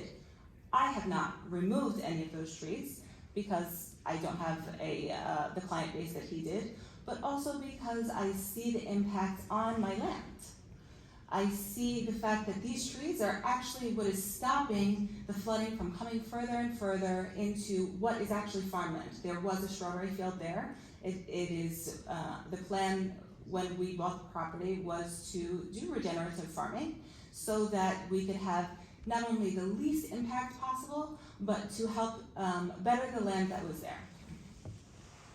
So if we're saying that in the last, since September, count however many months that is, that the water line has flooded approximately 400 feet, this is approximates. How far are you from that wetland? Approximately 300 feet, or does it exceed? So you said that the requirement was 300 feet away from wetlands for development. Almost. 300 feet is from the top of the bank. Top of the bank. From the water, yes. When is that bank measured? Is that measured at low tide? Is it measured during flood tide? This is not tidal. So the water elevation doesn't go up and down with the ocean. No, I'm sorry, not tide. I'm sorry, but like when the water level is low or when it is flooding? And DEP has very strict requirements on how to establish that. It has nothing to do typically with the water level itself. Mm-hmm. Some certain instances, but this is not one of those instances. It's the actual physical top of the bank. So if you're looking So at the bank, right? So it's not where it floods, right? So the top of the bank. Defined channel, yes. Yes, defined channel. Okay. So where are we looking? Oh, I'm sorry. I'm trying to listen and dimensions. No, that's fine. Yeah. So the limiting ecological environmental constraint that we have is the riparian zone. So the wetlands and those transition areas are within the buffer. Are within the buffer of 300 feet from the bank. Top of banks. Okay, can you show me where Beaver Brook runs? Yeah, it's up here. Up there. Okay, and your property is there. So, and that is what the requirement is 300 feet. How far are you away from that bank? The wetland, well, somewhere between 175 to 200 feet on average. To the wetlands. To the wetlands, not to Beaver Brook. Beaver Brook are 300 feet. Beaver Brook is 300 feet? Yes. Okay, I can only speak to my property. But I'm telling you that 3 times in the past, just count back from September,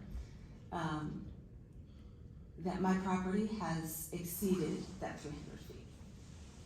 So how do you, I'm not saying that you can't speak to what ifs, right? I understand that.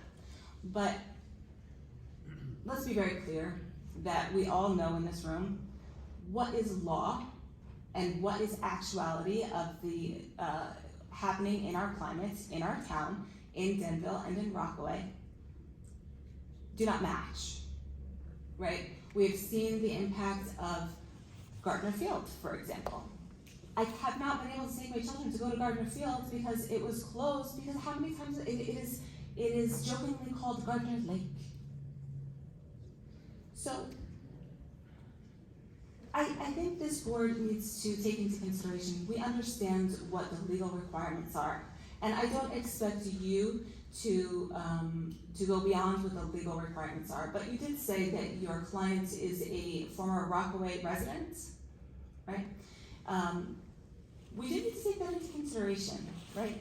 That what is legal does not mean what actually works. And I know that this is not the job of this board, as you said you were basically yours, but we need to take a really good look at what the laws in our town, in our municipality, and in our state actually reflect. Because we are living it. We are living it. You said that you were replacing how many trees? We're planting approximately 140. 140 trees. How tall approximately were the trees that you cut down? that we cut down, that's typically not how you measure trees, it's normally with the diameter of The diameter, okay, so right, the age of the tree, right? The diameter of the tree reflects the age of the tree, approximately, depending on the type of tree, right? What are the size of the trees that you are planning on planting? The trees we're planning on planting are on average between 2.5 and 3-inch caliber. Caliber? Yes. Around? Okay. Okay. So, we know that the root system is not established then, right? These are all new trees, this is all new growth. So, I understand that you're meeting the legal requirements, and so I'm making statements, I'm not asking questions. I understand that you have to meet the legal requirement, that's fine. But I want this board to understand that putting in trees that have no root system are not going to protect from flooding. Many of those trees will probably be washed away. And I know these are all what ifs. But what happens when they are, if they are? The other question or statement that I would like to make is, this is the first, and I know this is not your job. I know this is that you are the jurors, but this is the first real public commentary that we'll be able to have on this project. And so the frustration is not necessarily, I shouldn't say necessarily, just with the applicants or with the planning board, but with our elected officials who have chosen to recuse themselves. So I think we have to understand the situation here. And I know that you will do what is legally required. I've established that what is legally required is most times not enough. But you have seen that there is a lot of frustration in this room, and that you will only meet what is legally required of you. And that is understandable as a business owner. But as a neighbor, or a former neighbor, and now a recent neighbor, what recourse, we have no recourse, right? What is our recourse besides sitting here? I'm not saying it's your fault. I know it's not. And I know that you're the jurors appointed by the mayor. But what is our recourse? So I want to ask, this is a question that you may not be able to answer, but this is a question that I want to pose to you. And I don't necessarily expect an answer, but this is for you to reflect. When the neighbors surrounding your property are not happy with what is happening to our environment, to our residential areas, to our roads, the only recourse that we have is public protest. Am I wrong? So, it is in your client's best interest to do what is pleasing to the neighbors to the best of their ability. Because I can guarantee you that if this goes forward and we continue to have, we have exacerbated problems that are already existing, that are not your client's problem, I understand, and maybe you haven't considered, there will be public protests. There will be public protests. To go back to the environmental part of it, I know that an environmental impact study has not been done. We will never know the devastation that will happen. Something that is not even included in the DEP's letter. There is an additional endangered species that is in Beaver Brook, which is a freshwater mussel. Freshwater mussels serve the purpose of keeping our waters clean. They're basically nature's filtration system. With stormwater runoff, I can only speak to my property, but I can say what is likely to happen given what is already happening in Denville and Rockaway. You're going to flood. Where your septic tank is, how far is that from Beaver Brook? Everything we have is on the plans that were publicly available for review. Please review the plans. Just answer the question. It's approximately 350 feet. Sir, I understand that it's late, and I appreciate your patience. And I know that you've been badgered a lot, and a lot of this is not your fault. So I would just ask for a little bit of understanding. And I'm not trying to be rude to you. I know it's not your fault. I'm making statements. Okay. So I'm sorry, approximately 300 feet? 350. 350 feet. So the point is that we don't know, we will not know, because you're not doing an environmental impact study. You are not required to by law, and I understand that from your perspective, you don't want to spend that money. But the point is that Beaver Brook will be polluted. It will continue to rise, and it will continue to flood our streets, our yards, our neighborhoods. And it is not just this instance, but the continued development of not just Denville and Rockaway, but of our lands has a major environmental impact. Major environmental impact. And I think that it's very hard for you to consider what you don't know. But as a planning board, you cannot just consider what is happening today. As the mother before me said, you have to think of what is happening 30 years from now. Your names will be written in history. Did we plan? Did we approve it? Did we approve this or not? We have to think 30 years from now. It is not just your job to approve what is here today, but the impact that development will have 5, 10, 15, 50, 100 years from now. Let us understand that. Thank you.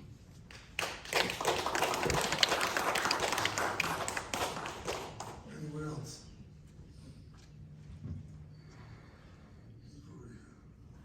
Respectfully, 5 minutes.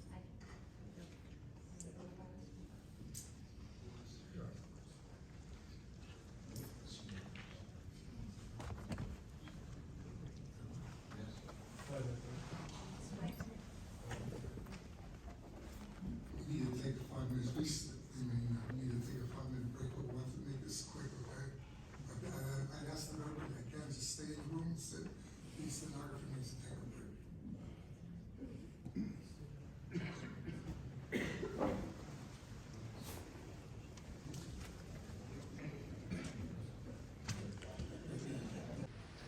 The hour's getting late, and I want to make sure that everyone who has not spoken yet has spoken.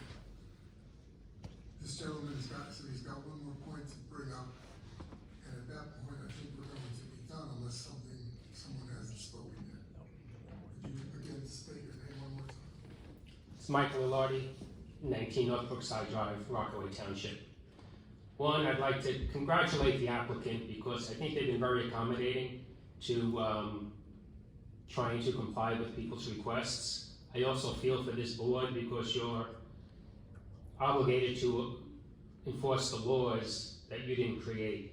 I think the people from Rockaway Borough should be going to their council and their mayor and complaining about this being approved and the township or the borough not being aware of the effects on the borough, which it's too late to do anything about now. And to the Denville Council, who approved this to be zoned this way. This applicant is just bought a piece of property to develop according to how the township said, Denville said it could be done. And this board is bound to apply that request if it's applied to correctly. So I feel for you because you're gonna get the flack when you approve this. Everyone's gonna say, oh, the planning board approved this. But you residents should be going to your council in your appropriate towns. And that's where you guys should be fighting. And I just wanted to say that and congratulate the applicant for being very accommodating with everything. Thank you. Thank you. Is there anyone who has not spoken anymore? Or yet, I should say. Anyone else? I'm going to close the public portion in a moment.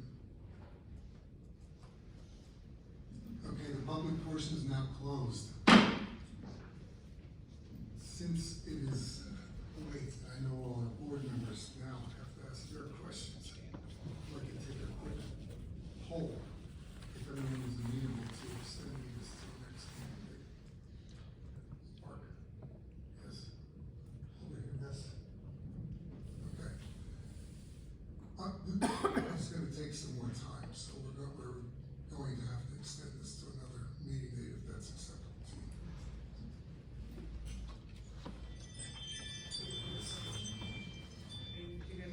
I mean, are there a lot of questions? I think I've answered everything that possibly. I can't tell you how long this board member is going to take. It's well understood. I mean,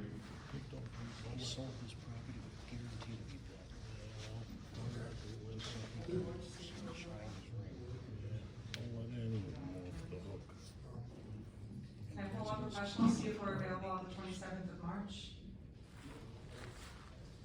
For a special meeting? 7th of March? It's the fourth Wednesday, as was the first meeting in this meeting, correct? 27th, correct, 4 weeks out. Board members? Mark? No. Right on the 27th? 27th of March? Okay. Lou?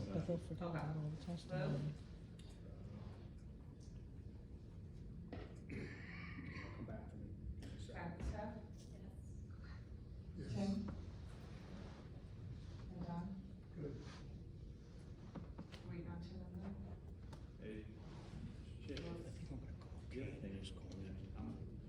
I'm looking at my list of questions here, and I really don't. You need to be exposed. Maybe we should poll how many questions we have, and then it's gonna try and get us. that would be my question. Most of my questions have been answered.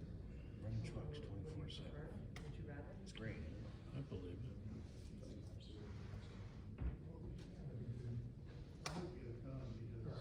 They can't answer it. We're gonna bite the bullet and continue. Oh, they're gonna continue. Do you wish to make just a motion second and have a voice vote from the board members to extend to a certain time, at least for now, whatever that time may be? It could always be further extended or not, Well, I think we could just so it's on the record. Can we take a vote if we go to 12:30? Thereabouts? Everyone good with that? If there could be a motion, a second, and a voice vote. We have a motion. Second? You have to go first. So moved.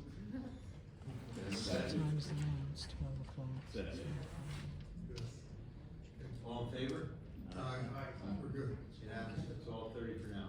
Okay. Tim, why don't we start with you?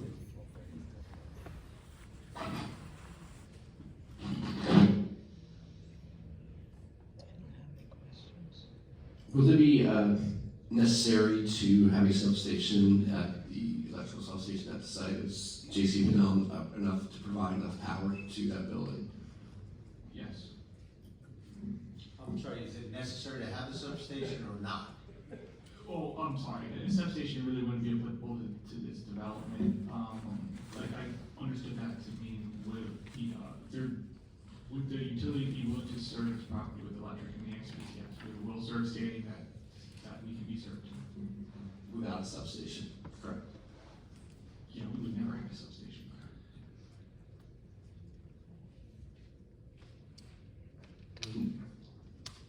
I mean, I agree with the Giuseppe's on, just being a good neighbor with Dock Road.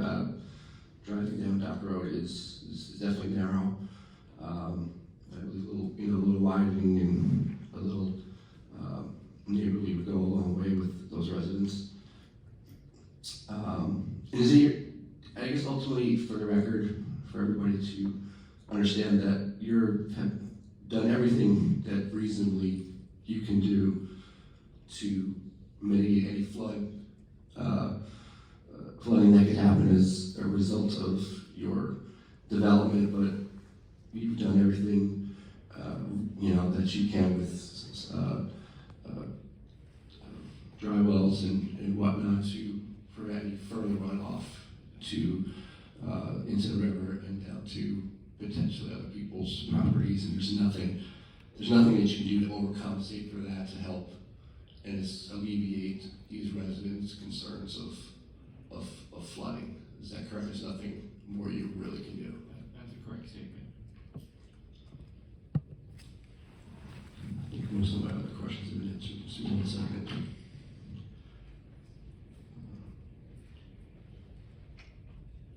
Okay, no other questions. Thank you.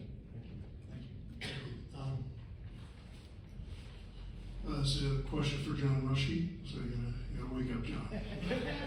So the porous surface maintenance, what kind of maintenance are we gonna have in that they have to maintain it, as we know that those porous surfaces have to be checked or cleaned, and it's a lot of work. It's not just, we gotta make sure it continues to work. Yes, it is, they're going to have an O&M manual that's is part of the, if the board looks favorable, would be part of the approval. It's required in accordance with the New Jersey Department of Environmental Protection's best management practice. I believe it also has to have a deed restriction on the property regarding that, the presence of this and having to maintain it. So the enforcement action is there to make sure it's been done. Okay, that's it, excellent. And what can we do to help Mr. DiGiuseppe from the trucks pulling out shining headlights into his home? That is a really tough thing that's happening. I think the ingress and the egress of those trucks off of Ford Road, he's right, 2 trucks can't pass each other going down that road. You all set? Yeah. Okay, so, I'm sorry. So again, we gotta look to do something for him, to help that homeowner out that, he doesn't have anything shining in his eyes. So, some kind of trees, plantings, doing something with the road. I think Mr. DiGiuseppe owns part of that property. Maybe, but I really think you need a wider entrance, ingress and egress out of there. I think that's really something that you should focus on. Sorry, there's quite a few questions in there. No questions, I made a mistake. I said, what could you do? What could we do? In terms of the headlights across the street, if the neighbor's willing, we can provide some plantings along the edge of his property to help reduce. Maybe you can speak into the phone. Yeah, speak loud. Sorry, I get quieter as the night goes on, I apologize. If the neighbor is amenable to it, we can work with him to put some plantings on the edge of his property to help screen some of the headlight glare. It's a driveway, so we can't obviously put anything on our property to prohibit the trucks from exiting. So we can work with the neighbor on those items. In terms of... Before we leave that one, would it make it sense with that stipulated to condition to work in good faith, best efforts with the neighbor to screen the headlights with landscaping with his permission on his property, but also to have trees, planner or engineer? John, is that you? I can watch it. And also with the input of our engineer to ensure that all is being done that can help screen the headlights. Yeah, we would absolutely agree to that. And I apologize but I think there's no objection from the homeowner to having that as a condition. No, I of definitely approval need if some it's kind of granted. screening going across the whole front of the property. Okay, I'm sorry, what's that? I would need some kind of a screening going all across the front of the property, white pines or something like that. Well, whatever the stipulation, you wouldn't object to a stipulation providing for additional screening for headlights in communication with you, between you and the applicant, with our board engineer reviewing same and assisting in the process. I think, and he was just saying what you were saying. We'll work together to come up with some sort of planting along the front of your property to screen from headlights. Okay. I'd like to see even the engineer work on some kind of ingress or egress on a different platform where it comes off a little bit on an angle so the lights don't shine into his house, they shine down the road or whatever. That would be better. I'm sure you can come up with some kind of a genius. You look like a pretty smart guy. All right, good. We're gonna add and/or angle the driveway again, and I think having the engineer involved, our engineer involved in that process might be. Yeah, if it works from an engineering perspective, we can certainly. Yeah, these are long-term residents, Yeah. they're great We people, want to- they're really involved in the town, and we'd like to have that happen. Another question I have is, Rob, Sorry, but did you? No, just for the record, we just wanted to, working with the neighbor, specifically identify the address in which he resides. Oh, sure, because I think there was like 4 or 5 properties. On 2 Dock Road. Okay, 2 Dock I have Road. one at 10 Dock Road and one on Vanderhoff. But which is the Dock Road, which is the one? Right where the entrance is. Okay, the one with the entrance, so. There's a bank in front of the house. Is that 2 Dock? 2 Dock, yeah. Okay, so 2 Dock. We got it, thank you. Thank you. and there was some land we had, the first meeting we had a month ago, or 2 weeks ago, a month ago, I guess it was, Rockaway had some landlocked property, and I assume that was all taken care of? Taken care of. Okay, and that was with the township, with the mayor and the council of the township, so they came to an agreement with you? Correct, preliminary agreement between ourselves and the township. Okay, so they're happy people, and you're happy, I guess. Probably less happy than we would have been otherwise, but we're still relatively happy. All right, somebody's happy. Thank you very much, that's it. Mr. Lewis. Sorry, John, I've got to wake you up again. Just one quick question. How comfortable are you that the wetlands are protected with the septic system? How comfortable are you with the septic? All idea of it? They're gonna have to comply with all the state standards for the septic, and so it won't be approved otherwise. And if it's meeting all the state requirements, it's gonna have the appropriate, zone of treatment, the appropriate zone of disposal, so it's gonna function properly. Thank you. No further questions? So just a couple questions for the applicant and then some general comments. Does anyone know Dock Road, is that actually a dedicated, Yes, town road? it's a right of way. So when I went and looked at the property, what, a month ago? It was dated back in 18. Sorry. I drove this far up, so I think that's your cousin John sitting next to you, I don't know. No, that's my cousin Dave. Okay, well, I drove up to that monument that has an army. Right, that's mine. And that's where the road just degrades where you can't, I have a truck with 4-wheel drive, so I kind of turned around there, but the road is not really passable. Past that point, so it looked almost as if it was an unapproved road or a right of way, you know. Vanderhoff, you know, is not in much better condition, so, you know, you wanna be able to, the road has to be passable, obviously, but my main concern was Mr. DiGiuseppe Danny, his driveway, and I saw the property markings, the markouts, so where the tractor and trailer would traverse, that points right at his house. So I don't know if you can bring up that rendering you had before.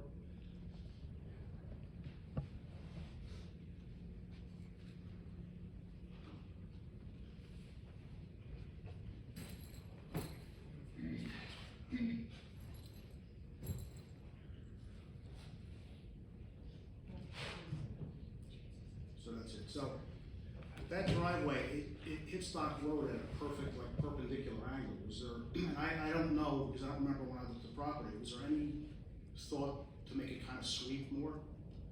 Sorry, our driveway? And we just, It sounds better from that. yeah, so I can address that. Your typical common practice. So is more of working an on angle, average. more of an angle than a We perpendicular? can work with Mr. Rushkey, and angle that if we're able to. Okay, so I mean, that way at least, right, headlights or whatever wouldn't shine. Yeah, understood. Yeah, that was one of the conditions, I believe, that we just. Okay, I'm sorry. No, it's okay, sir, I just. I'm old. The other thing, and I have to ask the question, was there any consideration ever given to using the right improvements, if it even possible, probably not, to come directly off Vanderhoof to hit the property, or was that? That portion of the site is severely environmentally restricted. You would have to cross the brook, go through FHA, wetlands, and riparian zone, so it really isn't viable. We don't believe the DEP would issue those permits.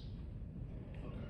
So, as a basis of a comparison, we have other warehouse type facilities in Denville, mainly Anthony and Sons Bakery on Luger Road, which is 65,000 square feet plus, a little more than that. It has 22 truck bays, and we have Georgia Pacific across the street, which you can't access the property because it's high security. But the footprint is at least as big as Anthony and Son. So I'm assuming, using fuzzy math maybe, it's probably maybe twice that, closer to the size of your warehouse. And the biggest issues I know that we've had are truck drivers coming there and sleeping on Luger Road. Now, a few years ago, the police, I think the town made it no parking on either side of the road. The police didn't have to go and chase people out of there, so, you know, this is a pre-existing non-conforming with the people who live there, but they've been living there. It's, whether you like it or not, they're living on that property, and you have to respect that. So we need some kind of assurance that truck drivers aren't gonna sleep on Dock Road, park the truck, sleep in the parking lot, sleep on Vanderhoff, idling. Right, but if nobody patrols the road, you don't, you know. Yeah, I think we'd have to, I mean, I legally, I'm not sure that we can. Well, it's not, I know it's not your responsibility. Sure, but You have to with be the aware of it. township, I mean, with the mayor, with whoever I else. would in the ask township. you work with the neighbors, because they, Sure. you know. Yeah, absolutely, we have concerns, we understand that. The other thing, minor thing, I think you said you had as a condition of approval, the signs, the signage that, Dave, I think, you just have to. Yes, sir, that's a condition. Because when I went up there, I did see big ruts, and I assumed it was your construction equipment, it wasn't. But there are trucks that go to Royston's all the time, and I can say, it's been many, many years, but I had responded to fires there on the fire department 25 years ago, and I'm looking at Mr. Bobby as I do this, because he was probably in the truck with me. We had to cut through Rockaway Borough to get there. We couldn't. This is coming from the firehouse on Route 10. So it's not a quick response time, but Royston's had more than one incident there. So you can bring a fire engine down that road. It's just, you know, if somebody else is blocking it, that's not going to happen, obviously. So obviously the conditions there, that section of property was cut off when Route 80 was built in the late 50s, early 60s, from what I was able to. And you cannot access, you can't access anywhere other than to leave Denville, go down Hibernia Road, which I think that section's Rockaway Township, then go through Rockaway Borough. And as the resident said, you know, it's very restricted. You can't make a left off Hibernia Avenue. You have to kind of make, the 3 rights, I think? No, 3 lefts to come back around. So, you know, there's nothing we can do about that. There's a lot of important issues that were brought up. Unfortunately, our portion of this, we're only allowed to judge this application based on land use, that's it, by law. The environmental stuff, the traffic, it's not that it's not a concern, but we have no authority to make any judgment on any of that. The only other 2 things I will say, we get a lot of cut-through traffic from Rockaway Borough and Denville. And I don't mean that as an insult or anything else, but sit on Franklin Road and Franklin Avenue, which is residential, and the trucks from Ready Mix and Hyler Trucking and Lakeland, which is Dover, not Rockaway, they come screaming down Franklin Road, they ride the Jake brake all the way, and you know, my family's lived in a house there since the 1960s, and you go there in the summertime, and they're set back far from the road. You know, you get blown out of your living room listening to this all the time. So I'm certainly sensitive to that, but that's nothing we can do anything about. It's just the way it is. It's a public road. We can't restrict people from traveling on it. The only other thing I'm going to say, and I wasn't going to, but I am, is there was a somewhat veiled insult or accusation, and that's fine, that, you know, we're all puppets on the board of the mayor. I will tell you that Mr. Schmidt and I were not appointed by this mayor. We were appointed by Mayor Hussett, who I would say probably does not send Mayor Amy's a Christmas card. They probably don't exchange Christmas cards. So the previous members that came off the board, Mr. Bowie was appointed 4 mayors ago by Mayor Spencer. Recent retirees from the board, because they retired from their jobs, Mrs. Filaro and Mrs. Kunz, right? Were appointed by Mayor File a long time ago. Mrs. Filaro was appointed by Mayor Spencer, came off the board, was reappointed by Mayor Hussa. So the accusation that, you know, we're puppets of the mayor, we don't discuss these applications outside of this room. That's not ethical, and this is a volunteer position. I can tell you, I'm not gonna get jammed up being accused of something for a volunteer, you know, for a volunteer board. It's not that important to me. So I'll leave it at that. Thank you. Thank you. Hello, I'm almost ready to go home. Okay, so I just had one question for you guys. I was reviewing the site plans, and the most recent plans that we looked at, you originally had 2 infiltration basins on your plans. They were formerly identified as bioretention basins, and you currently have 1. I guess my question is, why was the one removed? Is it important? Can you provide some more information on that? Sure, I think it's a great question, and Rich, if you're. Yeah, no, absolutely. What had happened was there was some concerns with the neighbor in regards to the water we were collecting and then discharging onto their property. That was made mention to by Mr. Murphy earlier this evening, or yesterday at this point. So we did take a closer look at our stormwater design, and we were able to collect that water and route it differently through our site, so it wasn't directly impacting Mr. D'Onofrio's property. So in lieu of the one, we had the bioretention where we removed, but we also added underground pipes in the truck court and the infiltration basin further north, which ultimately discharges even further north. So we are fully compliant with the DEP regulations. We have lessened our impact on Mr. D'Onofrio's property and consider it a success. Thank you. That's all the questions I have. I think my questions have all been asked and answered, probably more than once. The application, I think, meets the requirements of our land use. I think it's a good application based on that. It may not please everyone, but I can't see any reason why this application cannot go through. I do want to thank the applicant and the team here for the efforts that they have made in trying to please everyone, work with everyone as best as they possibly can. And that's all I have to say. Thank you. Mr. Warner? Certainly, Mr. Chairman, the board is done with the questions and the, Just check. Do any board members have any other questions at this time? No. and the applicant rests their case. Yes, that's correct. I just want to take the time to thank the board and thank the public, quite frankly. I know this has been a 15-rounder, but we, you know, I think we adjusted the plan in a way and we're able to put certain conditions on our approval tonight that is not going to make everyone happy, but I think we're trying our best, and I just want to thank everyone for their comments. It was very informed public, I have to say. And with your permission, Mr. Chairman, before the board deliberates, my understanding of the relief sought is preliminary and final major site plan approval with no deviations whatsoever from the redevelopment plan, fully conforming therewith. And the conditions of approval that were stipulated to by or on behalf of the applicant were the sign note, something along the lines of no trucks beyond this point, size, location, to be subject to the review and approval of our engineer. Working with our engineer to repave Dock Road the full width in the subject area.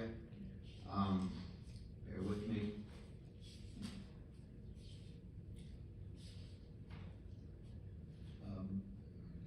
Working in good faith, best efforts with the neighbor on 2 Dock Road and subject to the review and approval of our board engineer to provide planting or other screening to minimize headlight glare on 2 Dock Road and or to angle the driveway to accomplish same.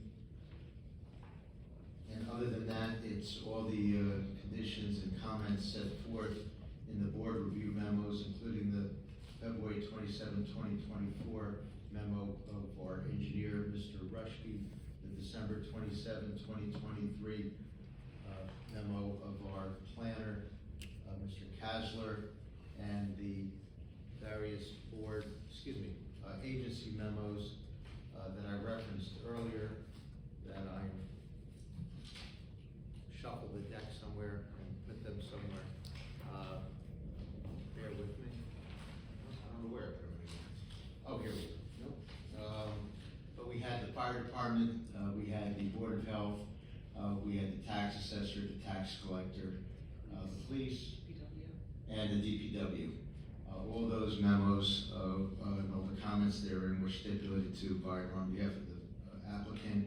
So it's my understanding that is the relief that is being sought from the board. A majority for passage. We have 6 board members, so that would be 4 out of 6 if I remember from my math class.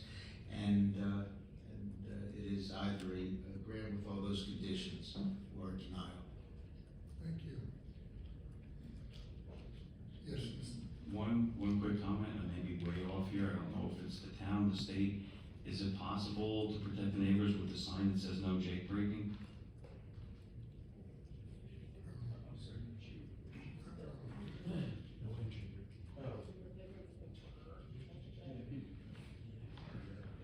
I mean, I'm not sure the truck's gonna be like fast enough to need to brake, but just. Yeah, if it's in the sign, we're happy to put whatever the town and the engineer wants on that signage. Okay, just throwing it out there. Yeah, it's a good recommendation. It'll be added as a stipulation that the board grants the approval. Are there any other comments from any of the board members based on the summary that Mr. Warner gave us at the last moment? Thank you, Mr. Dennis. Do I have a motion to approve this application with the understanding of the conditions as discussed by Mr. Warner and all the documentation he references to approve this application?